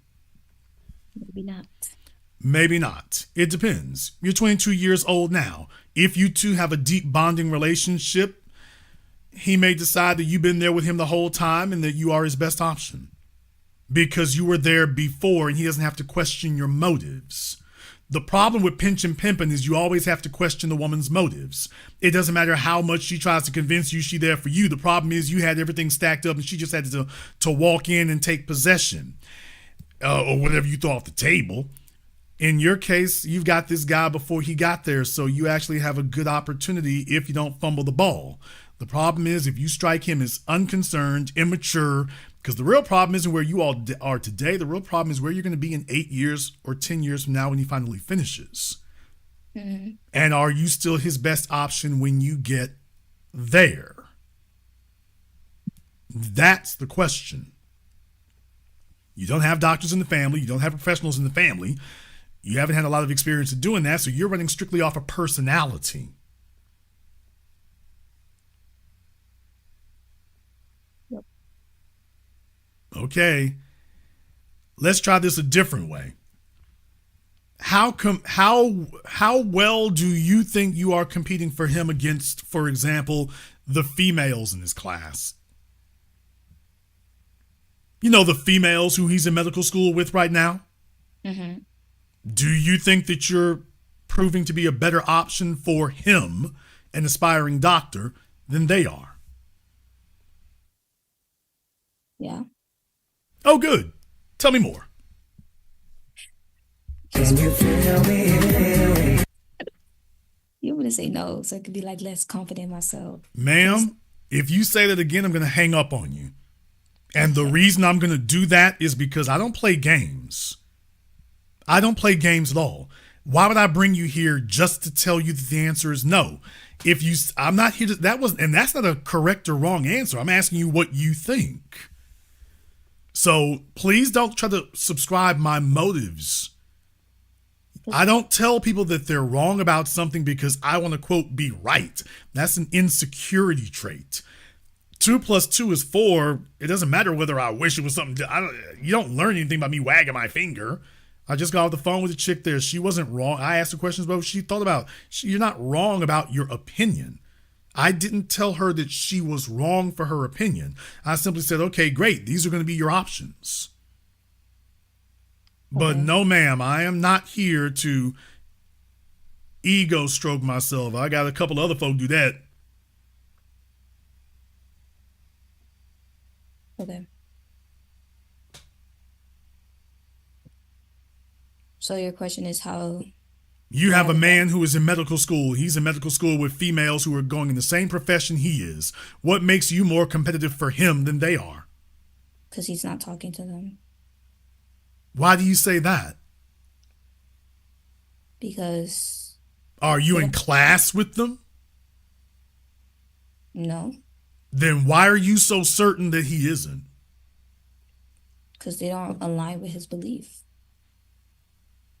What do you think his beliefs are? This will be good. The same belief that we practice in the church. So you think that he is as committed to the church as, quote unquote, you are? Yes. What makes you so certain? Because how driven he is of the church and like what he does. You're not saying anything. Okay. The way I'm so certain is because have hope, like I have faith. Thank you. Now that was the real answer. Okay. Notice I didn't say right or wrong. Your other answers were very vague and nondescript and were not actually rooted in any concrete fact or reality. What you just said, that squares with everything that we actually know. You don't know what he's doing in that class, and you don't know what he's doing when you're not around, and he spends most of his time not around you. You're just going off of faith and belief, which is really powered by Jason, I want this guy. Mm-hmm. So I want to believe that everything is lining up in my favor. Because you see, if these other women understand this thing he's about to give his life to, and by the way, did you notice I keep saying that phrase? Mm-hmm. You notice I keep repeating that? You're not a man, so you don't understand what that means. He's chosen his purpose in this world. He wants to be a doctor. Now, you didn't say what kind of doctor, and you said doctor. You might not be being a doctor either. But we'll just assume what is going to be his discipline. What specific area of expertise is he going into? I don't know. I don't know yet. I don't know that part. I just know he's in pre-med. So. Alrighty then. So you can't tell me what he wants to be? How long have you two been talking? What do you even consider talking? It's like mutual friendship, like a friend. Second try. How long have you two been talking? For like 5 to 6 months. And in 6 months, he hasn't told you what he wants to be? Or you ain't listening? I'm not listening. And that's why you won't be with him. Okay. Because he's gonna want somebody who is actually interested in what he's doing, not some little clout chasing chick who wants to go floss and say that she's with a doctor because she has some Prince Charming fantasy and she thinks she gonna stunt on the other chicks by saying I'm with a doctor. She's not trying to be a doctor's woman. She's just trying to clout chase. You're not taking a genuine interest in him as a person. You want him as a trophy, not a person. You're not even investing an attention span in his life. You won't even pay attention to his life because you don't care. You don't give a damn what he's going to medical school for. You just want that title so you can sit up and act like you're bragging. Notice you're not talking about what your title will be. Oh, I'll be his woman. Ain't that good enough? Take. What is she here to give? She's not even here to give attention. Now, let me ask you something else, kid. You think he ain't picking up on that?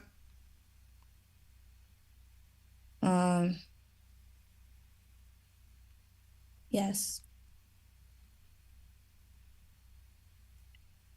He's picking up.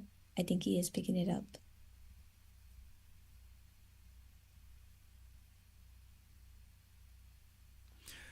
Hang in there as long as you can. I give you till about next year.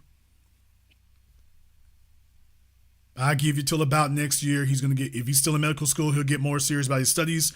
Usually once a guy's been around the block with you for 12 months, to be totally honest, after 6 months, he already knows whether you're wife material. He knows whether he has any intentions towards you right now. He's not guessing his way through it. He knows. And if he's seen it, she a little too corny. She's not really serious. She just wants a title. She doesn't even know what I do. She doesn't pay attention. She's not really interested in me. Now, he might not walk it through the whole way I just did, but what he will recognize is, by the way, she doesn't even remember what I say. This thing that he's given his life to, this matters to him. This matters to him. It matters to him more than you do. And it better. You cannot be the most important thing in his life. His purpose must be the most important thing in his life because that's what a woman will be depending on. He can't be dedicated to medicine because he got you. He needs to be dedicated to it because that's what he is. Females come and go. You can't be subject to that kind of insecurity and that kind of uncertainty. He got to be locked in every day, whether you two are cool, whether you two are throwing silverware at each other. He got to be locked in every day. So you cannot be the most important thing. He can be the most important thing for you. You cannot be the most important thing for him because he will spend too much time being taken off his square. He cannot be the best doctor he can be if you matter more than that does. Furthermore, you don't want it to be. You're looking to follow him. He can't lead you if he doesn't have a purpose. And if this young man has found something that he's literally willing to give the rest of his life to, he's looking for the female who's going to buy into that. Not the chick who's looking to be with a doctor. Every guy in medical school knows all of y'all are chasing being with a doctor. He's not stupid. He knows he got a bunch of females who want to be Mrs. Doctor. Why should he give it to you? Well, we're young and we're at the same church. Okay. All righty then. She said that's the deal breaker, y'all. Not the chick who can tell him about his life and what he's doing. Not the chick who's actually invested in his career, his purpose, and his what. Not her. You're at the same church. And the tiebreaker. I got the edge. And this is when you all find out that men don't usually, in a lot of cases, they don't grab, quote, the sexiest chick or the prettiest one. Why did he get with her? Because she brought all the things you didn't have. Or should I say the things you didn't care to get.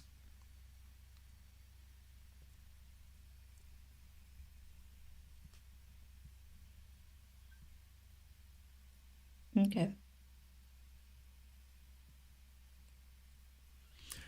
I'm going to give you some advice where this is concerned. You all, first of all, you two are not even in a relationship. No. So you are actually trying to figure out how to get him interested in being in a relationship with you. Yeah. Okay. I'll do you a solid. This will probably be the last favor I ever do for your little goofy ass, but I'll do you a solid, kid. First of all, are you a member of my Patreon? That's the first thing here. But before I'm going on 4 hours tonight. I didn't even know. Beth held me up for so damn long. Are you a member of my Patreon? Because if you are, we can do this tomorrow. No, I'm not a member. No, lazy ass. All right, folks. Dark Arts, let me go ahead and get off into this. The cauldron is bubbling. We got the cauldron bubbling. About to get off in the dark arts. All right, let's go ahead and deal with this real quick. All right, Jason, you got a 22-year-old. She's dealing with a fellow who's found his purpose in this world. He's about to dedicate himself to here. He's young. He's in Florida. He's in Miami. He's getting ready to light this damn thing up. He wants to be well paid so he can lay up and stay up wherever he want to go. Any place and every place. And he's going to have females lined up to get at him, and he's going to be lined up to get at them. You got a little chick right here who thinks her religion's going to save her. You know you're young and naive when you say things like that, but go ahead and keep believing that, baby. Don't stop believing it. All right, now, if you're ever ready to get back into the real world for a change, for a few minutes, if you'd like to take a brief dalliance off into the real world for just a few moments, Jason gives me the edge. Listen to me very, very carefully, young lady, because your mama very clearly never lived a life that demonstrated this. Listen to me. Are you looking at damn camera? Listen to me. Okay. You want a man who is going to die for you. You have to demonstrate you are willing to do the same for him. If you cannot bother yourself to learn about his life as well as he does, you ain't got no chance. Or you're just relying on luck, and you're going to be very, very vulnerable to a female who can do it better than you. You need to know what he's going to school for, specifically what kind of doctor he wants to be. You need to know about his classes. You need to be versed in it to the extent that you can have a daily conversation with him. So that when he wants to unload after studies, this is his place to do that. And that he doesn't feel like he's talking to an ignoramus who doesn't understand nothing about his life. This is why you have to at least become versed in it. You don't have to be an expert at it, but you need to know the difference between a scalpel and a scalp. Whatever specific discipline he's going into, Google is your friend. You need to find out about that so that you two can at least have a cursory conversation, chit chat about it. That you're not completely clueless. So no, you're not one of his medical school peers, but they might all be asses. Yeah, they kind of stuck up too. She thinks she's the best damn doctor in the world. He comes to talk to you. You're more level-headed. You're more grounded. You're not trying to compete against him in medicine. So now you're a safer place emotionally for him to invest in, since you're not competing against him. That will register. The next thing is you need to make sure that you understand where he's from. That religious thing is not where he's from. He went to medical school for a reason. Mommy issues, daddy issues, picked on as a kid. Is he trying to prove something to himself? You need to know those answers. Look at her already flapping them gums. You need to know the core reasons. In other words, you need to know his life story. The more you learn, the more you know what to invest in. The things that matter to him need to matter to you and not fake mattering. You need to be invested. When he sees, damn, she's a little goofy, but she's really invested in this. She's really taken a genuine interest in what I do. She's not just clout chasing. That's going to be hard for you. But she's not just clout chasing. She's really legitimately interested in what I do. In other words, she's sincere. I don't know if these other women are. I know she is. And she's actually taking an interest in what I do.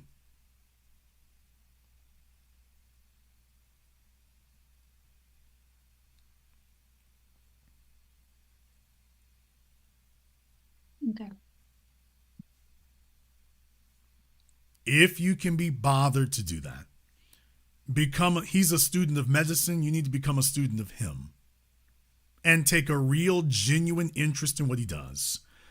You should also be prepared if you do not want to take an interest in that. Mm-hmm. Somebody say, why are you helping her trap this guy? Because she called me. If he was on the phone with me, I'd be like, nigga, if you make a commitment to this little goofy ass gal. If he was on the phone with me, I would tell him, y'all know the rules. Y'all remember Tony and Tina? I'm not changing it. This is reality radio. She called me and said, hey, Jason, how do I close this deal? I'm telling her how to close the deal. If he got to me first, I would say something different. She got to me first, so she's going to get the game. Now, whether she can execute it, that's going to be up to her. What I am going to say is you got some growing up to do. Because a man who's chosen his profession, he wants a female who represents him on a super mature level. He wants to feel like he's an adult. He doesn't want to feel like y'all are high schoolers. So the first thing you can do is get serious about that maturity thing. Yeah. Stop the giggling, stop the goofing off. You need to have some X's and O's. That's how you do it. A man is looking for a female who is mature beyond her years, not a chick who still identifies with her high school phase. And if he's got in class with a female who's mature beyond her years and got you over here and reminds him of a high schooler, she didn't knock you out, you knocked yourself out. Now, I want to ask you one last question and I got to go. Why do you want to be with this guy in the first place? Other than the fact he's in medical school, what is it about his personality that you like? Because that's what you're going to have to live with. He's always helping. He's like genuine. Like, I feel like he's a good person. And like, he's always like he's always encouraging me with certain things, and I just like that, and it's nothing I never received before. So I just feel like he's a genuinely good person, and like he's helping how he likes to be involved in his family, and like doing like what he does with his mom. Like I notice he's like a mama's boy. What do you two talk about? We talk about usually, so we're part of a church, so we like talk about like setups and stuff like that, and also like hangouts. Okay, so you all talk shop. I'm talking about as far as interpersonal, ma'am. Oh, we talk about random things. It's nothing like any serious. What does he like to do beyond medicine? He likes fishing. What kind of music does he listen to? That pop. Where's the get off my phone soundbite when I need it? You don't even know what kind of music he listens to. You don't know what kind of music, what kind of movies, what he does when he's not being a doctor. You know, the things that make a person a person. If he's listening to a bunch of booty clapping music, that tells us about his personality now, doesn't it? Yeah. Yeah. Yeah, so that's why that matters. And this is what I meant when I said you haven't investigated him as a person. You don't know anything about him. These are basic things. You don't know anything about him. You don't know his musical taste. You don't know his movie taste. You don't know his philosophies. You don't know anything. That's what I meant. Right there. Well, we chit-chat. And then he's going to meet a female who has a real conversation with him. And But then again, you don't have real conversations with people either. No. Folks, I'm going to say this, and I don't know how else to say it to you. The internet is an outrageously large and vast place, and the truth of the matter is most of you all don't have any substantive conversations anywhere. The problem with having that damn cell phone in your hand, and get out of the chat room, goofy. The problem that you're having is that you're not focusing. You all get used to watching shorts and reels and TikToks. That's a one-way conversation. You don't have to respond. Hell, you don't even have to learn anything. Now you meet somebody and it has to be a two-way conversation and you're completely inept. You don't know how to do it. I've just tried to create a place here where you can talk to somebody who's actually above your level and you can do this on a regular basis. Most people don't take advantage of it except the one person who don't damn well need it. That's Prince. Y'all can talk all the garbage you want to about Prince, nigga. I don't give a damn what y'all think. But Prince can actually have a conversation. The folks who really need it, the folks half his age, they're the ones just sitting back watching. They tap in the damn chat room and don't pick it up and don't use it and won't get any results. I don't know what your parents have or haven't done. I know what I can do here. You can actually have a conversation with somebody who's operating above your level. They're not got sexual designs on you. They're not sitting up here fleecing you for money. Hey, we can go ahead and converse, and I'm going to keep it all the way real with you. You don't have this in your daily lives. If you did, you'd be there. I created a place where folk can do it. The female's like, And then that's what I mean. Y'all don't have any practice. You don't have anybody in your family you can talk to like this. You don't have anybody you can mentor under. You're not in environments where you can do it, where you won't make a fool of yourself. You want to come here and make an ass of yourself. Yeah, so you don't go in front of him and make an ass of yourself. Make an ass of yourself right here in front of me, because it ain't going to hurt you. So I can get you straight. So you can go back over there with him and not make the same dumb mistake. You all aren't even giving yourselves opportunities to practice. And you don't have anybody offline to talk to like that, but go watch a bunch of damn videos and figure you're going to pick it up by osmosis. Okay. Let me know how that works out. It won't. So that's my whole thing about it, baby. If your whole family was like that, you wouldn't be having this conversation already. But even that's not enough. You need to have a social circle of people you're not related to that you can talk to on a regular basis like that. You don't have that. Y'all don't. And I haven't tried to send you around the world. If you found me, I suggest you stay close. If you don't, hey, go ahead and do that there too. But I know there's not a bunch of places. I know this. That's why I made one. Because it ain't out there like that.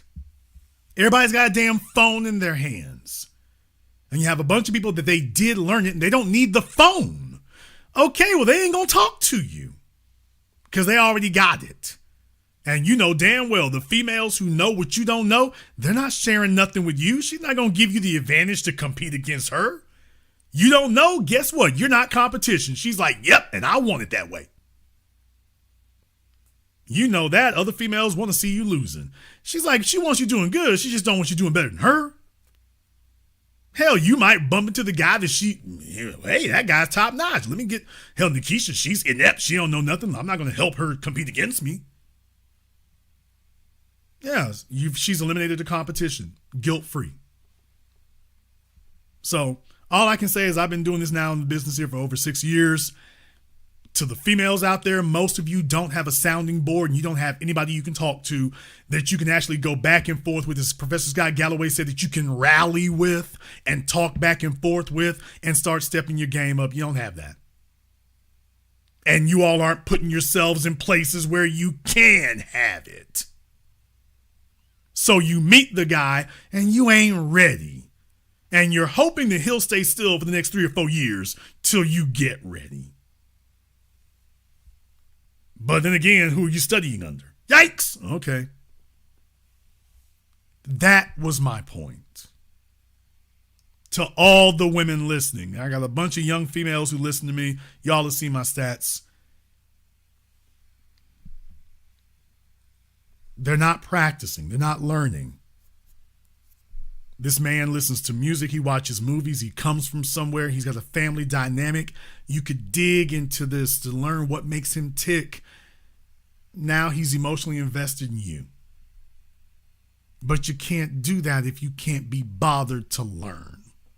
And even once you find out, by the way, even if he did start naming off names, would you even know what to do with it?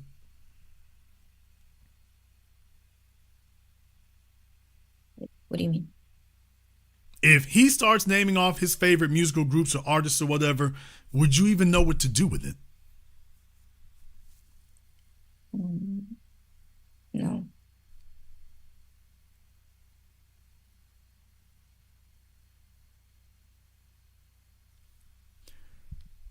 That's what you need to prepare for.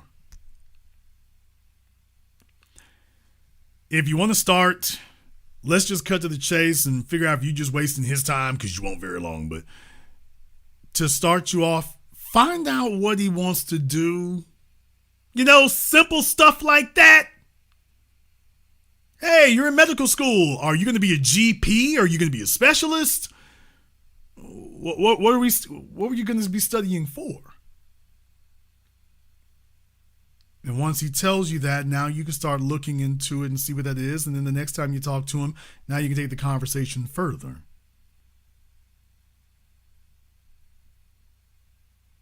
And then ask him about the music. But my first piece of advice to you is find out, by the way, specifically, what is he going to medical school for? What discipline is he going to get? Or what specialty is he going to have? What area of practice is he going to be in? Start there.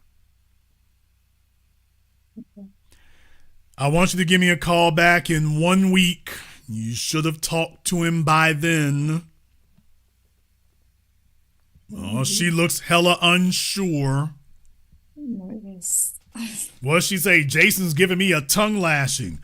You little lady, you ain't had nobody else sit up here and smack you up and get you straight.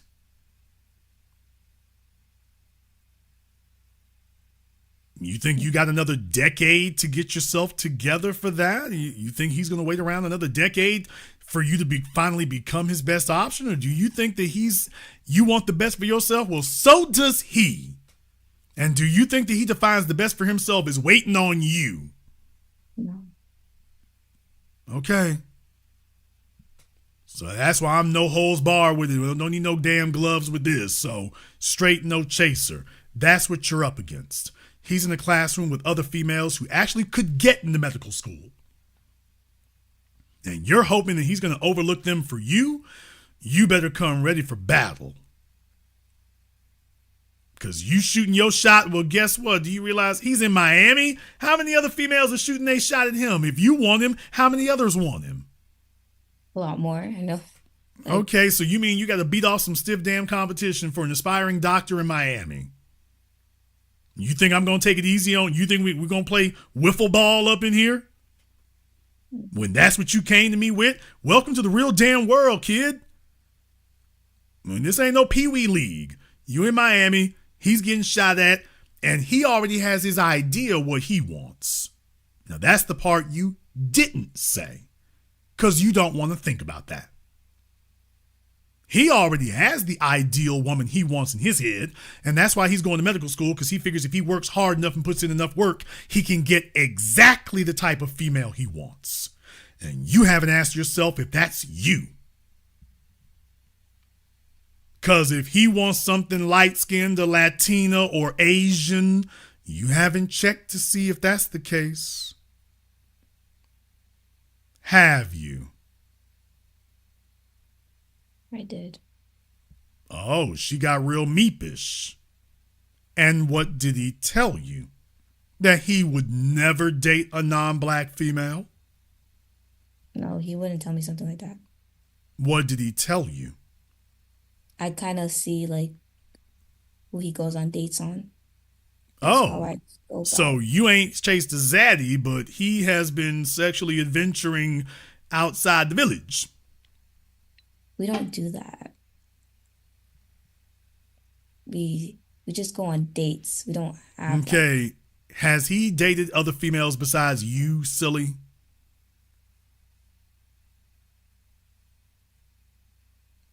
We never You dated. just said that you saw other people that he's dated. No, he goes on dates, like take out on dates. What the hell are you talking about? Are you the only female he's ever dated? No, we never dated. I'm saying like have taken out. Like I look at girls. Okay, who have- because you haven't been on a date with him yet because you're trying to figure out how to get in, and this kind of silliness you're doing right now, this is why you ain't getting in. You said you've seen the folk he's dated when I brought up non-black females. Has he been dating non-black females? No, I don't even know. I never seen his dating pool. That's what I figured. I figured you never even asked. You didn't find out about music. I know damn well you don't know who he's been dating. You don't actually know anything.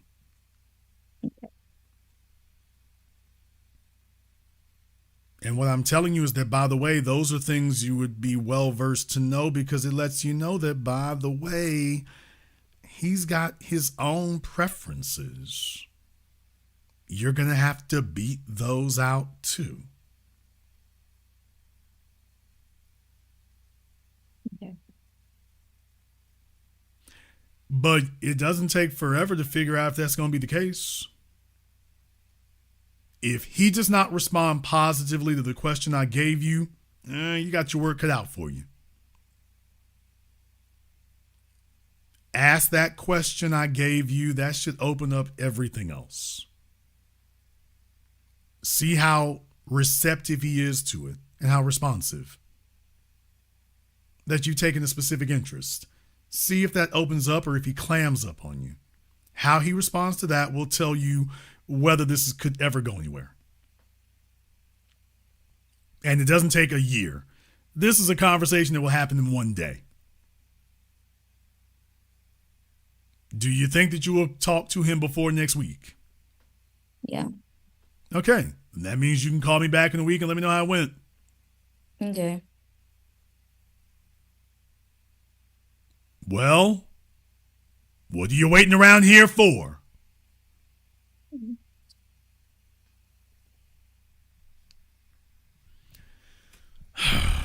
Jason, why are you telling her that? Did she strike you and she's going, what do you think's going to happen? Jason, you are delivering him to the wolves. You think that's a wolf? What? Jason, you have delivered him unto the wolves.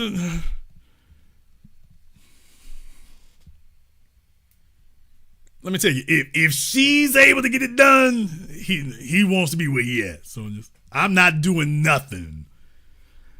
If he passes over a whole classroom full of medical students for her, she was his best option. Let's just stop the bull crap. If she can outdo a classroom full of medical students, she was his best option. Them other chicks is just lame. That's got nothing to do with me. Nothing at all. Them chicks is just lame. They really are.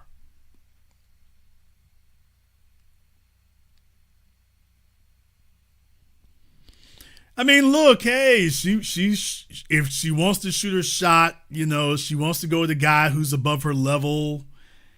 You know, I mean, you don't lose anything by trying. So, I actually respect it. I mean, she wants to go for it. If nothing else, it's going to serve as a learning experience. If nothing else, it'll serve as a learning experience. So, yeah.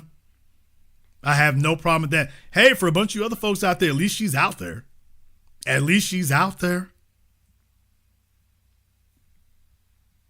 If nothing else, it'll be a learning experience, but at least she's out there. I respect that. She's not just sitting back waiting for it to come to her. She's like, hey, he's in medical school. Let me try. How am I gonna be mad at that? How do I not respect that? What's she supposed to do? Wait till she's 30 or 35 and talk about the one that got away or what could have been? I respect her for at least having the sense to say, hey, let me go for it. I did not discourage her from doing that. Hey, go ahead and go for it. I'm just letting her know, hey, these are the tools you got. Here's what you can expect. I don't have any problem with that. None. I respect it. But just be careful what you wish for. But I respect it. I think it's all fair. And who knows, she might hunker down and get serious and actually start demonstrating it.